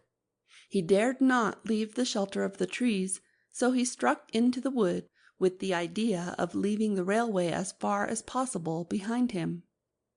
After so many weeks within walls, he found the wood strange and unfriendly, and inclined, he thought, to make fun of him. Night-jars, sounding their mechanical rattle, made him think that the wood was full of searching warders, closing in on him.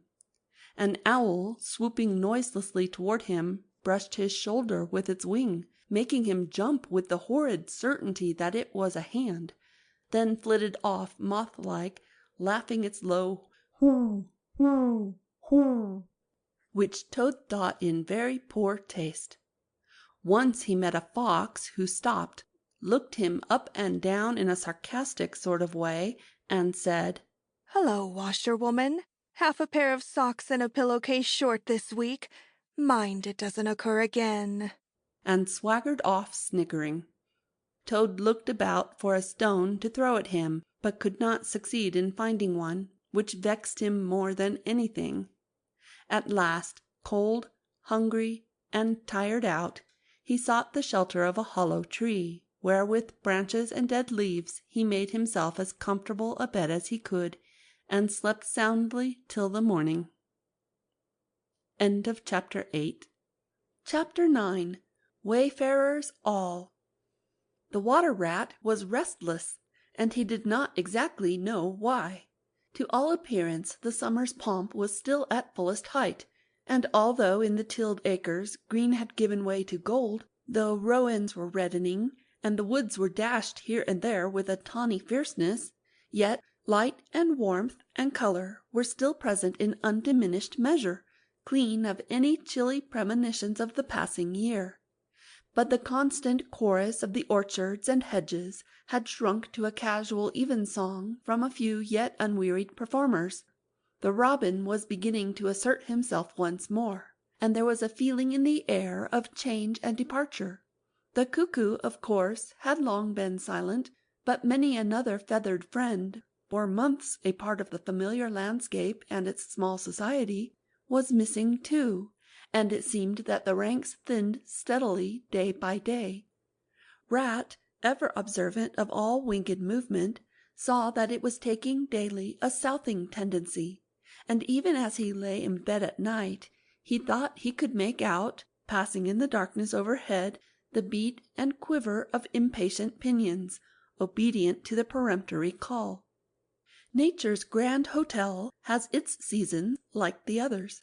As the guests one by one pack, pay, and depart, and the seats at the table d'hôte shrink pitifully at each succeeding meal, as suites of rooms are closed, carpets taken up, and waiters sent away, those boarders who are staying on en pension until the next year's full reopening cannot help being somewhat affected by all these flittings and farewells, this eager discussion of plans, routes, and fresh quarters, this daily shrinkage in the stream of comradeship. One gets unsettled, depressed, and inclined to be querulous. Why this craving for change? Why not stay on quietly here like us and be jolly? You don't know this hotel out of the season, and what fun we have among ourselves, we fellows who remain and see the whole interesting year out. All very true, no doubt, the others always reply. We quite envy you, in some other year, perhaps. But just now we have engagements. And there's the bus at the door. Our time's up. So they depart with a smile and a nod, and we miss them and feel resentful.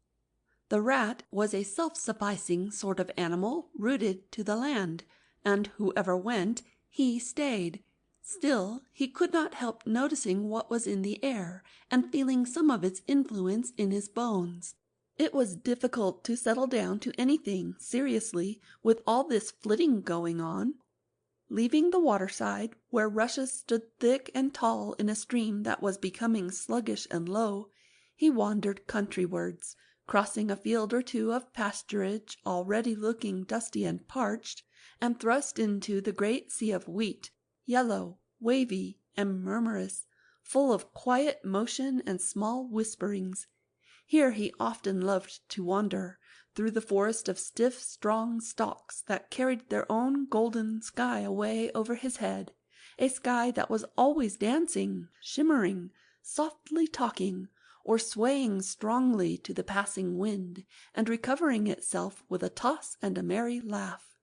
Here, too, he had many small friends, a society complete in itself, leading full and busy lives, but always with a spare moment to gossip and exchange news with a visitor. To-day, however, though they were civil enough, the field mice and harvest mice seemed preoccupied. Many were digging and tunneling busily. Others, gathered together in small groups, examined plans and drawings of small flats, stated to be desirable and compact, and situated conveniently near the stores. Some were hauling out dusty trunks and dress baskets. Others were already elbow-deep packing their belongings, while everywhere piles and bundles of wheat, oats, barley, beech-mast, and nuts lay about ready for transport. "Here's old Ratty!" they cried as soon as they saw him. "Come and bear a hand, Rat, and don't stand about idle." "What sort of games are you up to?"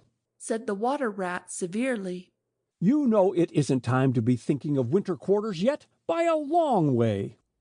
"Oh yes, we know that," explained a field mouse rather shamefacedly. "But it's always as well to be in good time, isn't it? We really must get all the furniture and baggage and stores moved out of this, before those horrid machines begin clicking round the fields. And then, you know, the best flats get picked up so quickly nowadays, and if you're late you have to put up with anything, and they want such a lot of doing up, too, before they're fit to move into. Of course we're early, we know that, but we're only just making a start." "Oh, bother starts," said the rat. "It's a splendid day. Come for a row, or a stroll along the hedges, or a picnic in the woods, or something." "Well, I think not today, thank you," replied the field mouse hurriedly. "Perhaps some other day, when we've more time." The rat, with a snort of contempt, swung round to go, tripped over a hat box, and fell with undignified remarks. "If people would be more careful," said a field mouse rather stiffly, "and look where they're going, people wouldn't hurt themselves and forget themselves. Mind that hold-all, Rat. You'd better sit down somewhere. In an hour or two we may be more free to attend to you." "You won't be free, as you call it, much this side of Christmas. I can see that," retorted the rat grumpily, as he picked his way out of the field. He returned somewhat despondently to his river again, his faithful, steady-going old river, which never packed up, flitted, or went into winter quarters. In the osiers which fringed the bank, he spied a swallow sitting. Presently it was joined by another, and then by a third, and the birds, fidgeting restlessly on their bough, talked together earnestly and low. "What, already?" said the rat, strolling up to them. "What's the hurry? I call it simply ridiculous." "Oh, we're not off yet, if that's what you mean," replied the first swallow. "We're only making plans and arranging things, talking it over, you know, what route we're taking this year and where we'll stop and so on. That's half the fun." "Fun?" said the rat. "Now, that's just what I don't understand. If you've got to leave this pleasant place and your friends who will miss you and your snug homes that you've just settled into, why, when the hour strikes, I've no doubt you'll go bravely and face all the trouble and discomfort and change and newness and make believe that you're not very unhappy. But to want to talk about it or even think about it till you really need... No, you don't understand naturally, said the second swallow. First we feel it stirring within us, a sweet unrest. Then back come the recollections, one by one, like homing pigeons. They flutter through our dreams at night. They fly with us in our wheelings and circlings by day. We hunger to inquire of each other, to compare notes and assure ourselves that it was all really true. As one by one the scents and sounds and names of long-forgotten places come gradually back.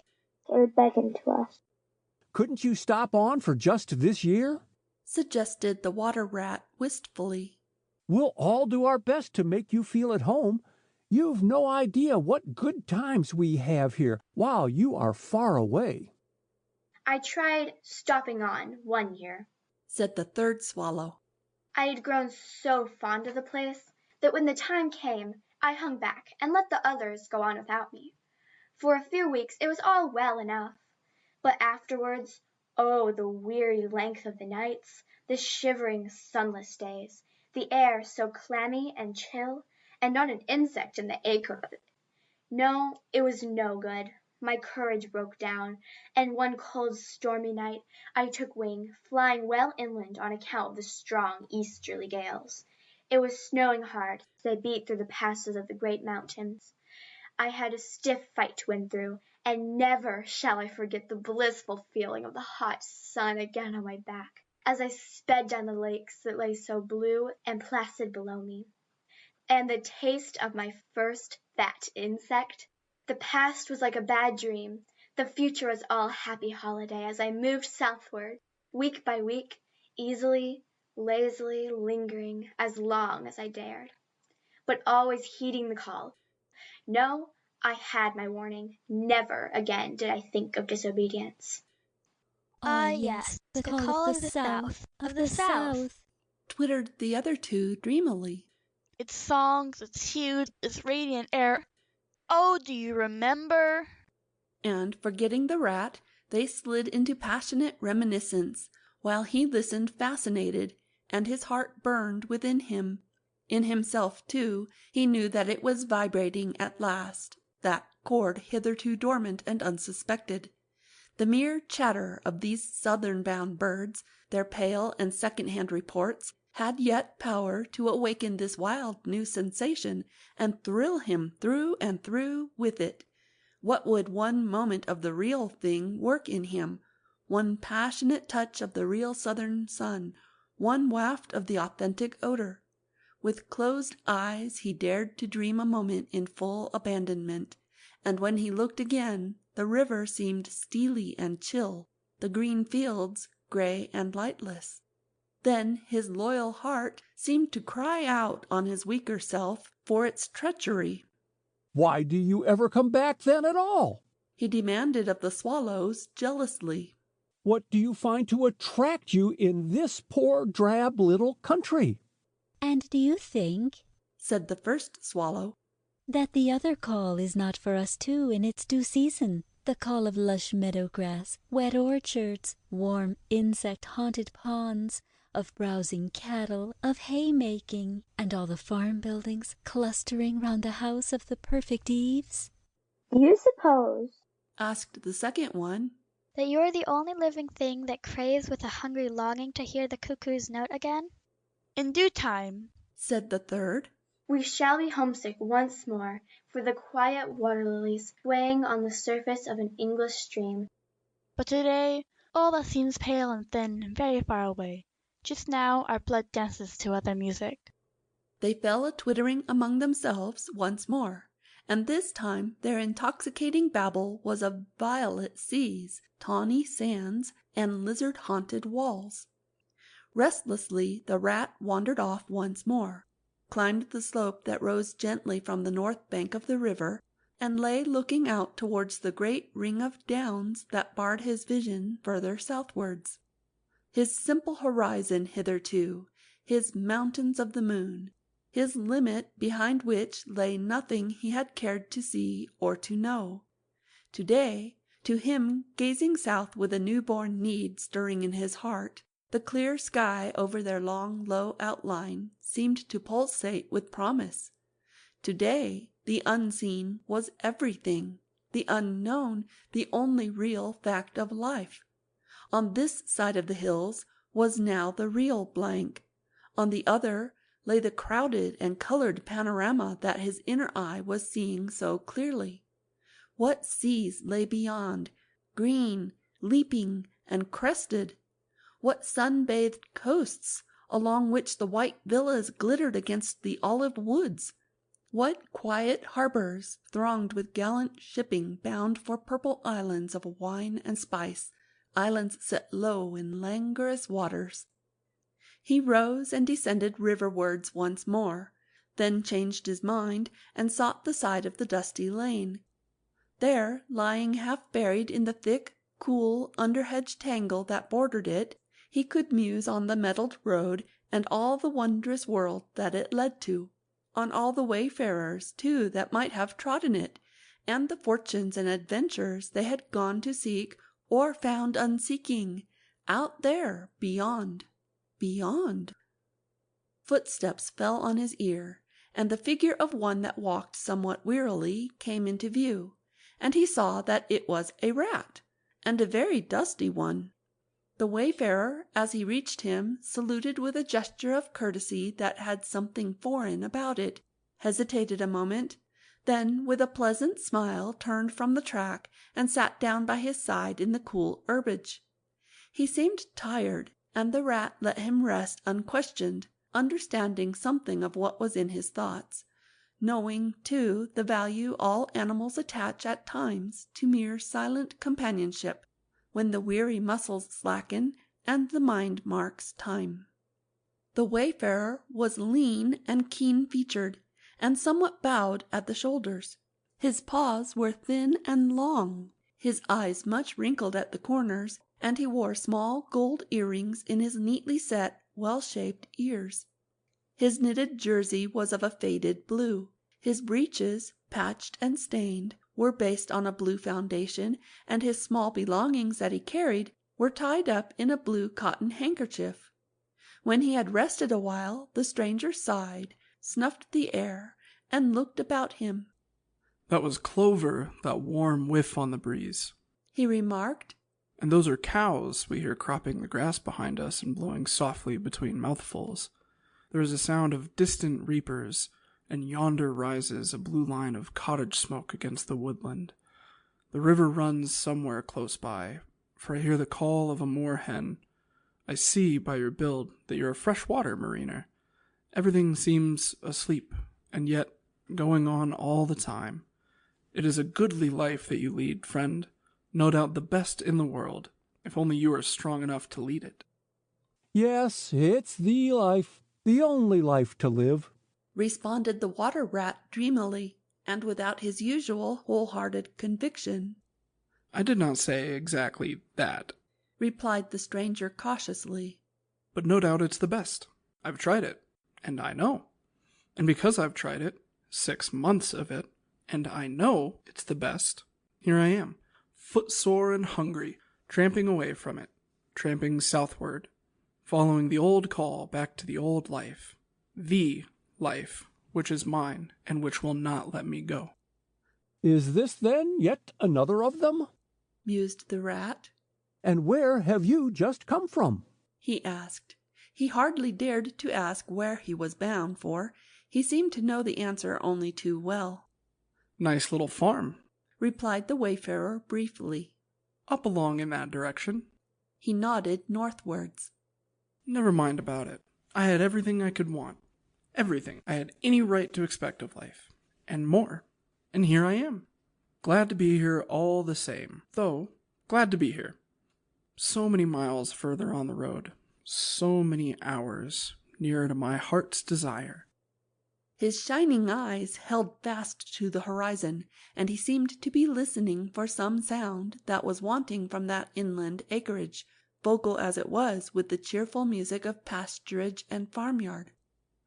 "You are not one of us," said the water rat, "nor yet a farmer, nor even, I should judge, of this country." "Right," replied the stranger. "I'm a seafaring rat, I am, and the port I originally hail from is in Constantinople, though I'm a sort of foreigner there too, in a manner of speaking. You will have heard of Constantinople, friend, a fair city, and an ancient and glorious one, and you may have heard, too, of Sigurd, King of Norway, and how he sailed thither with 60 ships, and how he and his men rode up through streets all canopied in their honor with purple and gold, and how the emperor and empress came down and banqueted with him on board his ship. When Sigurd returned home, many of his Northmen remained behind and entered the emperor's bodyguard, and my ancestor, a Norwegian-born, stayed behind too, with the ships that Sigurd gave the emperor.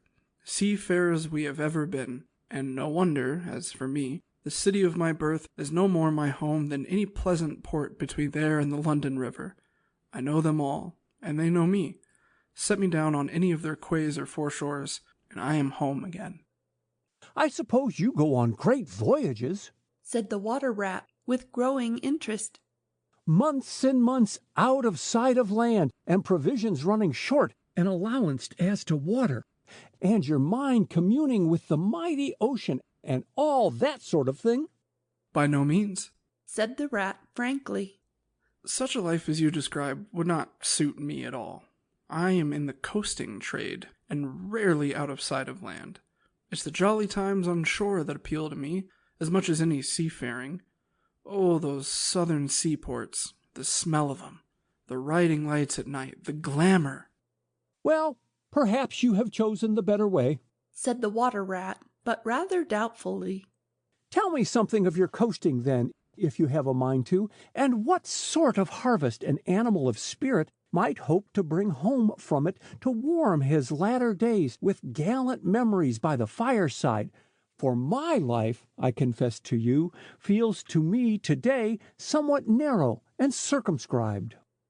"My last voyage," began the sea rat, "that landed me eventually in this country, bound with high hopes for my inland farm, will serve as good example of any of them, and, indeed, as an epitome of my high-colored life. Family troubles, as usual, began it. The domestic storm-comb was hoisted, and I shipped myself on board with a small trading vessel bound from Constantinople, by classic seas whose every wave throbs with a deathless memory, to the Grecian islands and the Levant. Those were golden days and balmy nights, in and out of harbor all the time, old friends everywhere, sleeping in some cool temple or ruined cistern during the heat of the day, feasting and song after sundown, under great stars set in a velvet sky. Thence we turned and coasted up the Adriatic, its shores swimming in an atmosphere of amber, rose, and aquamarine. We lay in wide, landlocked harbors, we roamed through ancient and noble cities, until at last one morning, as the sun rose royally behind us, we rode into Venice down a path of gold. Oh, Venice is a fine city, wherein a rat can wander at his ease and take his pleasure, or, when weary of wandering, can sit at the edge of the Grand Canal at night, feasting with his friends. When the air is full of music, and the sky full of stars, and the lights flash and shimmer on the polished steel prows of the swaying gondolas, packed so that you could walk across the canal on them from side to side. And then the food. Do you like shellfish? Well, we won't linger over that now." He was silent for a time, and the water rat, silent too and enthralled, floated on dream canals and heard a phantom song pealing high between vaporous gray wave-lapped walls. "Southwards we sailed again at last," continued the sea rat, "coasting down the Italian shore till we finally made Palermo, and there I quitted for a long, happy spell on shore. I never stick too long to one ship. One gets narrow-minded and prejudiced. Besides, Sicily is one of my happy hunting grounds. I know everyone there, and their ways just suit me. I spent many jolly weeks in the island, staying there with friends up country. When I grew restless again, I took advantage of a ship that was trading to Sardinia and Corsica, and very glad I was to feel the fresh breeze and the sea spray in my face once more. But isn't it very hot and stuffy down in the hold, I think you call it? Asked the water rat. The seafarer looked at him with the suspicion of a wink. I'm an old hand, he remarked with much simplicity. The captain's cabin's good enough for me. It's a hard life, by all accounts, murmured the rat, sunk in deep thought. For the crew it is, replied the seafarer gravely, again with the ghost of a wink. From Corsica, he went on, I made use of a ship that was taking wine to the mainland. We made Alastair in the evening, lay to, hauled up our wine casks, and hove them overboard, tied one to the other by a long line. Then the crew took to the boats and rowed shorewards, singing as they went, and drawing after them the long bobbing procession of casks, like a mile of porpoises. On the sands they had horses waiting, which dragged the casks up the steep street of the little town with a fine rush and clatter and scramble. When the last cask was in, we went and refreshed and rested, and sat late into the night, drinking with our friends, and next morning I took to the great olive woods for a spell and a rest, for now I had done with islands for the time, and ports and shipping were plentiful, so I led a lazy life among the peasants, lying and watching them work, or stretched high on the hillside with the blue Mediterranean far below me. And so, at length, by easy stages, and partly on foot, partly by sea to Marseille, and the meeting of old shipmates, and the visiting of great ocean-bound vessels, and feasting once more. Talk of shellfish. Why, sometimes I dream of the shellfish of Marseille and wake up crying. That reminds me, said the polite water rat. You happened to mention that you were hungry, and I ought to have spoken earlier. Of course you will stop and take your midday meal with me. My hole is close by. It is some time past noon, and you are very welcome to whatever there is. No, I call that kind and brotherly of you, said the sea rat. I was indeed hungry when I sat down, and ever since I inadvertently happened to mention shellfish, my pangs have been extreme. But you couldn't fetch it along out here. I am none too fond of going under hatches, unless I'm obliged to. And then, while we eat, I could tell you more concerning my voyages and the pleasant life I lead. At least, it is very pleasant to me, and by your attention, I judge it commends itself to you, whereas if we go indoors, it is 100 to 1 that I shall presently fall asleep. That is indeed an excellent suggestion, said the water rat, and hurried off home. There he got out the luncheon basket and packed a simple meal, in which, remembering the stranger's origin and preferences, he took care to include a yard of long French bread, a sausage out of which the garlic sang, some cheese which lay down and cried, and a long-necked, straw-covered flask wherein lay bottled sunshine, shed and garnered on far southern slopes. Thus laden, he returned with all speed, and blushed for pleasure at the old seaman's commendations of his taste and judgment, as together they unpacked the basket and laid out the contents on the grass by the roadside.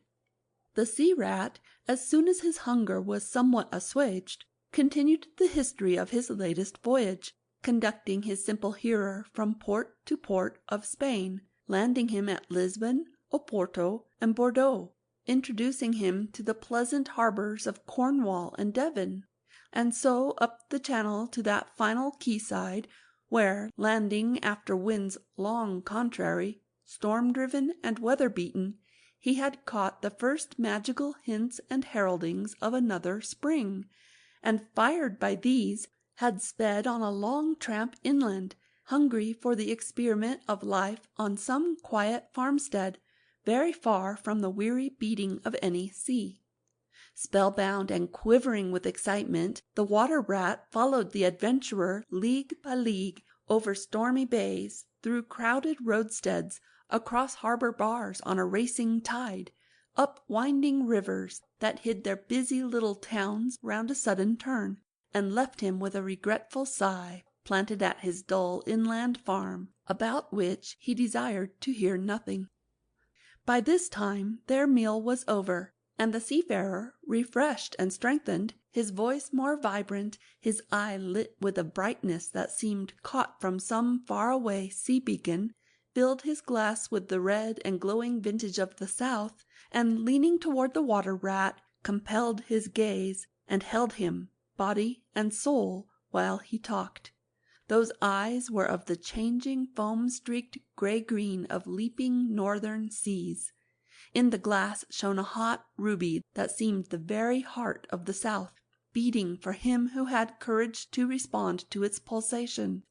The twin lights, the shifting grey and the steadfast red, mastered the water-rat and held him bound, fascinated, powerless. The quiet world outside their rays receded far away and ceased to be, and the talk, the wonderful talk, flowed on. Or was it speech entirely, or did it pass at times into song?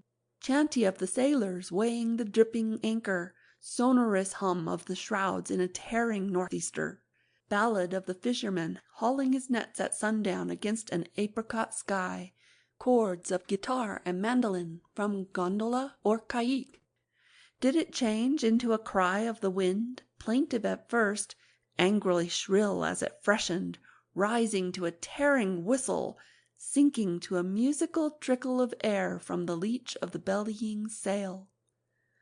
All these sounds the spellbound listener seemed to hear, and with them the hungry complaint of the gulls and the seamews, the soft thunder of the breaking wave, the cry of the protesting shingle. Back into speech again it passed, and with beating heart he was following the adventures of a dozen seaports, the fights, the escapes, the rallies, the comradeships, the gallant undertakings. Or he searched islands for treasure, fished in still lagoons, and dozed day long on warm white sand. Of deep-sea fishings he heard tell, and many silver gatherings of the mile-long net. Of sudden perils, noise of breakers on a moonless night, or the tall bows of the great liner taking shape overhead through the fog, or the merry homecoming, the headland rounded, the harbor lights opened out, the groups seen dimly on the quay, the cheery hail, the splash of the hawser, the trudge up the steep little street towards the comforting glow of red-curtained windows. Lastly, in his waking dream, it seemed to him that the adventurer had risen to his feet, but was still speaking, still holding him fast with his sea-grey eyes. "And now," he was softly saying, "I take to the road again, holding on southwestwards for many a long and dusty day, till at last I reach the little grey sea town I know so well, that clings along one steep side of the harbor. There, through dark doorways, you look down flights of stone steps, overhung by great pink tufts of valerian and ending in a patch of sparkling blue water. The little boats that lie tethered to the rings and stanchions of the old sea-wall are gaily painted as those I clambered in and out of in my own childhood. The salmon leap on the floor-tide, schools of mackerel flash and play past quaysides and foreshores, and by the windows the great vessels glide night and day, up to their moorings or forth to the open sea. There, sooner or later, the ships of all seafaring nations arrive, and there, at its destined hour, the ship of my choice will let go its anchor. I shall take my time, I shall tarry and bide, till at last the right one lies waiting for me, warped out into midstream, loaded low, her bowsprit pointing down harbor. I shall slip on board by boat or a long hawser, and then one morning I shall wake to the song and tramp of the sailors, the clink of the capstan, and the rattle of the anchor chain coming merrily in. We shall break out the jib and the foresail, The white houses on the harbor side will glide slowly past us as she gathers steering way, and the voyage will have begun. As she forges towards the headland, she will cloth herself with canvas, and then, once outside, the sounding slap of great green seas as she heels to the wind pointing south. And you will come too, young brother, for the days pass and never return, and the south still waits for you. Take the adventure, heed the call. Now, ere the irrevocable moment passes, 'tis but a banging of the door behind you, a blithesome step forward, and you are out of the old life and into the new. Then, some day long hence, jog home here, if you will, when the cup has been drained and the play has been played, and sit down by your quiet river with a store of goodly memories for company. You can easily overtake me on the road, for you are young, and I am aging and go softly. I will linger and look back, and at last I will surely see you coming, eager and light-hearted, with all the south in your face." The voice died away and ceased as an insect's tiny trumpet dwindles swiftly into silence, and the water rat, paralyzed and staring, saw at last but a distant speck on the white surface of the road. Mechanically he rose and proceeded to repack the luncheon basket, carefully and without haste. Mechanically he returned home, gathered together a few small necessaries and special treasures he was fond of, and put them in a satchel, acting with slow deliberation, moving about the room like a sleep-walker, listening ever with parted lips.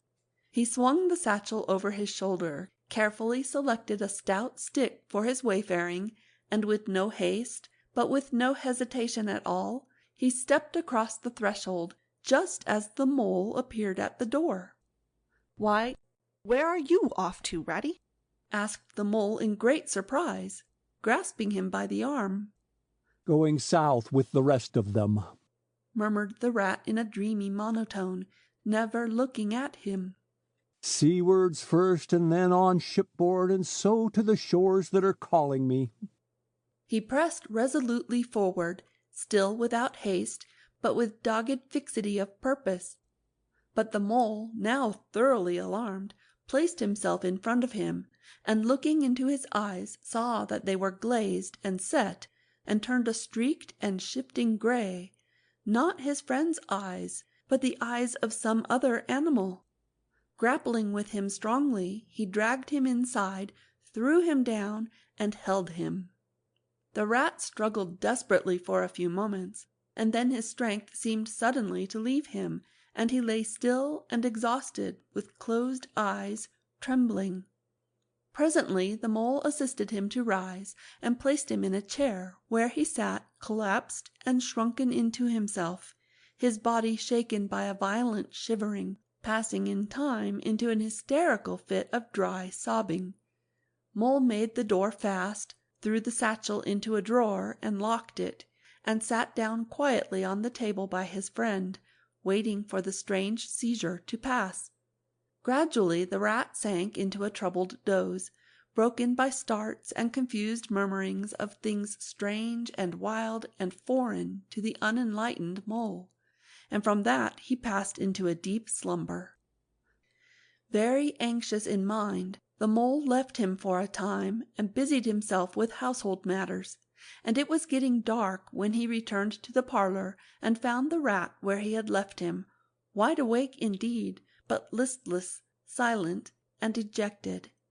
He took one hasty glance at his eyes, found them to his great satisfaction clear and dark and brown again as before, and then sat down and tried to cheer him up and help him to relate what had happened to him.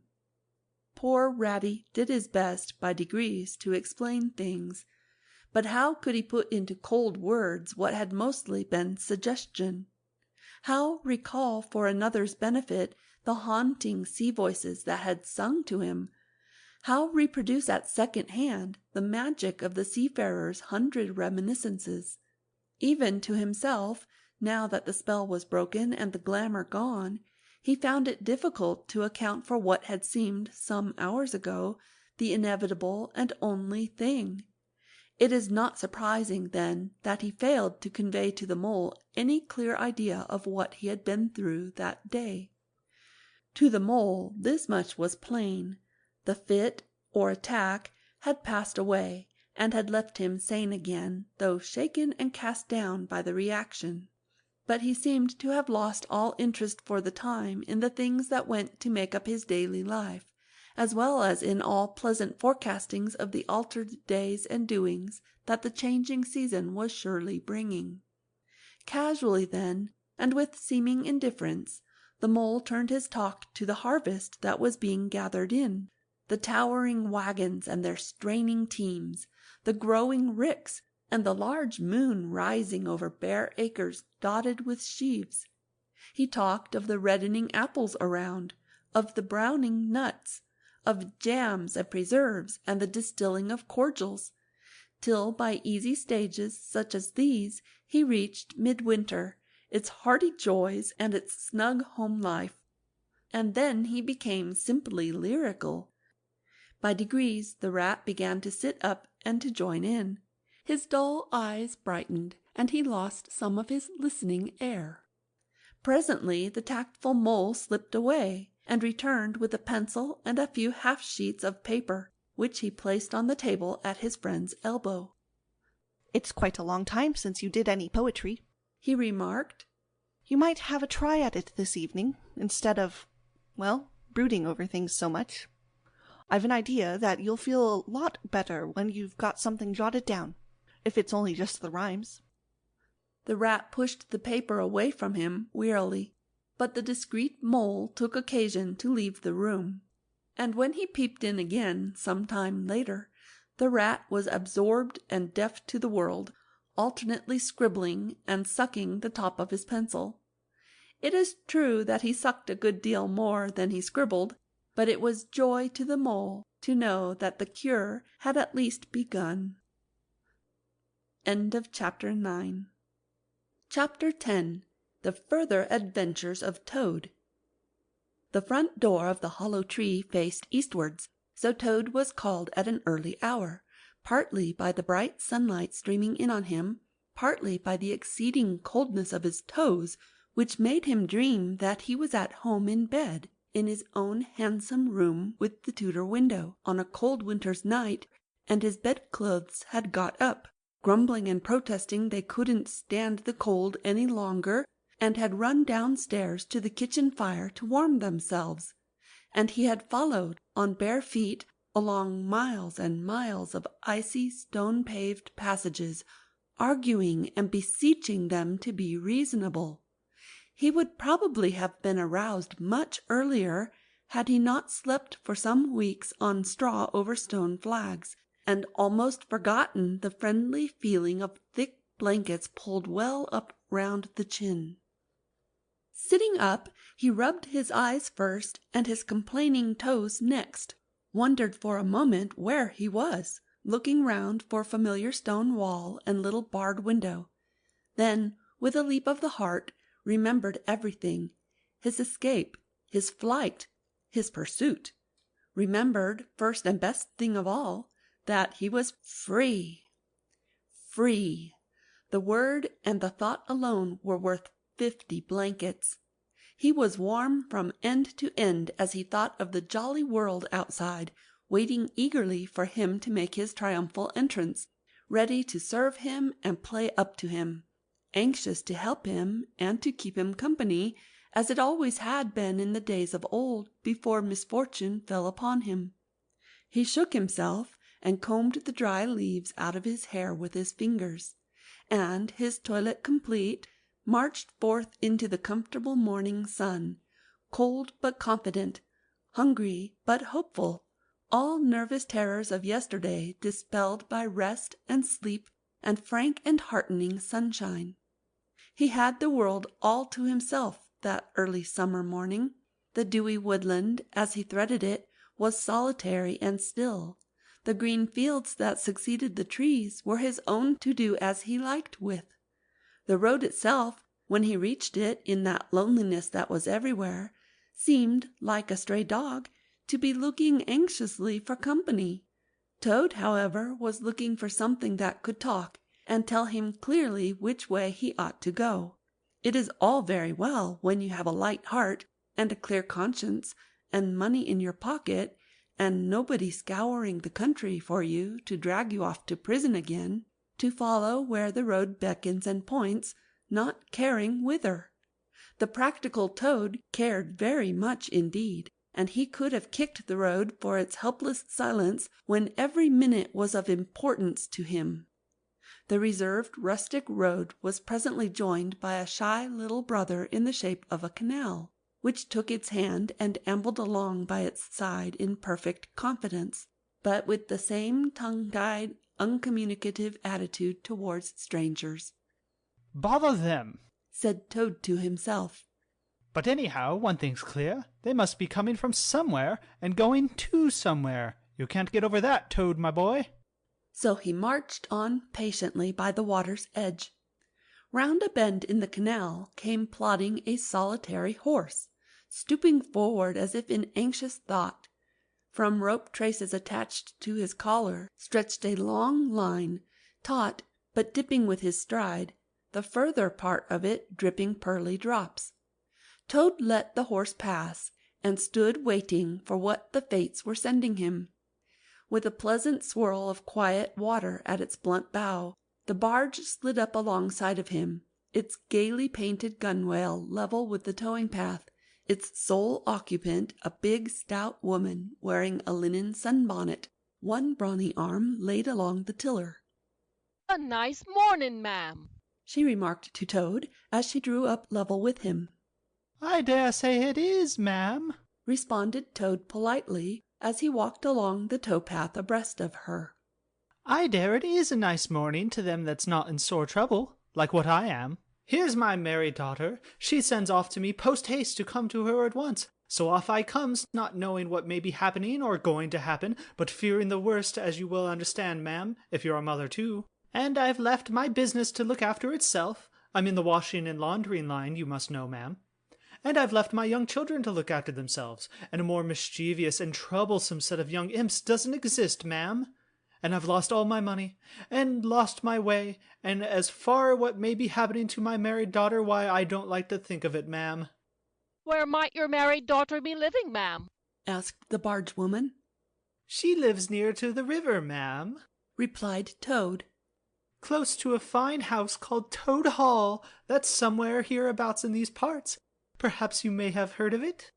"Toad Hall? Why, I'm going that way myself," replied the barge woman. "This canal joins the river some miles further on, a little above Toad Hall, and then it's an easy walk. You come along in the barge with me, and I'll give you a lift." She steered the barge close to the bank, and Toad, with many humble and grateful acknowledgments, stepped lightly on board and sat down with great satisfaction. "Toad's luck again," thought he. "I always come out on top." "So, you're in the washing business, ma'am?" said the barge woman politely as they glided along.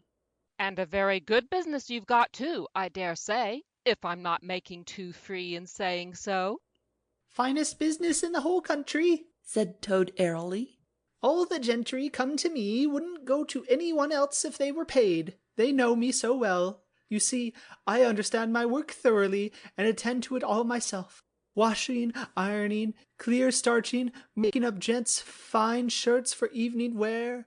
Everything's done under my own eye."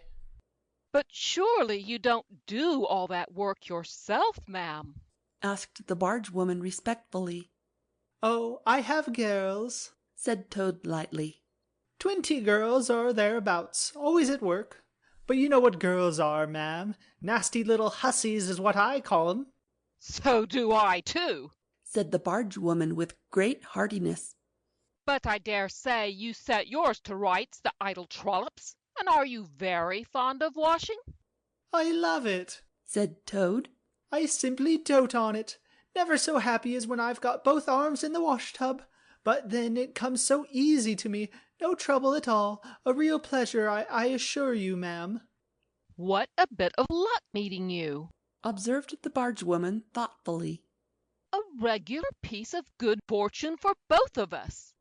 Why, what do you mean? asked Toad nervously. Well, look at me now, replied the barge woman. I like washing too, just the same as you do. And for that matter, whether I like it or not, I have got to do all my own, naturally, moving about as I do. Now my husband, he's such a fellow for shirking his work and leaving the barge to me that never a moment do I get for seeing to my own affairs. By rights, he ought to be here now, either steering or attending to the horse, though luckily the horse has sense enough to attend to himself. Instead of which, he's gone off with the dog to see if they can't pick up a rabbit for dinner somewhere. Says he'll catch me up at the next lock. Well, that's as may be. I don't trust him once he gets off with that dog, who's worse than he is. But meantime, how am I to get on with my washing? Oh, never mind about the washing, said Toad, not liking the subject. Try and fix your mind on that rabbit. A nice fat young rabbit, I'll be bound. Got any onions? I can't fix my mind on anything but my washing, said the barge woman. And I wonder you can be talking of rabbits with such a joyful prospect before you. There's a heap of things of mine that you'll find in a corner of the cabin. If you'll just take one or two of the most necessary sort, I won't venture to describe them to a lady like you, but you'll recognize them at a glance, and put them through the wash-tub as we go along, why, it'll be a pleasure to you, as you rightly say, and a real help to me. You'll find a tub handy and soap, and a kettle on the stove, and a bucket to haul up water from the canal with. Then I shall know you're enjoying yourself, instead of sitting here idle, looking at the scenery and yawning your head off. Here, you let me steer, said Toad, now thoroughly frightened. And then you can get on with your washing your own way. I might spoil your things, or not do 'em as you like.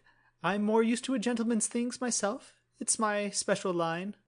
Let you steer? replied the barge woman, laughing.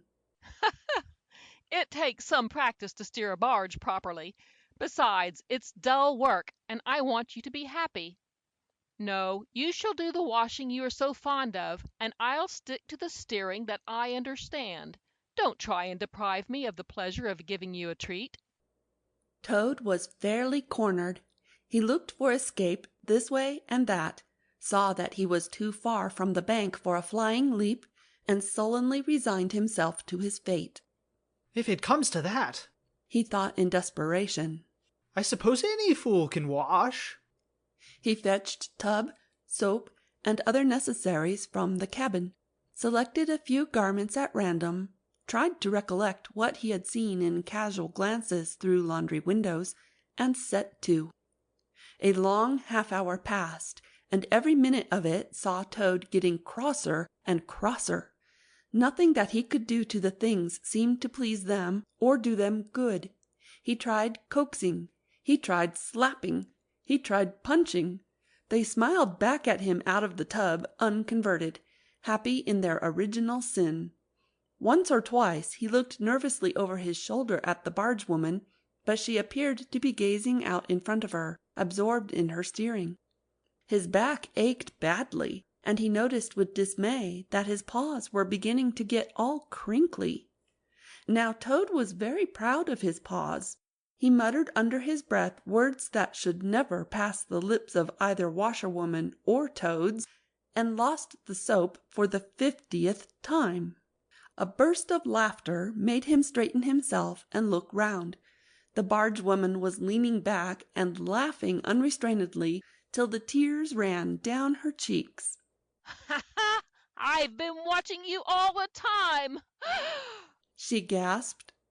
I thought you must be a humbug all along, from the conceited way you talked.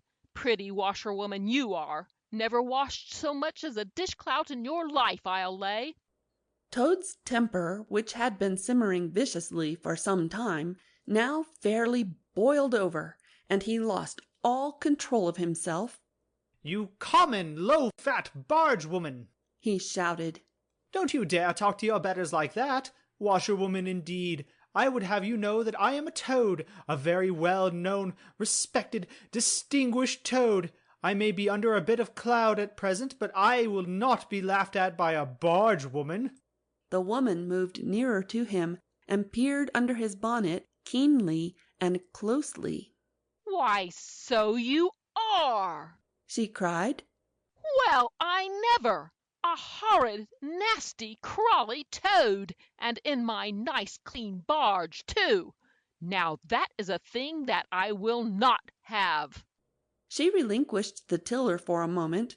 One big mottled arm shot out and caught Toad by a foreleg, while the other gripped him fast by a hind leg. Then the world turned suddenly upside down. The barge seemed to flit lightly across the sky, the wind whistled in his ears, and Toad found himself flying through the air, revolving rapidly as he went. The water, when he eventually reached it with a loud splash, proved quite cold enough for his taste, though its chill was not sufficient to quell his proud spirit or slake the heat of his furious temper. He rose to the surface spluttering, and when he had wiped the duckweed out of his eyes, the first thing he saw was the fat barge woman looking back at him over the stern of the retreating barge and laughing, and he vowed, as he coughed and choked, to be even with her. He struck out for the shore, but the cotton gown greatly impeded his efforts, and when at length he touched land, he found it hard to climb up the steep bank unassisted. He had to take a minute or two's rest to recover his breath.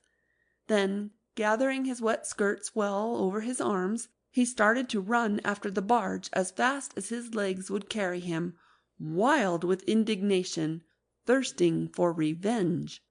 The barge woman was still laughing when he drew up level with her. "Put yourself through your mango, washerwoman," she called out, "and iron your face and crimp it, and you'll pass for quite a decent-looking toad."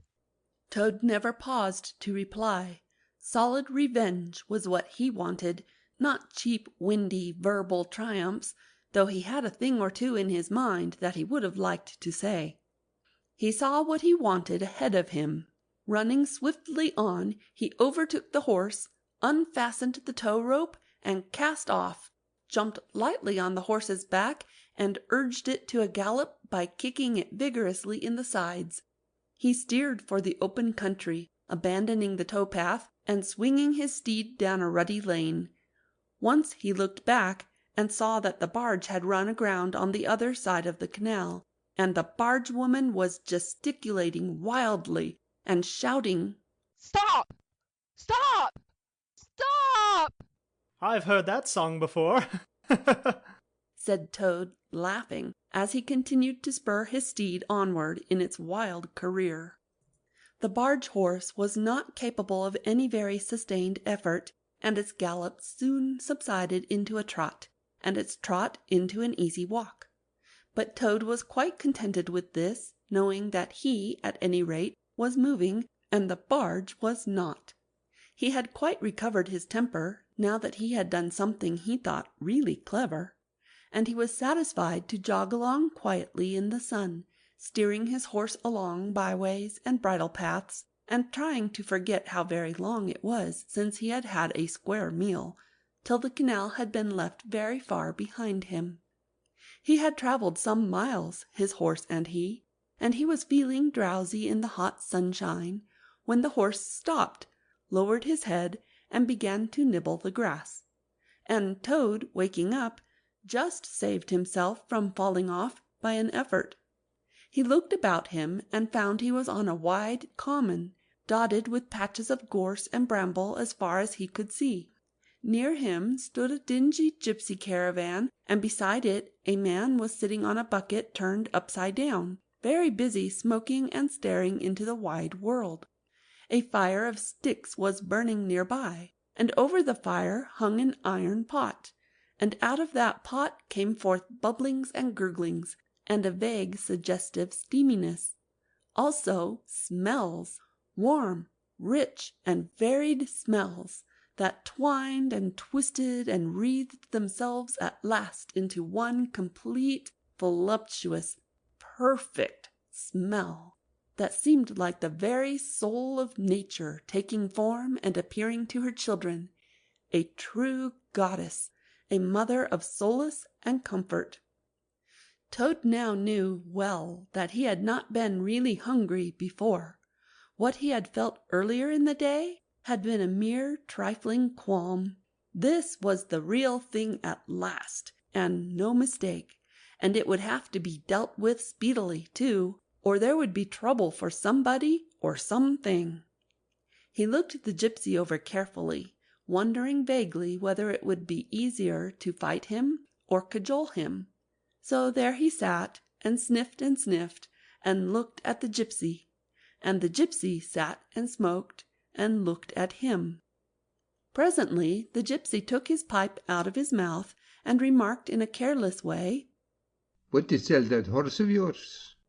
Toad was completely taken aback. He did not know that gypsies were very fond of horse dealing and never missed an opportunity, and he had not reflected that caravans were always on the move and took a deal of drawing. It had not occurred to him to turn the horse into cash, but the gypsy's suggestion seemed to smooth the way towards the two things he wanted so badly, ready money and a solid breakfast. "What?" he said. "Me sell this beautiful young horse of mine? Oh, no, it's out of the question. Who's going to take the washing home to my customers every week? Besides, I'm too fond of him, and he simply dotes on me." "Try and love a donkey," suggested the gypsy. "Some people do." "You don't seem to see," continued Toad, "that this fine horse of mine is a cut above you altogether. He's a blood horse, he is, partly, not the part you see, of course, another part, and he's a prize hackney, too, in his time. That was a time before you knew him, but you can still tell it on him at a glance, if you understood anything about horses. No, it's not to be thought of for a moment. All the same, how much might you be disposed to offer me for this beautiful young horse of mine?" The gypsy looked the horse over, and then he looked Toad over with equal care, and looked at the horse again. "Shilling a leg," he said briefly, and turned away, continuing to smoke and try to stare the wide world out of countenance. "A shilling a leg?" cried Toad. "If you please, I must take a little time to work that out and see just what it comes to." He climbed down off his horse and left it to graze, and sat down by the gypsy and did sums on his fingers, and at last he said, "A shilling a leg! Why, that comes to exactly 4 shillings, and no more. Oh, no, I could not think of accepting 4 shillings for this beautiful young horse of mine." "Well," said the gypsy, "I'll tell you what I will do. I'll make it 5 shillings, and that's 3 and 6pence more than the animal's worth. And that's my last word." Then Toad sat and pondered long and deeply, for he was hungry and quite penniless, and still some way, he knew not how far, from home, and enemies might still be looking for him. To one in such a situation, 5 shillings may very well appear a large sum of money. On the other hand, it did not seem very much to get for a horse. But then again, the horse hadn't cost him anything, so whatever he got was all clear profit. At last he said firmly, "Look here, gypsy, I'll tell you what we will do, and this is my last word. You shall hand me over 6 shillings and 6pence, cash down, and further, in addition thereto, you shall give me as much breakfast as I can possibly eat, at one sitting, of course, out of that iron pot of yours that keeps sending forth such delicious and exciting smells. And in return, I will make over to you my spirited young horse, with all the beautiful harness and trappings that are on him freely thrown in. If that's not good enough for you, say so, and I'll be getting on. I know a man near here who's wanted this horse of mine for years." The gypsy grumbled frightfully, and declared if he did a few more deals of that sort he'd be ruined. But in the end he lugged a dirty canvas bag out of the depths of his trouser pocket, and counted out 6 shillings and 6pence into Toad's paw. Then he disappeared into the caravan for an instant, and returned with a large iron plate and a knife, fork, and spoon.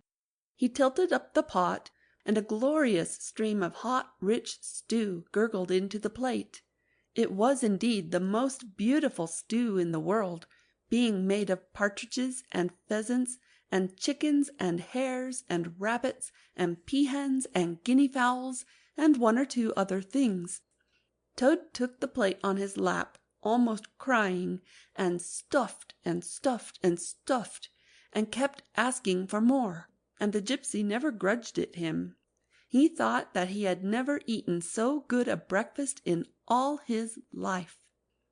When Toad had taken as much stew on board as he thought he could possibly hold, he got up and said good-bye to the gypsy, and took an affectionate farewell of the horse. And the gypsy, who knew the riverside well, gave him directions which way to go, and he set forth on his travels again in the best possible spirits. He was indeed a very different Toad from the animal of an hour ago. The sun was shining brightly. His wet clothes were quite dry again. He had money in his pocket once more. He was nearing home and friends and safety. And most and best of all, he had had a substantial meal, hot and nourishing, and felt big and strong and careless and self-confident. As he tramped along gaily, he thought of his adventures and escapes, and how when things seemed at their worst, he had always managed to find a way out, and his pride and conceit began to swell within him. "Ho, ho!" he said to himself as he marched along with his chin in the air. "What a clever Toad I am! There is surely no animal equal to me for cleverness in the whole world. My enemies shut me up in prison, encircled by sentries, watched night and day by warders. I walk out through them all by sheer ability coupled with courage. They pursue me with engines and policemen and revolvers. I snap my fingers at them and vanish laughing into space. I am unfortunately thrown into a canal by a woman fat of body and very evil-minded. What of it? I swim ashore, I seize her horse, I ride off into triumph, and I sell the horse for a whole pocketful of money and an excellent breakfast. Ho, ho! I am the Toad, the handsome, the popular, the successful Toad." He got so puffed up with conceit that he made up a song as he walked in praise of himself, and sang it at the top of his voice, though there was no one to hear it but him. It was perhaps the most conceited song that any animal ever composed. "The world has had great heroes, as history books have showed, but never a name to go down to fame compared with that of Toad. The clever men at Oxford know all there is to be knowed, but they none of them know one half as much as intelligent Mr. Toad. The animal sat in the ark and cried, the tears in torrents flowed. Who was it said, 'There's land ahead,' encouraging Mr. Toad?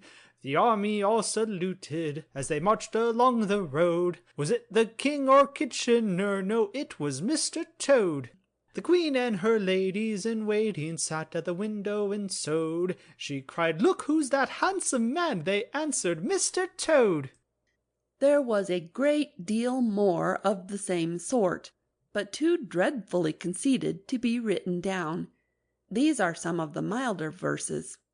He sang as he walked, and he walked as he sang, and got more inflated every minute. But his pride was shortly to have a severe fall.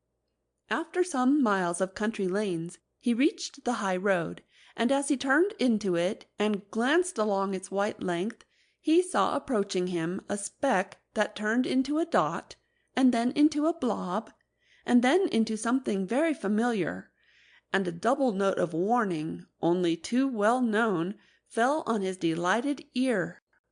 "This is something like," said the excited Toad. "This is real life again. This is once more the great world from which I have been missed so long. I will hail them, my brothers of the wheel, and pitch them a yarn of the sort that has been so successful hitherto, and they will give me a lift, of course, and then I will walk to them some more, and perhaps with luck it may even end in my driving up to Toad Hall in a motor car. That will be one in the eye for Badger." He stepped confidently out into the road to hail the motor car, which came along at an easy pace, slowing down as it neared the lane, when suddenly he became very pale, his heart turned to water, his knees shook and yielded under him, and he doubled up and collapsed with a sickening pain in his interior. And well he might, the unhappy animal, for the approaching car was the very one he had stolen out of the yard of the Red Lion Hotel on that fatal day when all his troubles began, and the people in it were the very same people he had sat and watched at luncheon in the coffee-room. He sank down in a shabby, miserable heap in the road, murmuring to himself in his despair, "It's all up! It's all over now! Chains and policemen again! Prison again! Dry bread and water again! Oh, what a fool I have been! What did I want to go strutting around the country for, singing conceited songs and hailing people in broad day on the high road, instead of hiding till nightfall and slipping home quietly by back ways? Oh, hapless Toad! Oh, ill-fated animal!" The terrible motor car drew slowly nearer and nearer, till at last he heard it stop just short of him. Two gentlemen got out and walked around the trembling heap of crumpled misery lying in the road, and one of them said, "Oh, dear, this is very sad. Here is a poor old thing, a washerwoman apparently, who has fainted in the road. Perhaps she is overcome by the heat, poor creature, or possibly she has not had any food to-day. Let us lift her into the car and take her to the nearest village, where doubtless she has friends." They tenderly lifted Toad into the motor car and propped him up with soft cushions, and proceeded on their way. When Toad heard them talk in so kind and sympathetic a way, and knew that he was not recognized, his courage began to revive, and he cautiously opened first one eye and then the other. "Ah, look," said one of the gentlemen. "She is better already. The fresh air is doing her good. How do you feel now, ma'am?" "Thank you kindly, sir," said Toad in a feeble voice. "I'm feeling a great deal better." "That's right," said the gentleman. "Now keep quite still, and above all, don't try to talk." "I won't," said Toad. "I was only thinking if I might sit on the front seat there, beside the driver, where I could get the fresh air full at my face. I should soon be all right again." "What a very sensible woman," said the gentleman. "Of course you shall." So they carefully helped Toad into the front seat beside the driver, and on they went again. Toad was almost himself again by now. He sat up, looked around him, and tried to beat down the tremors, the yearnings, the old cravings that rose up and beset him, and took possession of him entirely. "It is fate," he said to himself. "Why strive? Why struggle?" And he turned to the driver at his side. "Please, sir," he said, "I wish you would kindly let me try and drive the car for a little. I've been watching you carefully, and it looks so easy and so interesting, and I should like to be able to tell my friends that I once had driven a motor car." The driver laughed at the proposal so heartily that the gentleman inquired what the matter was. When he heard, he said, to Toad's delight, "Bravo, ma'am! I like your spirit. Let her have a try, and look after her. She won't do any harm." Toad eagerly scrambled into the seat vacated by the driver, took the steering wheel in his hands, listened with affected humility to the instructions given him, and set the car in motion, but very slowly and carefully at first, for he was determined to be prudent. The gentlemen behind clapped their hands and applauded, and Toad heard them saying, "How well she does it! Fancy a washerwoman driving a car as well as that, the first time!" Toad went a little faster, then faster still, and faster. He heard the gentleman call out warningly, "Be careful, washerwoman!" and this annoyed him, and he began to lose his head. The driver tried to interfere, but he pinned him down in his seat with one elbow and put on full speed. The rush of air in his face, the hum of the engines, and the light jump of the car beneath him intoxicated his weak brain. "Washerwoman indeed!" he shouted recklessly. Ho ho! I am the Toad, the motor car snatcher, the prison breaker, the Toad who always escapes. Sit still, and you shall know what driving really is, for you are in the hands of the most famous, the skillful, the entirely fearless Toad. With a cry of horror, the whole party rose and flung themselves on him. Seize him! They cried. Seize the Toad, the wicked animal who stole our motor car. Bind him, chain him, drag him to the nearest police station. Down with the desperate and dangerous Toad. Alas, they should have thought. They ought to have been more prudent. They should have remembered to stop the motor car somehow before playing any pranks of that sort. With a half turn of the wheel, the Toad sent the car crashing through the low hedge that ran along the roadside. One mighty bound, a violent shock, and the wheels of the car were churning up the thick mud of a horse-pond. Toad found himself flying through the air with the strong upward rush and delicate curve of a swallow. He liked the motion, and was just beginning to wonder whether it would go on until he developed wings and turned into a toad bird, when he landed on his back with a thump in the soft rich grass of a meadow. Sitting up, he could just see the motor car in the pond, nearly submerged. The gentleman and the driver, encumbered by their long coats, were floundering helplessly in the water. He picked himself up rapidly and set off running across country as hard as he could, scrambling through hedges, jumping ditches, pounding across fields, till he was breathless and weary and had to settle down into an easy walk. When he had recovered his breath somewhat, and was able to think calmly, he began to giggle, and from giggling he took to laughing, and he laughed till he had to sit down under a hedge. Ho ho! He cried in ecstasies of self-admiration. Toad again! Toad, as usual, comes out on the top.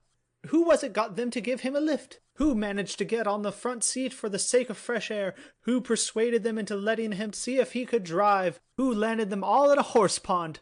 Who escaped, flying gaily and unscathed through the air, leaving the narrow-minded, grudging, timid excursionists in the mud where they should rightly be?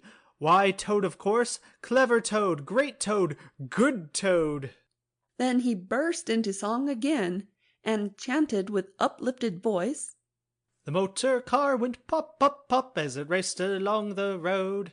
Who was it steered into a pond? Ingenious Mr. Toad. Oh, how clever I am, how clever, how very, very clever. A slight noise at a distance behind him made him turn his head and look. Oh, horror! Oh, misery! Oh, despair! About 2 fields off, a chauffeur in his leather gaiters and 2 large rural policemen were visible, running towards him as hard as they could go. Poor Toad sprang to his feet and pelted away again, his heart in his mouth. Oh my! He gasped as he panted along. What an ass I am! What a conceited and heedless ass! Swaggering again, shouting and singing songs again, sitting still and gassing again. Oh my, oh my, oh my! He glanced back and saw to his dismay that they were gaining on him. On he ran desperately, but kept looking back, and saw that they still gained steadily. He did his best, but he was a fat animal, and his legs were short, and still they gained. He could hear them close behind him now.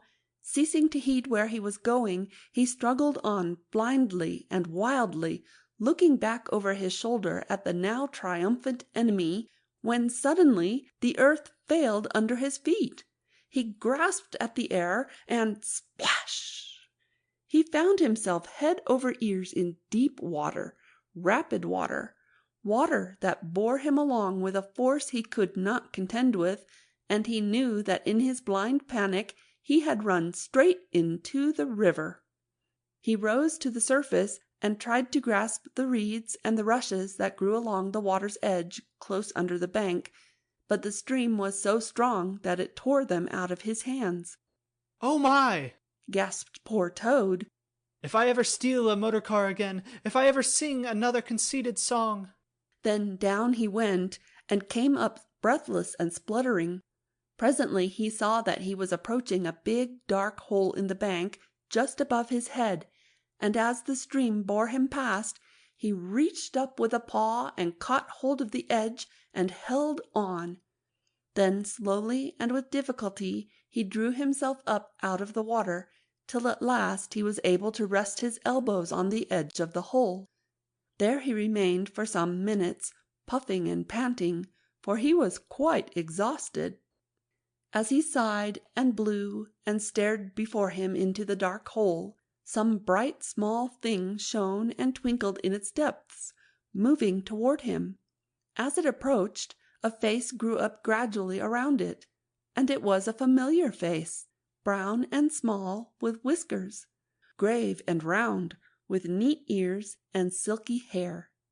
It was the water rat. End of chapter 10. Chapter 11. Like summer tempests came his tears. The rat put out a neat little brown paw, gripped Toad firmly by the scruff of the neck, and gave a great hoist and a pull, and the water-logged Toad came up slowly but surely over the edge of the hole, till at last he stood safe and sound in the hall, streaked with mud and weed to be sure, and with the water streaming off him, but happy and high-spirited as of old, now that he had found himself once more in the house of a friend, and dodgings and evasions were over, and he could lay aside a disguise that was unworthy of his position and wanted such a lot of living up to. "Oh, Ratty!" he cried. "I've been through such times since I saw you last, you can't think. Such trials, such sufferings, and all so nobly borne. Then such escapes, such disguises, such subterfuges, and all so cleverly planned and carried out. Been in prison, got out of it, of course. Been thrown into a canal, swam ashore, stole a horse, sold him for a large sum of money, humbugged everybody, made 'em all do exactly what I wanted. Oh, I am a smart Toad, and no mistake. What do you think my last exploit was? Just hold on till I tell you." Toad, said the water rat, gravely and firmly, you go off upstairs at once and take off that old cotton rag that looks as if it might formerly have belonged to some washerwoman, and clean yourself thoroughly, and put on some of my clothes, and try to come down looking like a gentleman if you can, for a more shabby, bedraggled, disreputable-looking object than you are I never set eyes on in my whole life. Now, stop swaggering and arguing, and be off. I'll have something to say to you later." Toad was at first inclined to stop and do some talking back at him. He had had enough of being ordered about when he was in prison, and here was the thing being begun all over again, apparently, and by a rat, too. However, he caught sight of himself in the looking-glass over the hat-stand, with the rusty black bonnet perched rakishly over one eye, and he changed his mind and went very quickly and humbly upstairs to the rat's dressing-room. There he had a thorough wash and brush-up, changed his clothes, and stood for a long time before the glass, contemplating himself with pride and pleasure, and thinking what utter idiots all the people must have been to have ever mistaken him for one moment for a washerwoman. By the time he came down again, luncheon was on the table, and very glad Toad was to see it, for he had been through some trying experiences, and had taken much hard exercise since the excellent breakfast provided for him by the gipsy. While they ate, Toad told the rat all his adventures, dwelling chiefly on his own cleverness and presence of mind in emergencies, and cunning in tight places, and rather making out that he had been having a gay and highly coloured experience. But the more he talked and boasted, the more grave and silent the rat became. When at last Toad had talked himself to a standstill, there was silence for a while, and then the rat said, "Now, Toady, I don't want to give you pain, after all you've been through already, but seriously, don't you see what an awful ass you've been making of yourself? On your own admission, you have been handcuffed, imprisoned, starved, chased, terrified out of your life, insulted, jeered at, and ignominiously flung into the water, by a woman, too. Where's the amusement in that? Where does the fun come in? And all because you must needs go and steal a motor car. You know that you've never had anything but trouble from motor cars from the moment you first set eyes on one. But if you will be mixed up with them, as you generally are, 5 minutes after you've started, why steal them? Be a cripple if you think it's exciting. Be a bankrupt for a change, if you set your mind on it. But why choose to be a convict? When are you going to be sensible and think of your friends and try to be a credit to them? Do you suppose it's any pleasure to me, for instance, to hear animals saying, as I go about, that I am the chap that keeps company with jailbirds? Now, it was a very comforting point in Toad's character that he was a thoroughly good-hearted animal and never minded being jawed by those who were his real friends. And even when most set upon a thing, he was always able to see the other side of the question. So although, while the rat was talking so seriously, he kept saying to himself mutinously, "But it was fun, though, awful fun," and making strange suppressed noises inside him, and other sounds resembling stifled snorts, or the opening of soda-water bottles, yet when the rat had quite finished, he heaved a deep sigh and said very nicely and humbly, "Quite right, Ratty. How sound you always are. Yes, I've been a conceited old ass, I can see that. But now I'm going to be a good toad and not do it any more. As for motor cars, I've not been at all so keen about them since my last ducking in that river of yours. The fact is, while I was hanging on to the edge of your hole and getting my breath, I had a sudden idea, a really brilliant idea connected with motor boats. There. Don't take on so, old chap, and stamp and upset things. It was only an idea, and we won't talk any more about it now. We'll have our coffee and a smoke and a quiet chat, and then I'm going to stroll quietly down to Toad Hall and get into my clothes of my own and set things going again on the old lines. I've had quite enough adventures. I shall lead a quiet, steady, respectable life, pottering about my property and improving it, and doing a little landscape gardening at times.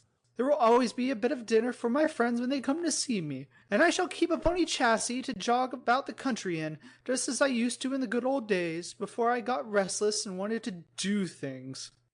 "Stroll quietly down to Toad Hall?" cried the rat, greatly excited. "What are you talking about?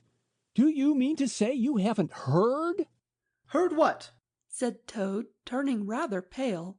"Go on, Ratty, quick, don't spare me. What haven't I heard?" "Do you mean to tell me," shouted the rat, thumping with his little fist upon the table, "that you've heard nothing about the stoats and weasels?" "What? The wild wooders?" cried Toad, trembling in every limb. "No, not a word. What have they been doing?" "And how they've been and taken Toad Hall?" continued the rat. Toad leaned his elbows on the table and his chin on his paws, and a large tear welled up in each of his eyes, overflowed, and splashed on the table. Plop, plop. "Go on, Ratty," he murmured presently. "Tell me all. The worst is over. I am an animal again. I can bear it." "When you got into that trouble of yours," said the rat slowly and impressively.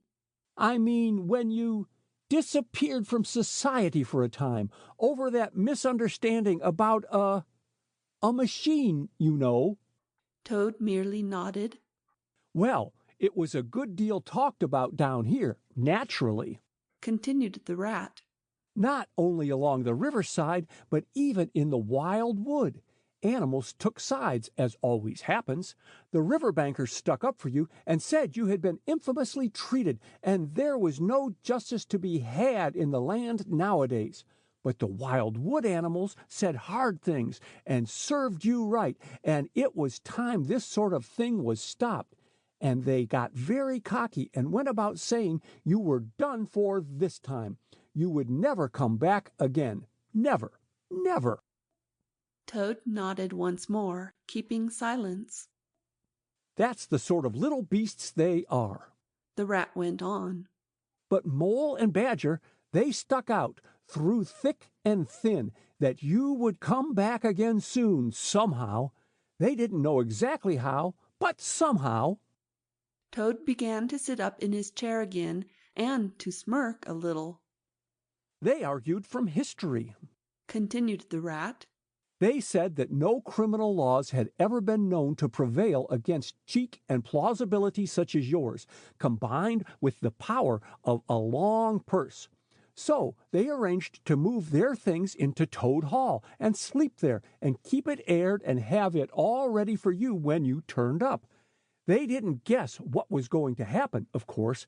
Still, they had their suspicions of the wildwood animals. Now I come to the most painful and tragic part of my story. One dark night, it was a very dark night and blowing hard too, and raining simply cats and dogs. A band of weasels, armed to the teeth, crept silently up the carriage drive to the front entrance. Simultaneously, a body of desperate ferrets, advancing through the kitchen garden, possessed themselves of the backyard and offices, while a company of skirmishing stoats who stuck at nothing occupied the conservatory and the billiard room and held the French windows opening onto the lawn. The Mole and Badger were sitting by the fire in the smoking room, telling stories and suspecting nothing, for it wasn't a night for any animals to be out in, when those bloodthirsty villains broke down the doors and rushed in upon them from every side. They made the best fight they could, but what was the good? They were unarmed and taken by surprise, and what can two animals do against hundreds? They took and beat them severely with sticks, those two poor faithful creatures, and turned them out into the cold and the wet with many insulting and uncalled-for remarks. Here the unfeeling Toad broke into a snigger, and then pulled himself together and tried to look particularly solemn. And the Wildwooders have been living in Toad Hall ever since, continued the rat, and going on simply anyhow, lying in bed half the day, and breakfast at all hours, and the place in such a mess, I'm told, it's not fit to be seen.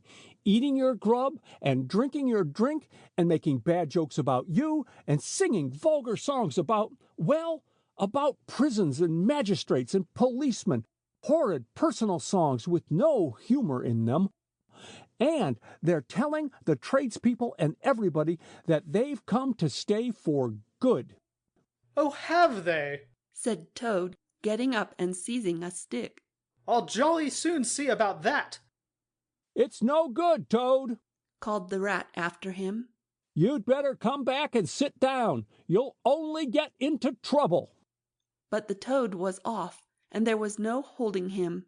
He marched rapidly down the road, his stick over his shoulder, fuming and muttering to himself in his anger, till he got near his front gate, when suddenly there popped up from behind the palings a long yellow ferret with a gun. Who comes there? Said the ferret sharply. Stuff and nonsense, said Toad very angrily. What do you mean by talking like that to me? Come out of that at once, or I'll... The ferret never said a word, but he brought his gun up to his shoulder. Toad prudently dropped flat in the road, and bang! A bullet whistled over his head. The startled Toad scrambled to his feet and scampered off down the road as hard as he could. And as he ran, he heard the ferret laughing, and other horrid thin little laughs taking it up and carrying on the sound. He went back very crestfallen and told the water rat. What did I tell you? Said the rat. It's no good. They've got sentries posted, and they're all armed. You must just wait. Still, Toad was not inclined to give in all at once, so he got out the boat and set off rowing up the river to where the garden front of Toad Hall came down to the waterside. Arriving within sight of his old home, he rested on his oars and surveyed the land cautiously. All seemed very peaceful and deserted and quiet. He could see the whole front of Toad Hall, glowing in the evening sunshine, the pigeons settling by twos and threes along the straight line of the roof, the garden a blaze of flowers, the creek that led up to the boathouse, the little wooden bridge that crossed it, all tranquil, uninhabited, apparently waiting for his return. He would try the boathouse first, he thought. Very warily he paddled up to the mouth of the creek, and was just passing under the bridge when, crash! A great stone dropped from above, smashed through the bottom of the boat. It filled and sank, and Toad found himself struggling in deep water. Looking up, he saw 2 stoats leaning over the parapet of the bridge and watching him with great glee. It will be your head next time, Toady, they called out to him. The indignant Toad swam to shore, while the stoats laughed and laughed, supporting each other, and laughed again, till they nearly had 2 fits, that is, 1 fit each, of course. The Toad retraced his weary way on foot, and related his disappointing experiences to the Water Rat once more.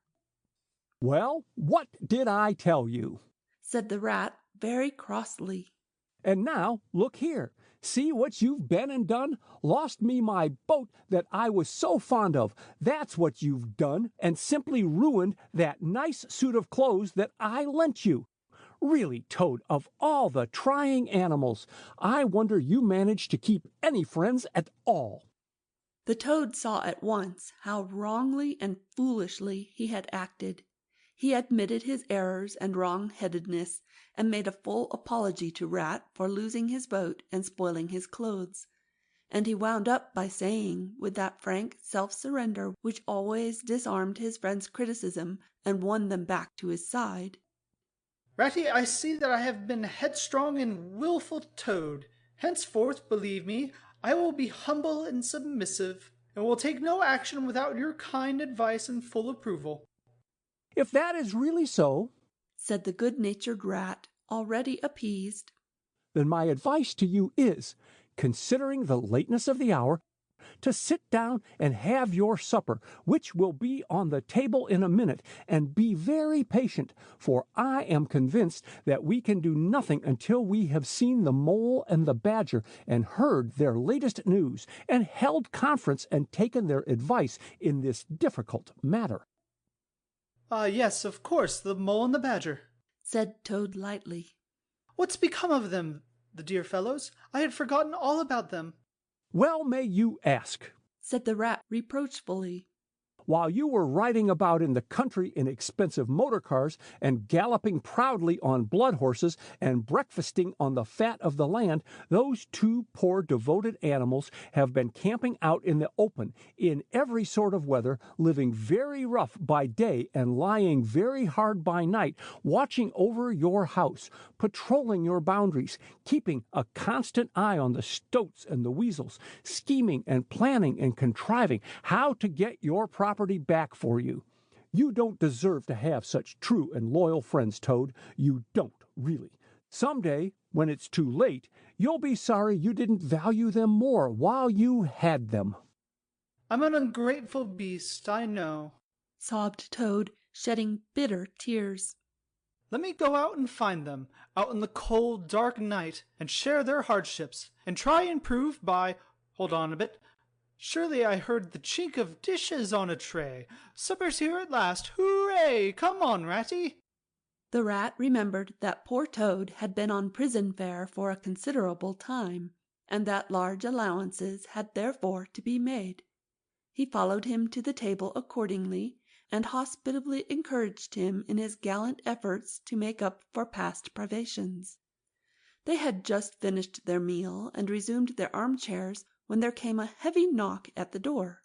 Toad was nervous, but the Rat, nodding mysteriously at him, went straight up to the door and opened it, and in walked Mr. Badger. He had all the appearance of one who for some nights had been kept away from home and all its little comforts and conveniences. His shoes were covered with mud, and he was looking very rough and tousled. But then he had never been a very smart man, the Badger, at the best of times. He came solemnly up to Toad, shook him by the paw, and said, "Welcome home, Toad. Alas, what am I saying? Home indeed. This is a poor homecoming, unhappy Toad." Then he turned his back on him, sat down to the table, drew his chair up, and helped himself to a large slice of cold pie. Toad was quite alarmed at this very serious and portentous style of greeting, but the Rat whispered to him, "Never mind. Don't take any notice, and don't say anything to him just yet. He's always rather low and despondent when he's wanting his victuals. In half an hour's time he'll be quite a different animal."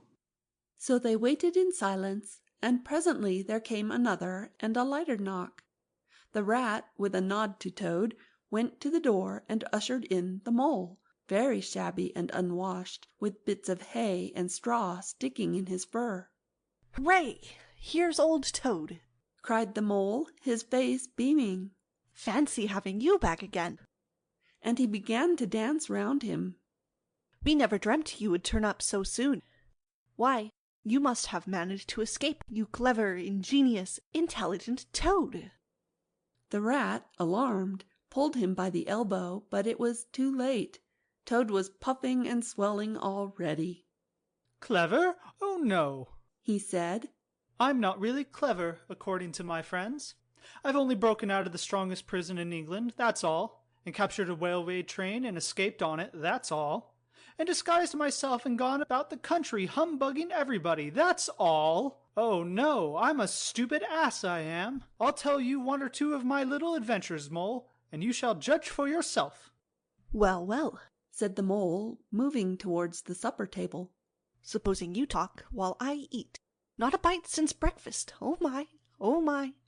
And he sat down and helped himself liberally to cold beef and pickles.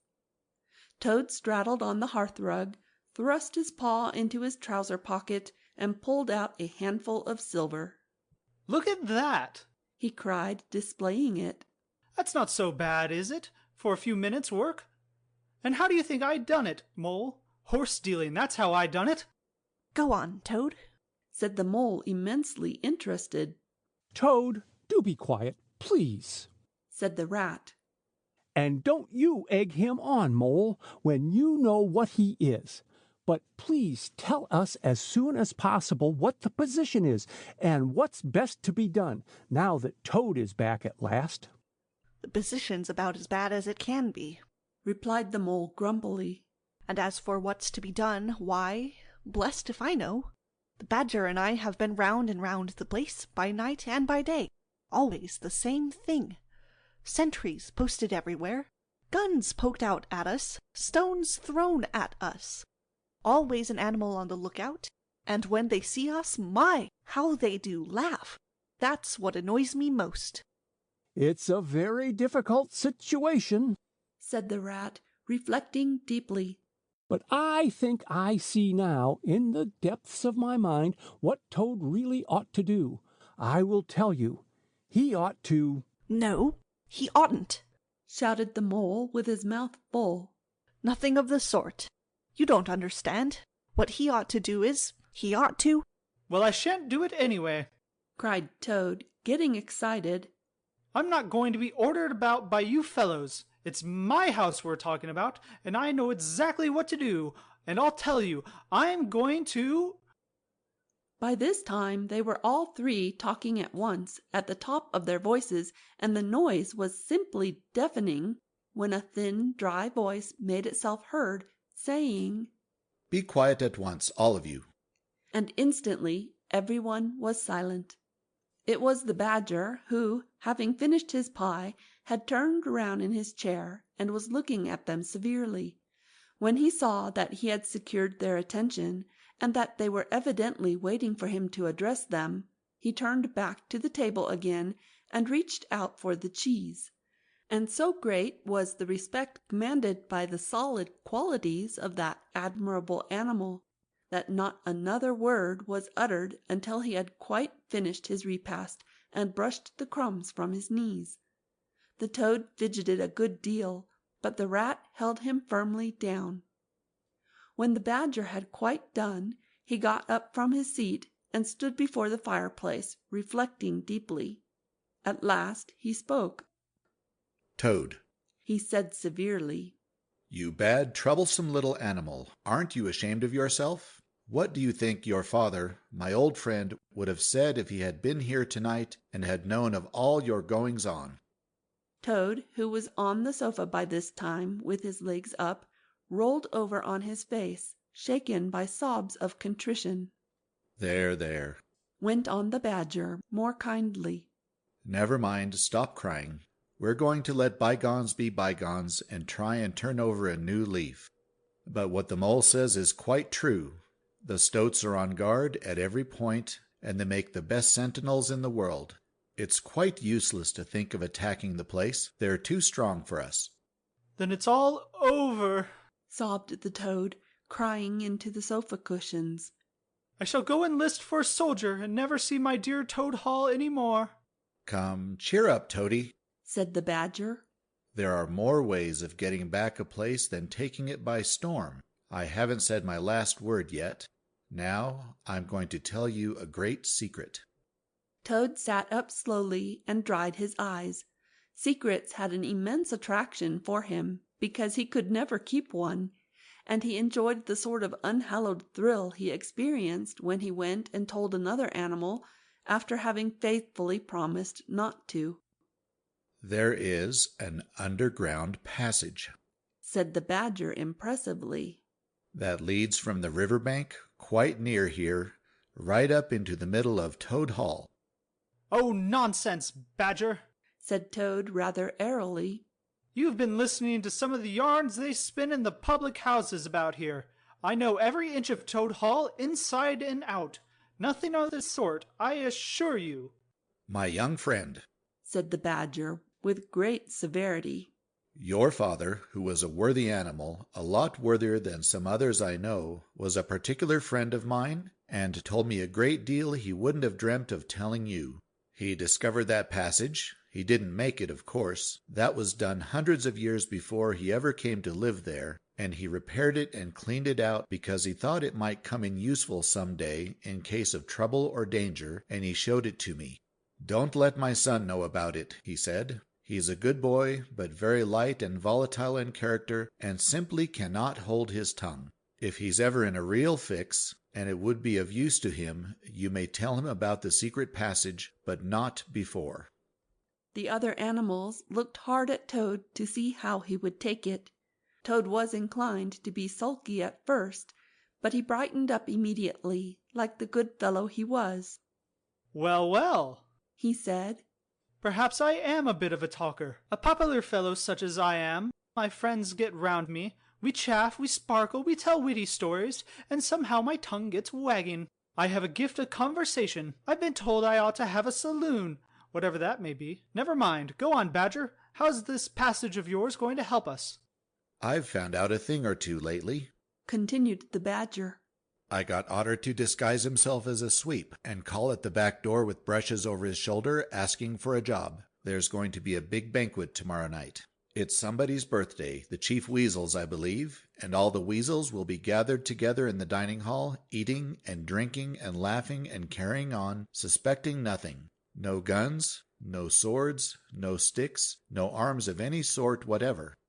But the sentinels will be posted as usual, remarked the rat.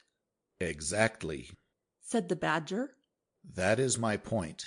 The weasels will trust entirely to their excellent sentinels, and that is where the passage comes in. That very useful tunnel leads right up under the butler's pantry next to the dining hall. Aha! That squeaky board in the butler's pantry, said Toad. Now I understand it. We shall creep out quietly into the butler's pantry, cried the mole. With our pistols and swords and sticks, shouted the rat. And rush in upon them, said the badger. And whack 'em, and whack 'em, and whack 'em, cried the toad in ecstasy, running round and round the room and jumping over the chairs. Very well, then, said the Badger, resuming his usual dry manner. Our plan is settled, and there's nothing more for you to argue and squabble about. So, as it's getting very late, all of you go right off to bed at once. We will make all the necessary arrangements in the course of the morning tomorrow. Toad, of course, went off to bed dutifully with the rest. He knew better than to refuse, though he was feeling much too excited to sleep. But he had had a long day, with many events crowded into it, and sheets and blankets were very friendly and comforting things after plain straw, and not too much of it, spread on the stone floor of a draughty cell. And his head had not been many seconds on his pillow before he was snoring happily. Naturally, he dreamt a good deal about roads that ran away from him just when he wanted them, and canals that chased him and caught him, and a barge that sailed into the banqueting hall with his week's washing, just as he was giving a dinner party, and he was alone in the secret passage, pushing onwards, but it twisted and turned round and shook itself and sat up on its end. Yet somehow, at the last, he found himself back in Toad Hall, safe and triumphant, with all his friends gathered round about him, earnestly assuring him that he really was a clever toad. He slept till a late hour next morning, and by the time he got down he found that the other animals had finished their breakfast some time before.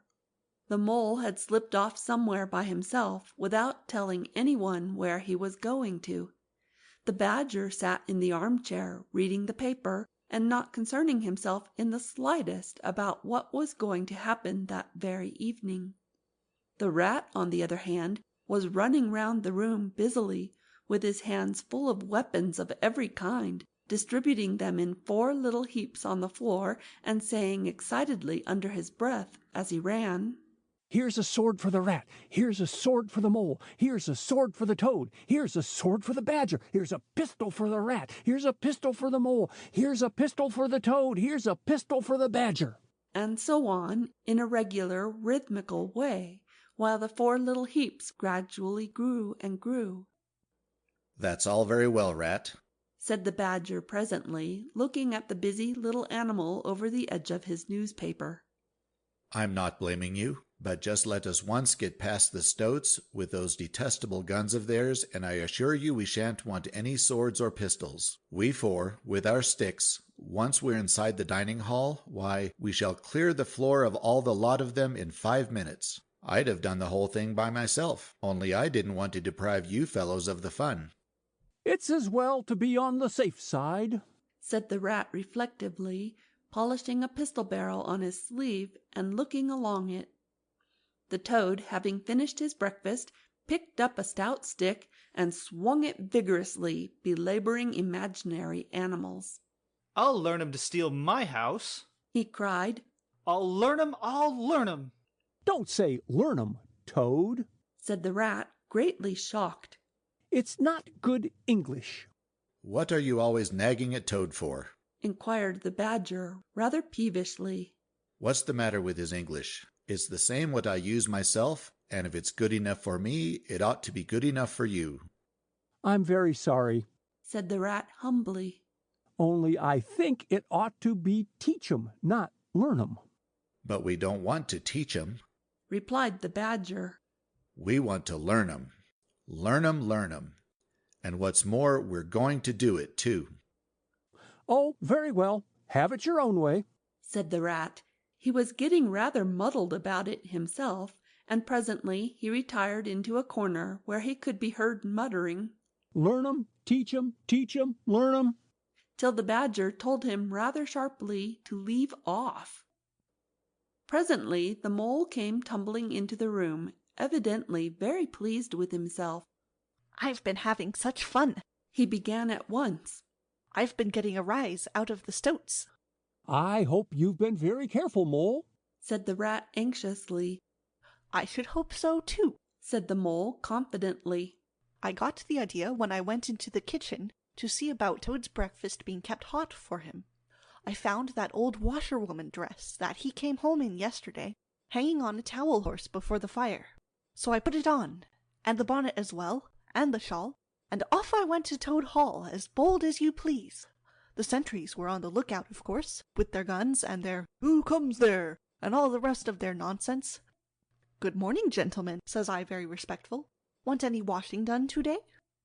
They looked at me very proud and stiff and haughty, and said, "Go away, washerwoman, we don't do any washing on duty."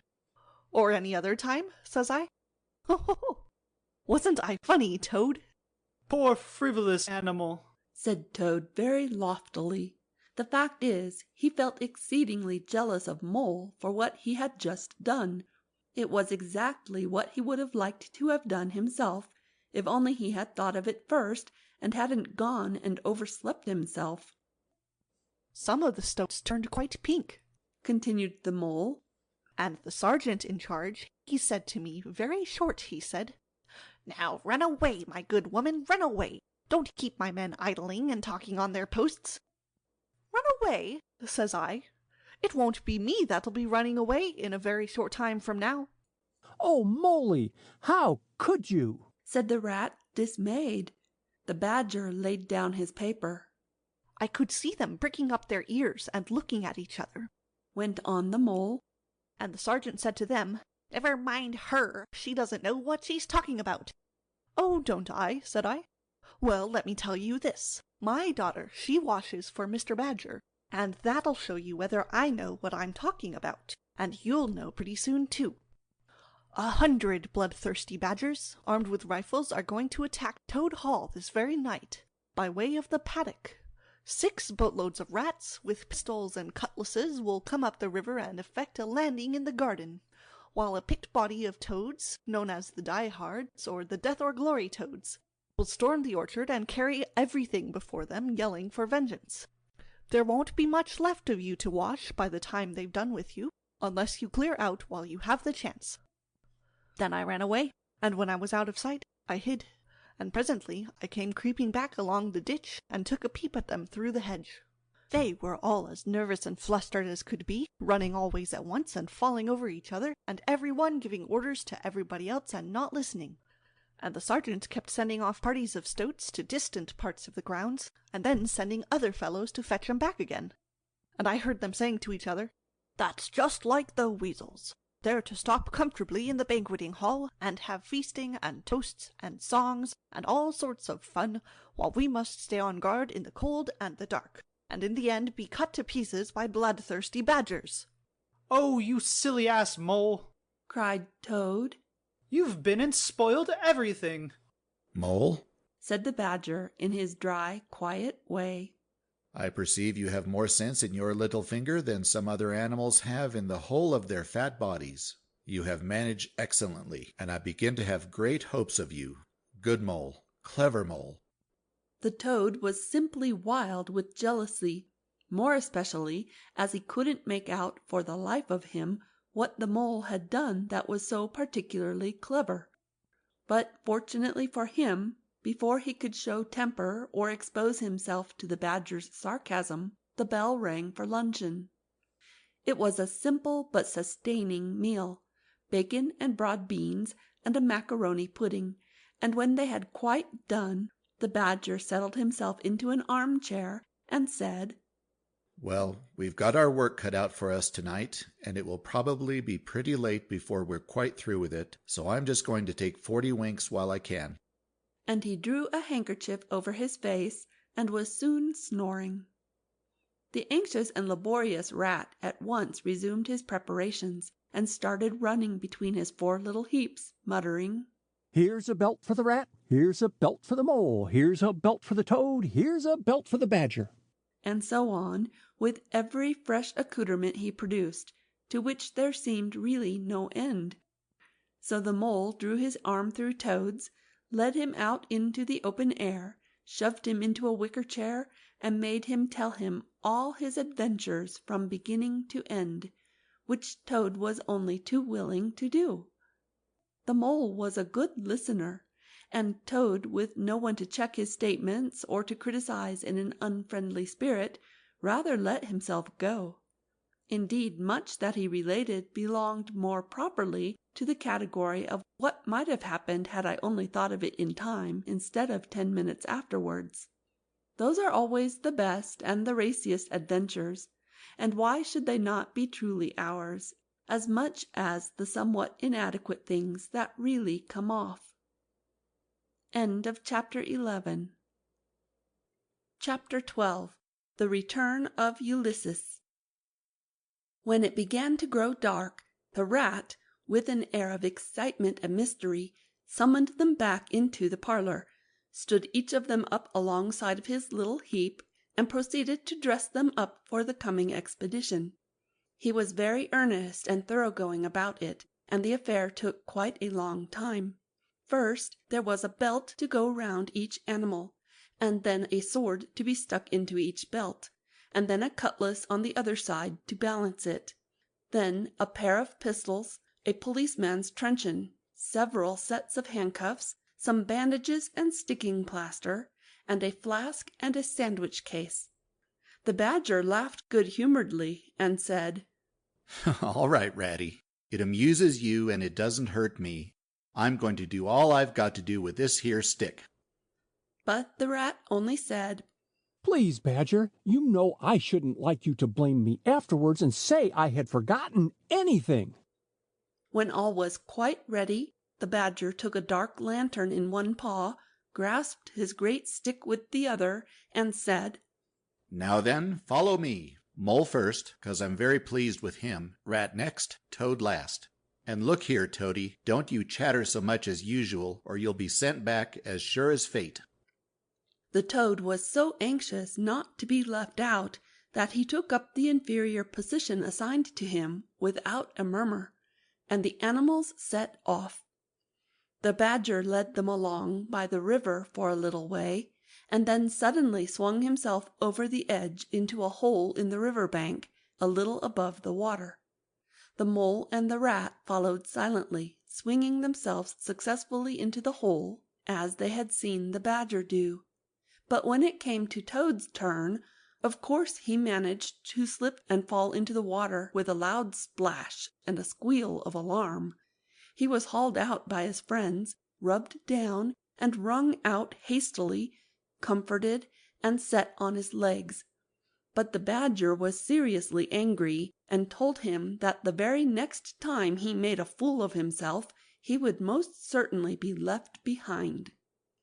So at last they were in the secret passage, and the cutting-out expedition had really begun. It was cold and dark and damp and low and narrow, and poor Toad began to shiver, partly from dread of what might be before him, partly because he was wet through. The lantern was far ahead, and he could not help lagging behind a little in the darkness. Then he heard the Rat call out warningly, "Come on, Toad!" and a terror seized him of being left behind, alone in the darkness, and he came on with such a rush that he upset the Rat into the Mole, and the Mole into the Badger, and for a moment all was confusion.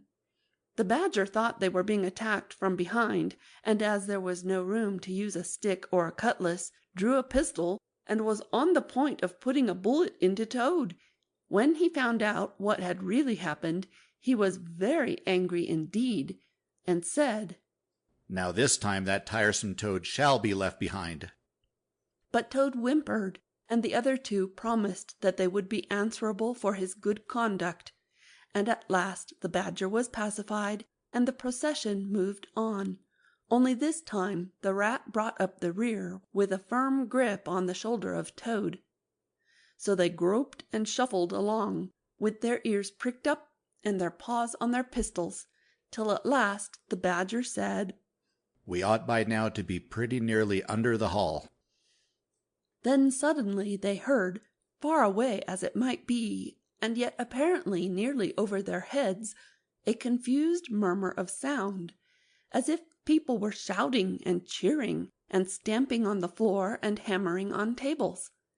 The Toad's nervous terrors all returned, but the Badger only remarked placidly, "They are going it, the weasels." The passage now began to slope upwards. They groped onward a little further, and then the noise broke out again, quite distinct this time, and very close above them. Hooray! Hooray! Hooray! Hooray! They heard, and the stamping of little feet on the floor, and the clinking of glasses as little fists pounded on the table. "What a time they're having," said the Badger. "Come on." They hurried along the passage till it came to a full stop, and they found themselves standing under the trap-door that led up into the butler's pantry. Such a tremendous noise was going on in the banqueting hall that there was little danger of their being overheard. The Badger said, "Now, boys, all together." And the four of them put their shoulders to the trap-door and heaved it back. Hoisting each other up, they found themselves standing in the pantry, with only a door between them and the banqueting hall, where their unconscious enemies were carousing. The noise, as they emerged from the passage, was simply deafening. At last, as the cheering and hammering slowly subsided, a voice could be made out, saying, "Well, I do not propose to detain you much longer." Great applause.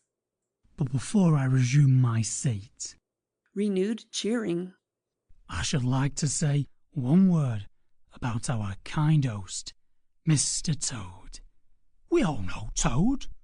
Great laughter. "Good Toad, modest Toad, honest Toad." Shrieks of merriment. "Only just let me get at him," muttered Toad, grinding his teeth. "Hold hard a minute," said the Badger, restraining him with difficulty. "Get ready, all of you." "Let me sing you a little song," went on the voice, "which I have composed on the subject of Toad." Prolonged applause. Then the Chief Weasel, for it was he, began in a high squeaky voice, "Toad, he went a-pleasuring gaily down the street." The Badger drew himself up, took a firm grip of his stick with both paws, glanced round at his comrades, and cried, "The hour is come, follow me," and flung the door open wide. My! What a squealing and a squeaking and a screeching filled the air! Well might the terrified weasels dive under the tables and spring madly up at the windows. Well might the ferrets rush wildly for the fireplace and get hopelessly jammed in the chimney. Well might tables and chairs be upset, and glass and china be sent crashing on the floor in the panic of that terrible moment when the four heroes strode wrathfully into the room. The mighty Badger, his whiskers bristling, his great cudgel whistling through the air. Mole, black and grim, brandishing his stick and shouting his awful war cry, "A mole! A mole!" Rat, desperate and determined, his belt bulging with weapons of every age and every variety. Toad, frenzied with excitement and injured pride, swollen to twice his normal size, leaping into the air and emitting toad whoops that chilled them to the marrow. "Hya! Hya! Toad he went a-pleasuring!" he yelled. "I'll pleasure 'em!" And he went straight for the Chief Weasel. They were but four in all, but to the panic-stricken weasels the hall seemed full of monstrous animals, gray, black, brown, and yellow, whooping and flourishing enormous cudgels, and they broke and fled with squeals of terror and dismay, this way and that, through the windows, up the chimney, anywhere to get out of reach of those terrible sticks. The affair was soon over. Up and down, the whole length of the hall, strode the four friends, whacking with their sticks at every head that showed itself, and in 5 minutes the room was cleared. Through the broken windows the shrieks of terrified weasels escaping across the lawn were borne faintly to their ears. On the floor lay prostrate some dozen or so of the enemy, on whom the mole was busily engaged in fitting handcuffs. The Badger, resting from his labours, leant on his stick and wiped his honest brow. "Mole," he said, You're the best of fellows. Just cut along outside and look after those stout sentries of yours and see what they're doing. I've an idea that, thanks to you, we shan't have much trouble from them tonight." The mole vanished promptly through a window, and the badger bade the other two set a table on its legs again, pick up knives and forks and plates and glasses from the debris on the floor, and see if they could find materials for a supper. "I want some grub, I do," he said, in that rather common way he had of speaking. "Stir your stumps, Toad, and look lively. We've got your house back for you, and you don't offer us so much as a sandwich." Toad felt rather hurt that the badger didn't say pleasant things to him, as he had to the mole, and tell him what a fine fellow he was, and how splendidly he had fought, for he was rather particularly pleased with himself and the way he had gone for the chief weasel and sent him flying across the table with one blow of his stick. But he bustled about, and so did the rat, and soon they found some guava jelly in a glass dish, and a cold chicken, a tongue that had hardly been touched, some trifle, and quite a lot of lobster salad. And in the pantry they came upon a basketful of French rolls, and any quantity of cheese, butter, and celery. They were just about to sit down, when the mole clambered in through the window, chuckling, with an armful of rifles. "It's all over," he reported. "From what I can make out, as soon as the stoats, who were very nervous and jumpy already, heard the shrieks and the yells and the uproar inside the hall, some of them threw down their rifles and fled. The others stood fast for a bit, but when the weasels came rushing out upon them, they thought they were betrayed. And the stoats grappled with the weasels, and the weasels fought to get away, and they wrestled and wriggled and punched each other, and rolled over and over, till most of 'em rolled into the river. They've all disappeared by now, one way or another, and I've got their rifles, so that's all right." "Excellent and deserving animal," said the badger, his mouth full of chicken and trifle. "Now there's just one more thing I want you to do, Mole, before you sit down to your supper along of us. And I wouldn't trouble you, only I know I can trust you to see a thing done, and I wish I could say the same of every one I know. I'd send Rat if he wasn't a poet. I want you to take those fellows on the floor there upstairs with you, and have some bedrooms cleaned out and tidied up and made really comfortable. See that they sweep under the beds, and put clean sheets and pillowcases on, and turn down one corner of the bedclothes, just as you know it ought to be done, and have a can of hot water and clean towels and fresh cakes of soap put in each room. And then you can give them a licking apiece, if it's any satisfaction to you, and put them out by the back door, and we shan't see any more of them, I fancy. And then come along and have some of this cold tongue. It's first rate. I'm very pleased with you, Mole." The good-natured mole picked up a stick, formed his prisoners up in a line on the floor, gave them the order, "Quick march," and led his squad off to the upper floor. After a time he appeared again, smiling, and said that every room was ready and as clean as a new pin. "And I didn't have to lick them either," he added. "I thought, on the whole, they had had licking enough for one night, and the weasels, when I put the point to them, quite agreed with me, and said they wouldn't think of troubling me. They were very penitent, and said they were extremely sorry for what they had done, but it was all the fault of the chief weasel and the stoats, and if they could do anything for us at any time to make up, we had only got to mention it. So I gave them a roll apiece and let them out at the back, and off they ran as hard as they could." Then the mole pulled his chair up to the table and pitched into the cold tongue, and Toad, like the gentleman he was, put all his jealousy from him, and said heartily, "Thank you kindly, dear Mole, for all your pains and trouble tonight, and especially for your cleverness this morning." The badger was pleased at that, and said, "There spoke my brave Toad." So they finished their supper in great joy and contentment, and presently retired to rest between clean sheets, safe in Toad's ancestral home, won back by matchless valor, consummate strategy, and a proper handling of sticks. The following morning Toad, who had overslept himself as usual, came down to breakfast disgracefully late, and found on the table a certain quantity of eggshells, some fragments of cold and leathery toast, a coffee-pot 3/4 empty, and really very little else, which did not tend to improve his temper, considering that, after all, it was his own house.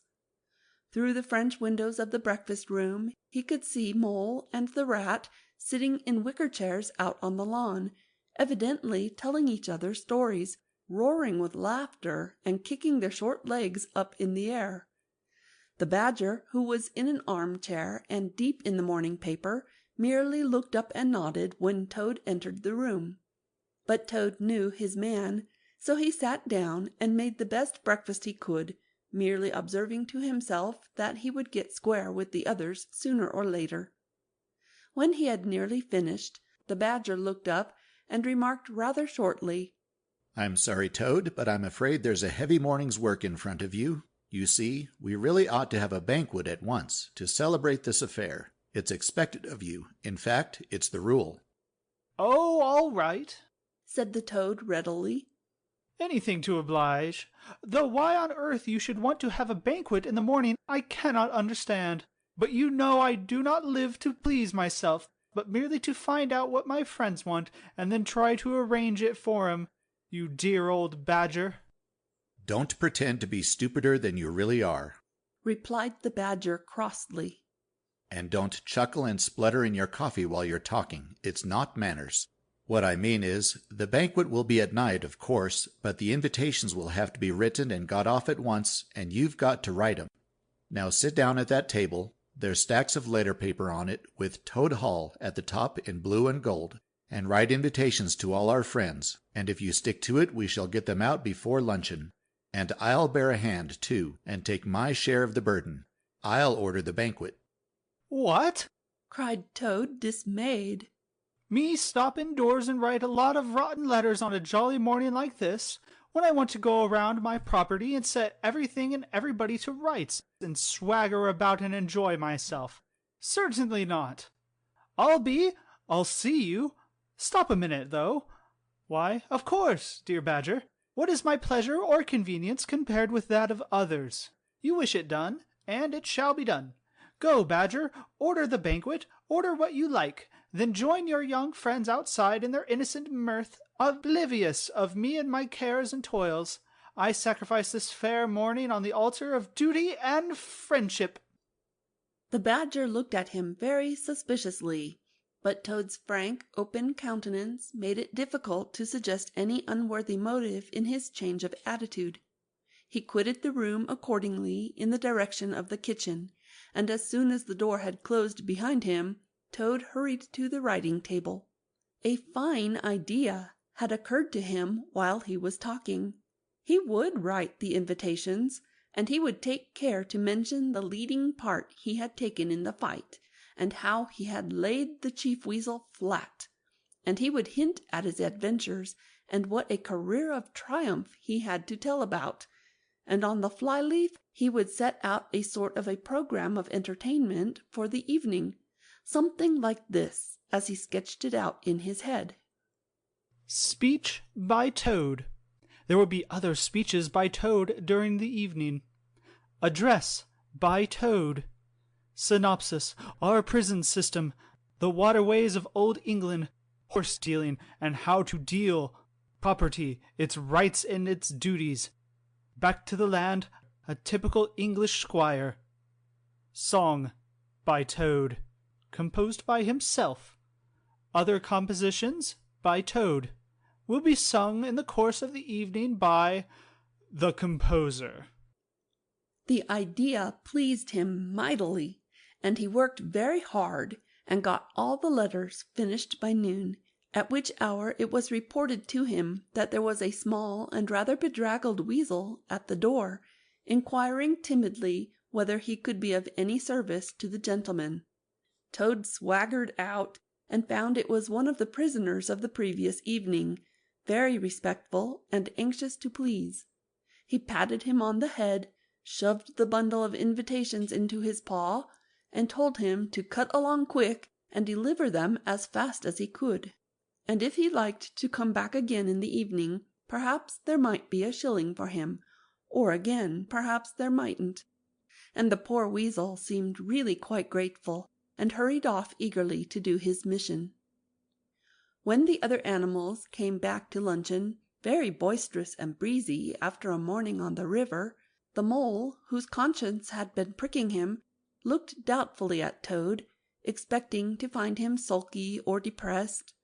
Instead, he was so uppish and inflated that the mole began to suspect something, while the rat and the badger exchanged significant glances.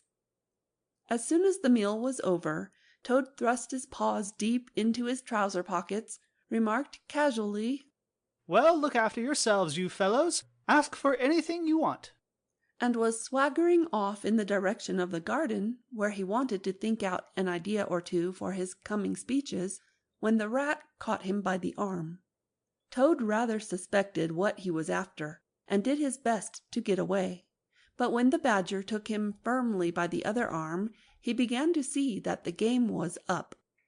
The two animals conducted him between them into the small smoking room that opened out of the entrance hall, shut the door, and put him into a chair. Then they both stood in front of him, while Toad sat silent and regarded them with much suspicion and ill humor. "Now, look here, Toad," said the rat. "It's about this banquet, and very sorry I am to have to speak to you like this.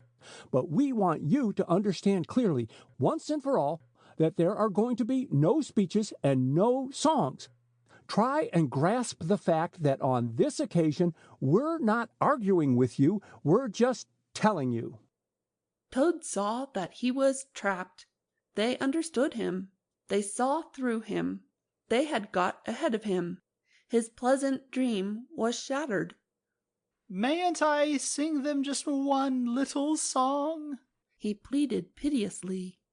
"No, not one little song," replied the rat firmly, though his heart bled as he noticed the trembling lip of the poor disappointed Toad.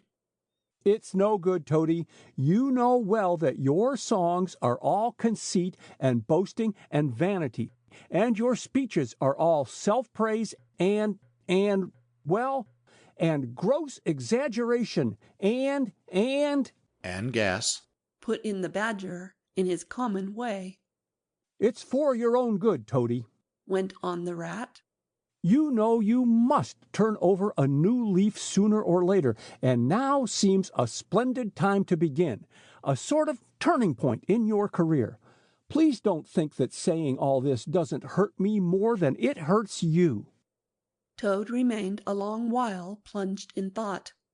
At last he raised his head, and the traces of strong emotion were visible on his features. "You have conquered, my friends," he said in broken accents. "It was, to be sure, but a small thing that I asked, merely leave to blossom and expand for yet one more evening, to let myself go and hear the tumultuous applause that always seems to me, somehow, to bring out my best qualities. However, you are right, I know, and I am wrong.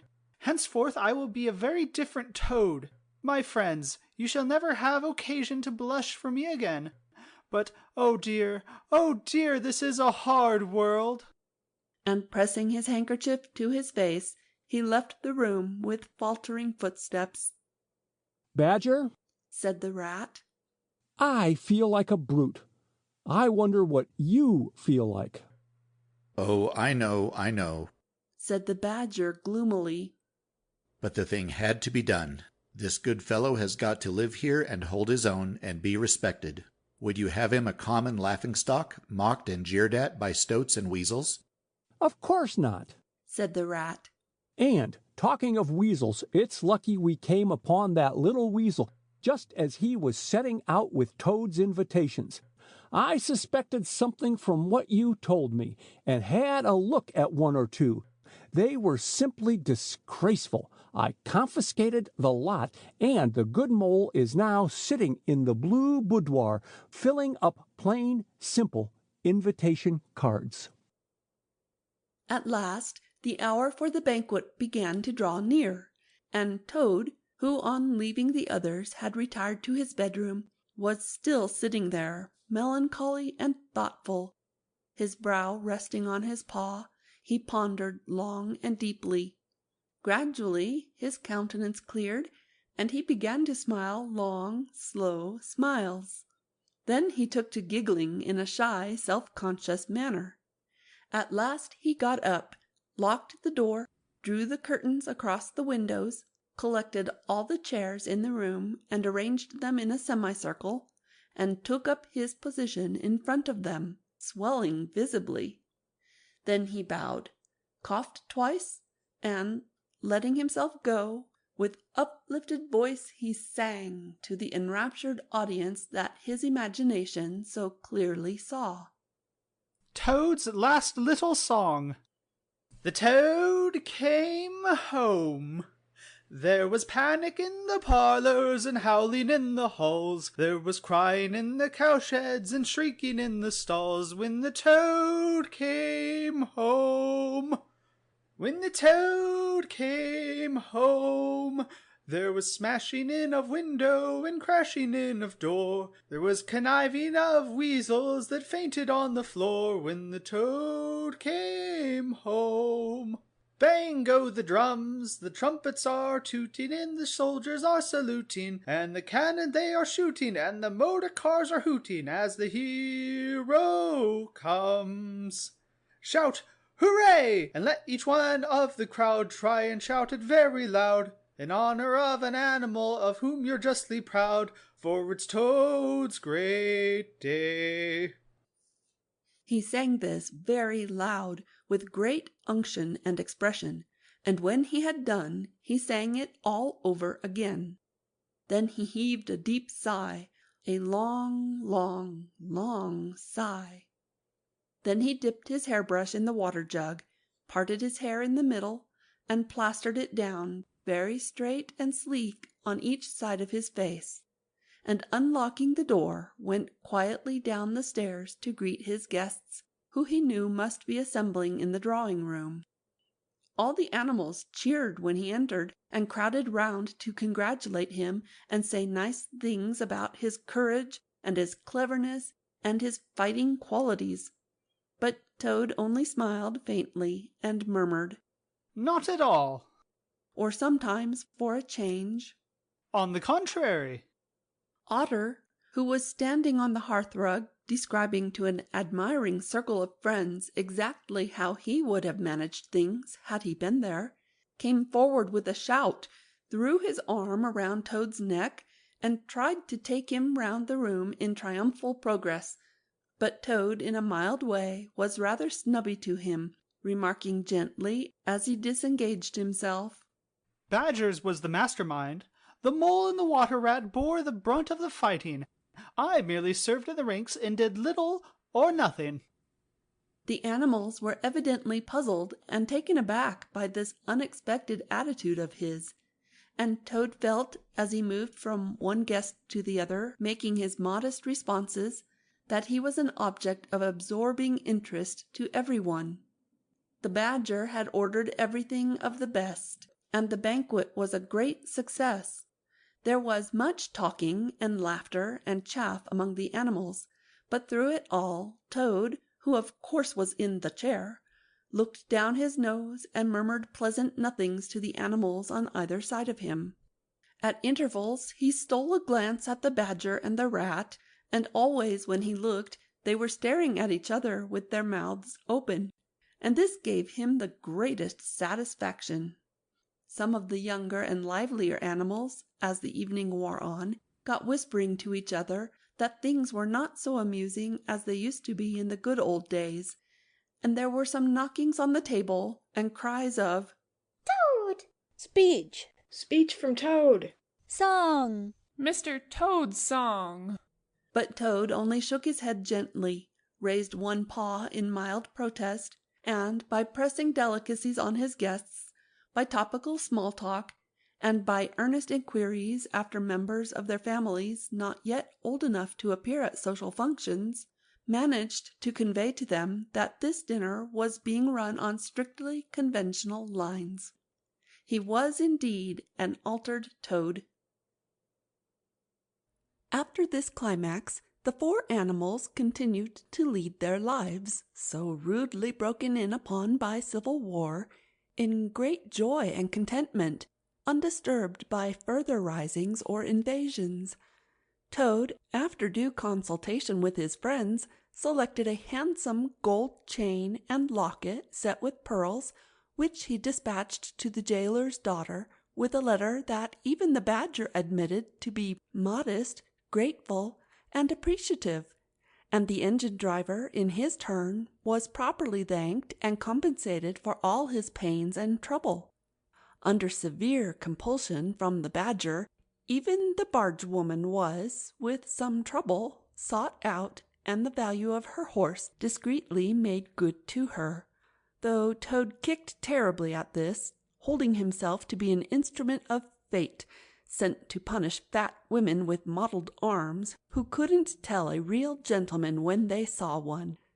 The amount involved, it was true, was not very burdensome, the gypsy's valuation being admitted by local assessors to be approximately correct. Sometimes, in the course of long summer evenings, the friends would take a stroll together in the wild wood, now successfully tamed so far as they were concerned, and it was pleasing to see how respectfully they were greeted by the inhabitants, and how the mother weasels would bring their young ones to the mouths of their holes, and say, pointing, "Look, baby, there goes the great Mr. Toad, and that's the gallant water rat, a terrible fighter, walking along a him. And yonder comes the famous Mr. Mole, of whom you so often have heard your father tell." But when their infants were fractious and quite beyond control, they would quiet them by telling how, if they didn't hush them and not fret them, the terrible grey Badger would up and get them. This was a base libel on Badger, who, though he cared little about society, was rather fond of children, but it never failed to have its full effect. End of chapter 12. End of The Wind in the Willows by Kenneth Grahame.